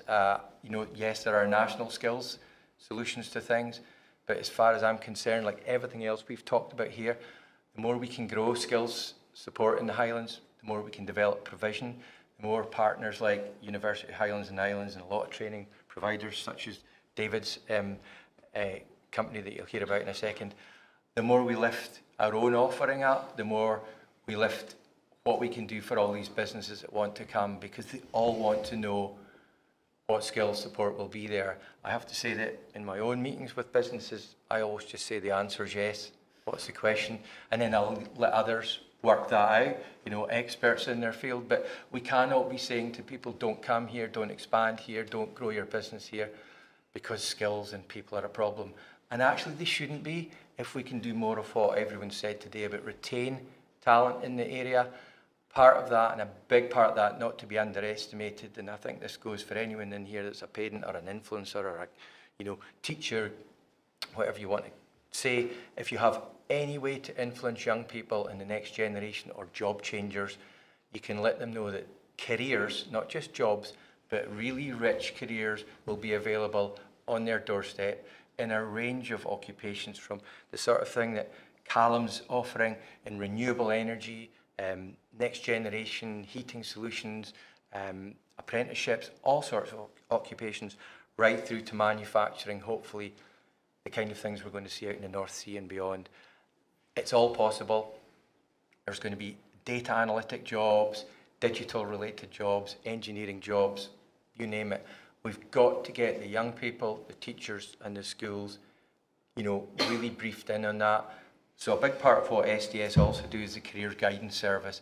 We have a mandatory guidance service in all the schools across Scotland, all the schools across the Highlands, and particularly keen to hear what Councillor Bremner said. We're fully aware that the Highland Council have created a real big strategic blueprint, including skills and talent attraction, as have the Freeport. The Freeport have also created a skills plan as part of their mandatory business case. Ourselves and other partners have contributed to that. The really good thing about the Highlands in this particular area is that all the key components of what we need to happen are here. We've got providers, we've got good partnerships, we've got UHI, the colleges, private providers, right through to organisations like Bernardo's work, who will work to support more disadvantaged people in the community. these people can also not be underestimated. There's so many people out there who can work for all of your organisations going forward, and that's an important message. Thanks very much, Derek. Thank you for that.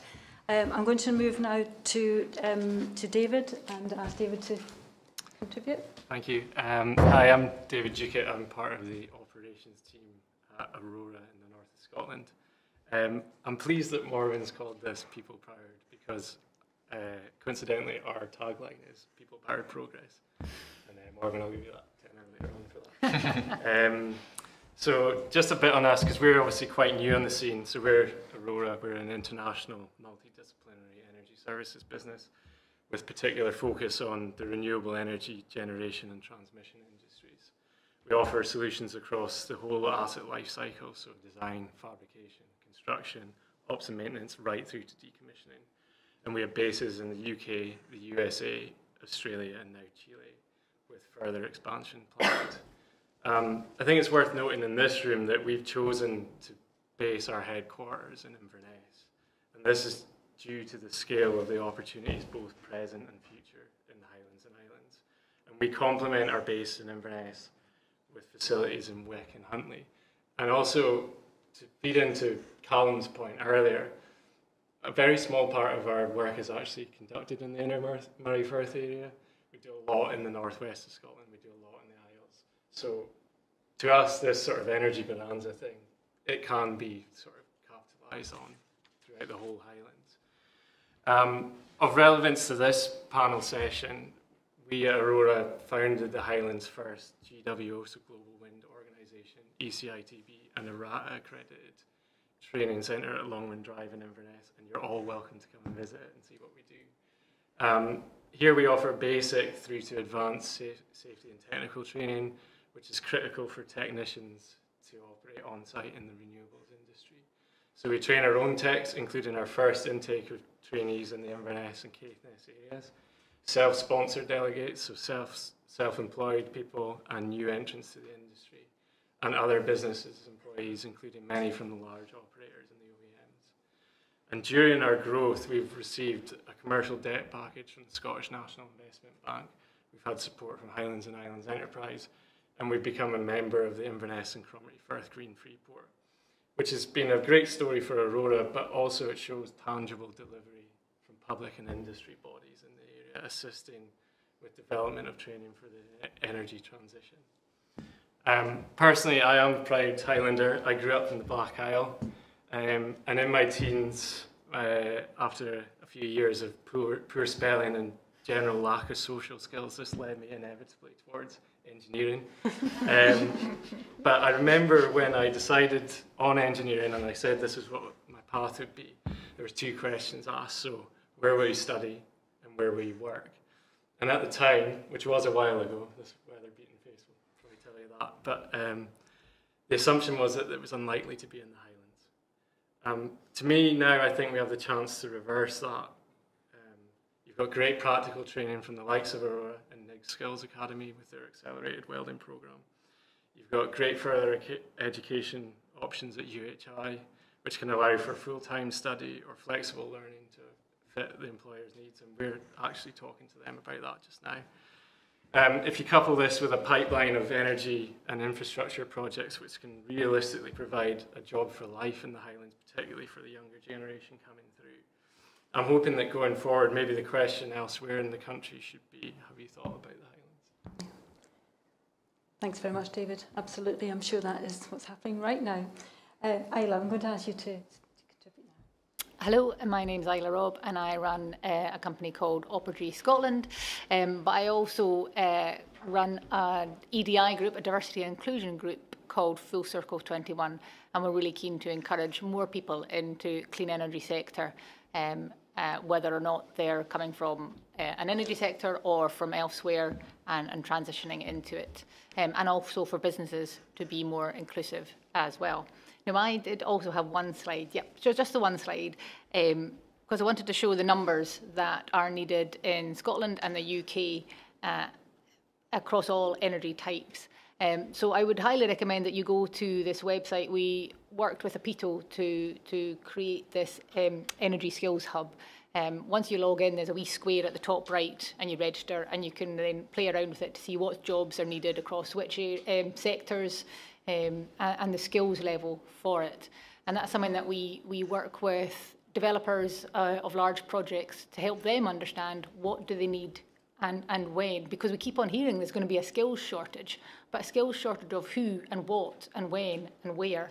And yes, we can see, for example, there's not enough welders at the moment, and that's something you can't quickly pull out 100 welders from your pocket tomorrow. You need to train them. But again, these projects that are going to get built, what will they need and when? And that's something that I would always applaud projects to go to national bodies like SDS to work together on that. And also what's helping the work or the skills shortage is what we've found is people's work ethic is changing. I think it's been changing for a few years, but COVID really struck home that people want a different work-life balance. People want to work a 4-day week. People don't want to work away from home so much. So that is exacerbating our skills shortage, and it's not something that I don't think is going to change. As employers, we all have to figure that out and offer that work-life balance to our people. What we're also finding is we need to look at future jobs. So the digital and the AI, we need to bring that in and embrace those, because yes, there is a lot of focus, particularly in offshore wind, in manufacturing.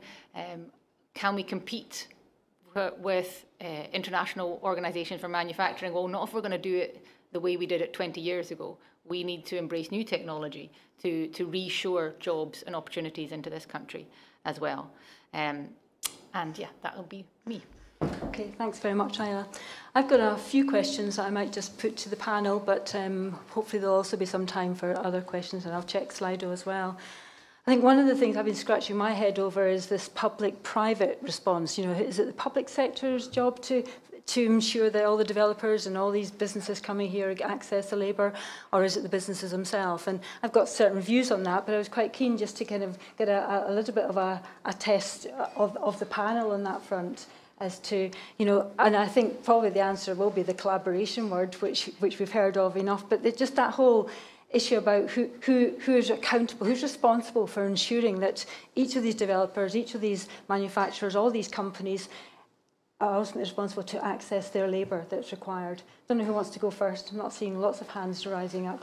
I think okay, just a quick comment from each. Sitting on the fence, I think it's both. I don't think there's a one or the other. We need employers to be responsible to allow people to start their careers there as well. So often you see job adverts, they always want somebody with experience. Well, how do you get that experience? Yeah. And I've found that time and time again, the amount of wind turbine technicians that have come to me and said, how do I get offshore? Because everybody wants a wind turbine technician with experience. So the employers need to be open to people without experience and training them up. And whether or not they will all do it themselves, or there needs to be some kind of public intervention to support that and offer the training. I think that's a very good Marvin, point. Just on that, so I'm conscious of the two scales, if you like, or the two ends of the spectrum on that. At the top end of the spectrum, you've got SOEC, the Scottish Offshore Wind Energy Council, who are working with all the ScotWind developers in collaboration on a range of projects or a range of topics, including skills. There's a skills subgroup. You know, who knows? There's strategic discussions going on there, but the idea has been floated of developer funding going in to maybe be repurposed back into the public sector to help support skills. That would make sense, but that's still a work in progress. But I have to also say that, you know, Callum on my right here is an exemplar for how an SME business can also approach things and use some public funding. Callum is obviously putting a lot of his own funding into skills and CPD training, but some of the contribution it will get from SDS through apprenticeship funding, through the college and through other providers is there to be had. And I think it's good for business to have a look at that. I appreciate that, especially a lot of the small businesses are busy being busy. I totally get that. And when Callum talked about the Skills for Growth project that we did, it maybe allowed someone to take a stand back and have a third party look at things. But I used to say, if an accountant phoned a businessman and said, look, you know, change your vans or change your light bulbs and you'll save £50,000 a year, they would do it. If we say, look, have a look at how you're recruiting, have a look at how you're training and how you're talent attracting, if you do it well from the beginning, you will save money and effort down the line as well. And I think it's really important to get the balance right. Thanks. Yeah, I was just going to say that obviously that apprenticeship route that we do is great because it offers experience whilst being trained. So when people are normally 4 years, they come out with experience and a qualification. And I can't speak highly enough of it, really. What I think is a lot of people are talking about today as well is the actual need to speed things up. We're talking about the amount of people we need and all this in the future, and nothing really happening right now. So what we're looking with apprentices, you're looking not quite in the same league as a whisky distillery looking that far ahead, but you're 4 or 5 years ahead looking to where your labour needs to be. So it's trying to get that blend of having your training coming through at the right time, where all the opportunities are also going to be coming with grid constraints and planning things getting approved. Thanks, Callum. David, do you have any comment on that? Yeah, I think generally from the private sector, we have to take ownership of ourselves, and that was partly the reasoning behind our training school. Yes, it's great to offer training to other people, but we found that generally we're fishing in the same pool as everyone else for technicians, and it just doesn't work. It's already a congested market for that. And actually what we do is we have this sort of energy contractor merry-go-round where they jump ship for an extra couple of quid an hour, and all it does is inflate the rates for our customers. So really we had to change that and start creating our own. And we see it, you know, not just people on the tools. We're at the point where we're going to have to start doing it with project engineers, project managers, all this stuff, because it is such a busy industry right now. And if you think about what's coming over the horizon, we have to be ready for it. So like Crudens, in the same manner, we felt like we had to start creating our own workforce for 5 years' time. So the trainees that we took on this year, they'll be leading our jobs in 3-4 years' time. That's excellent, and particularly Isla's comment there about not just expecting the young people to, or not so young people to roll up with the actual experience, but to take them on board and nurture that going forward. So I think that's the kind of answer I expected, which is I think it's the businesses that are working hardest, are rewarding, that are training, that are nurturing these young people and not so young, will be the winners in all of this. Thinking a bit about the balance of effort, again, maybe this is public-private or not, in terms of capturing young minds. I don't want to labour this too much because it's a fairly well-discussed point about how young do you go in terms of trying to influence. And sitting behind that, I think, is that responsibility and urgency about raising awareness. So we're all in this room. Some of us are learning new things today, and we're all in this sort of sector, in this space, but the wider community don't really necessarily understand about the sort of cumulative number of jobs coming at us. So how do we go really young to try and build? I mean, the answer is probably, and I'll say it myself, will be every level, but how do we have to target really young? I mean, I know we've got the Science Skills Academy project, which is exactly doing that at that 10 to 14 age group. So any thoughts on that in terms of that building that huge workforce for us going forward? Given that we've got the career service within SDS, I would say yes. I think the earlier the better in many ways. It's been referenced several times today about STEM projects, really good STEM projects. UHI have a STEM ambassador network. We've got the Science Skills Academy. We've got My World of Work Live. But when we were looking at this as part of the Freeport Skills Plan, it's quite a cluttered landscape. So we've got to try and make sure it's cohesive and collaborative. You've got to look at it from the point of view, if you're a business or you're an inward investor and you're planning to come and create jobs this year, next year, 27, 28, it's a pipeline that you are creating. It's youngsters going into S1 just now might be working for these businesses in 5 years' time. If they don't hear the story and if they don't see it for themselves, they won't understand that it's there. To me, it would be unforgivable if you're at Allness Academy, for example, and you don't know what's going to happen across the A9. Something's far wrong. Yeah. That you can't make a career decision based on knowing what's coming. I think also it's got to be made more fun in terms of through the schools, you know, how they do some of these fun things that are STEM to get, you know, girls in science and other things to realise that they can do these jobs and that these jobs are real. I think it's really important. So there's probably no real early or late time to do it, but do it now is the time to do it, and do it collaboratively. Any other comments on that? Just to follow on. Well, you do tons of Derek school said, engagement. Yeah. We tend to sort of target more secondary school, maybe not looking as far back as younger the better. But I mean, getting into sort of a wider debate of curriculum as a whole from school, and I think it was touched on in one of the earlier panels about the actual skills that are getting taught in schools and how relative it is for the workplace. You know, we find a lot with school leavers that the first year is a lot of hard work and retraining of what you're actually needing in a workplace, and what we could do to wider benefit everybody in that scale. So I think, yeah, you start them as young as possible. I think STEM's great, but we need jobs that are not STEM as well. And again, I think the girls in STEM and all those are fantastic, but we also need to have diverse people in the workforce as well. So it's all you see it and you can be it. So how many females are in senior positions in businesses? How many ethnic minorities are in positions, senior positions in businesses? So we have to look at doing that as well to encourage people to come into the sector as well that had a career elsewhere, because less and less people have a job for life, or even a career for life. You can dot around, and also so many jobs in the future aren't jobs yet. So we need to bear that in mind.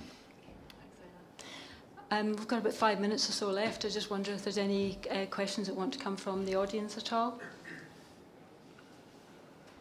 Maybe while you're thinking about that, I mean, I think one of the challenges we probably should all set ourselves in this room today is that responsibility to spread the word, to get the information out there, not just at that local level, although many of you will have to operate in that local level, but at a regional level, to explain about this plethora of fantastic opportunities that are about and facing the region going forward.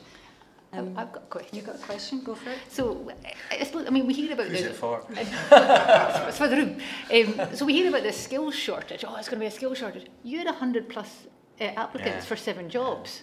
Like, what's happening to those poor souls? Are they getting jobs elsewhere, or are they all in a job at the moment and they're not? And they're like, well, I'll just stick at my current job. So maybe there's not the skills shortage. Well, there clearly is, but you know, there's people out there that can't get jobs. It's funny, we were talking about this earlier. I borrow a lot of stuff that I hear from manufacturers and engineers. I don't have that ahead myself, but I think, gosh, you can learn a lot from them. And there's there's a Japanese word, kaizen, that I love, because it's like built into manufacturing engineering, that you get it right first time, you keep it right, you improve it, you do all that. I think that there are things that can happen with the skills and education system that need to be better. Some of it is just polishing up bits that are good, others complete rethinks. But I think that the idea that some people can be lost to a career or a job through bad filtering or whatever is, you know, not really good. And I think more needs to be done at kind of grassroots level to inform youngsters.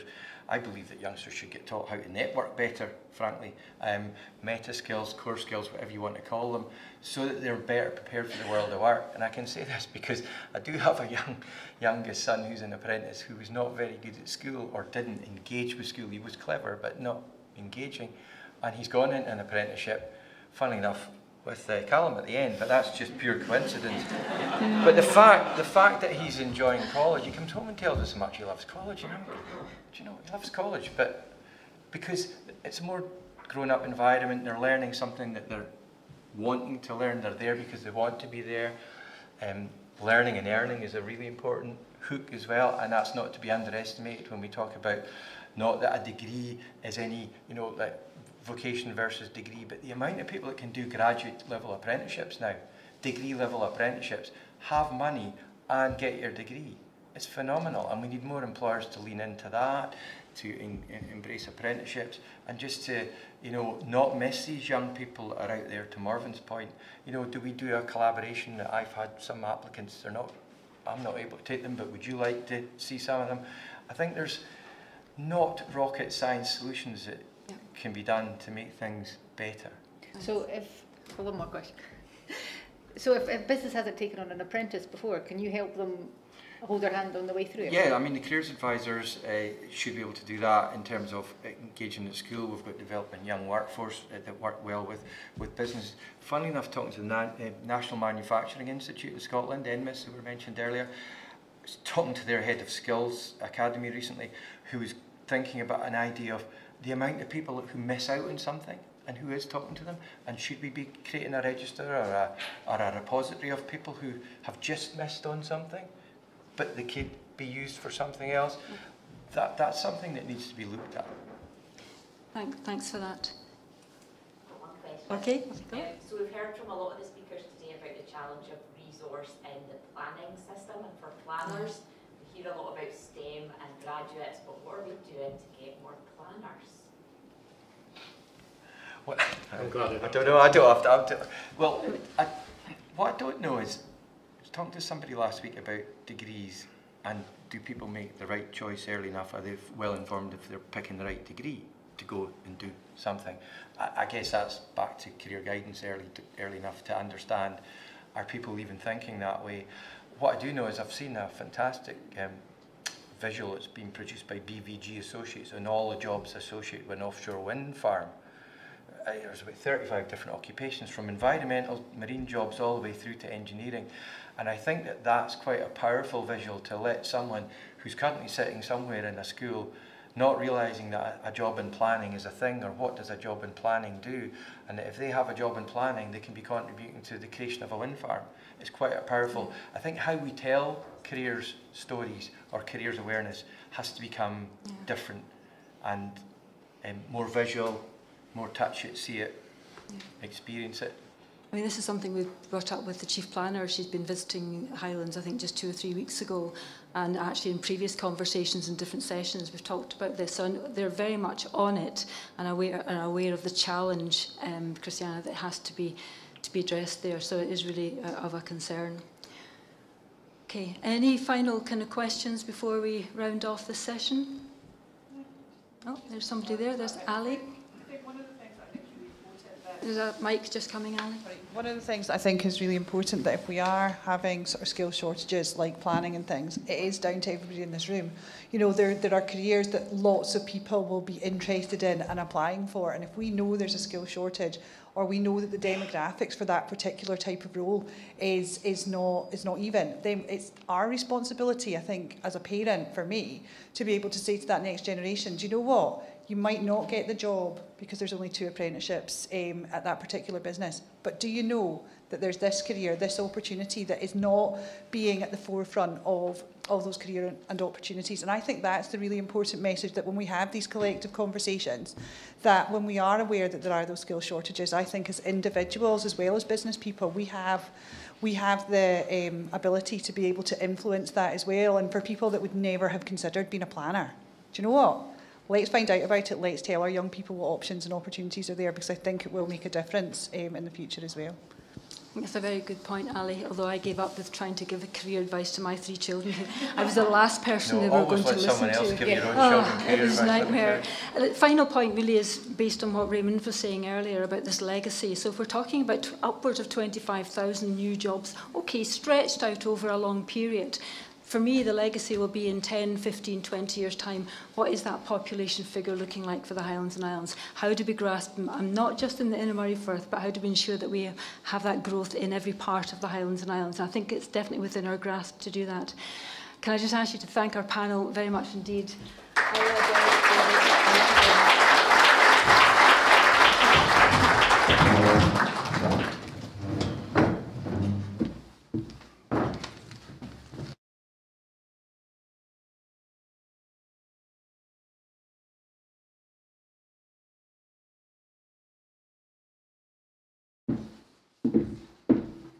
Huge thank you to our panel and to Morven as well. Some really, really interesting points there, and lots for us all to go away and think about, I think. So we're almost at the end of our day, folks. I would now like to invite Christiana Logan from SSE and Transmission back to the stage again to make some closing remarks.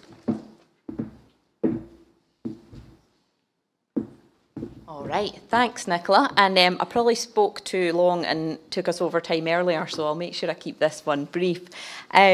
Just massive thank you to everyone who's attended today, and I hope, like me, you have been enthused by what you've heard.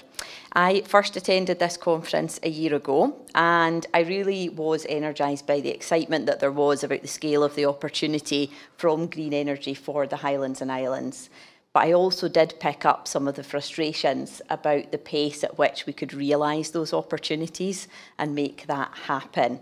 And as Councillor Bremner spoke about earlier, we spoke last year about how we could do that, and that our hopes that at this year's conference we would have some specific positives to share about these benefits to the Highlands and Islands. And I have been delighted to hear about those today. At the last session we've just heard very specific, not all STEM jobs that are coming to this region, which is a great opportunity. On top of that, we heard, Frank and others speaking earlier about the local contracts that there will be for local organisations. Our own project from Beauly to Spittal will have over 100 SMEs working in the delivery of that project. So again, very real opportunities that people can now start to get involved in. Then when we spoke, the panel that we're talking about offshore wind and the opportunities from the ports, again, specific jobs, specific investment here in the Highlands and Islands. I was absolutely delighted when we worked on that project to announce that Sumitomo Van Oord would be the preferred provider for our second link to Shetland. I mean, as it was mentioned earlier, Gareth, we've worked for decades to try and get the Scottish Islands connected to the main transmission system. We're now doing that, and not just once, but twice in the case of Shetland. So hugely exciting that that inward investment is being promoted through these projects that are also delivering for the Highlands and Islands. Really pleased with that. But we can't pretend that there aren't still some frustrations as well. We've heard a few as the day has gone on. Some frustrations in terms of the processes and the systems that we work with in this industry and the pace at which they change. But something we are absolutely working on.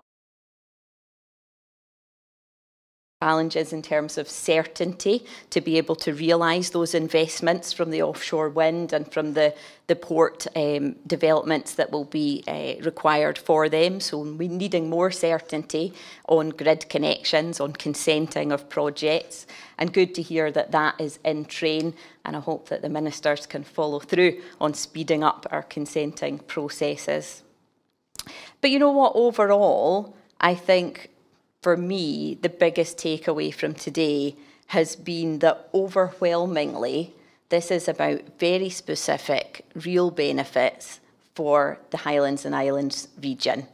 And the conversation this year has been much less about how the Highlands and Islands can contribute to green energy and energy security goals, and much more about how targeting and delivering green energy and energy security can deliver on the goals of the Highlands and Islands.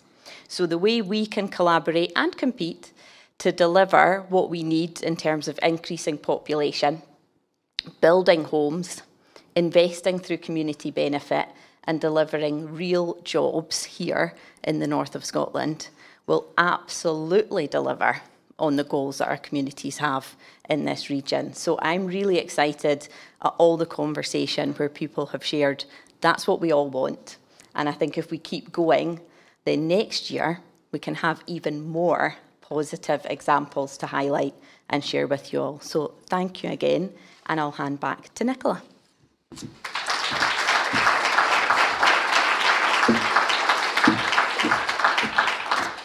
Thank you so much, Christiana. So it just remains for me to say a big thanks to all of you for coming along today. We hope you've enjoyed it. We hope you've been informed and sometimes entertained too. A big thanks to all of our panellists today for all their words of wisdom and expertise. Thanks to our event partners and exhibitors, SSEN Transmissions, Terra Energy, Vattenfall, West of Orkney Wind Farm, the Highland Council, Drax, SSE Renewables, Scottish Power Renewables and Aurora Energy Services. So thank you all once again for attending today. There is now some tea and coffee next door if you would like to continue the chats, and we thank you all for joining us. Thank you. Bye-bye.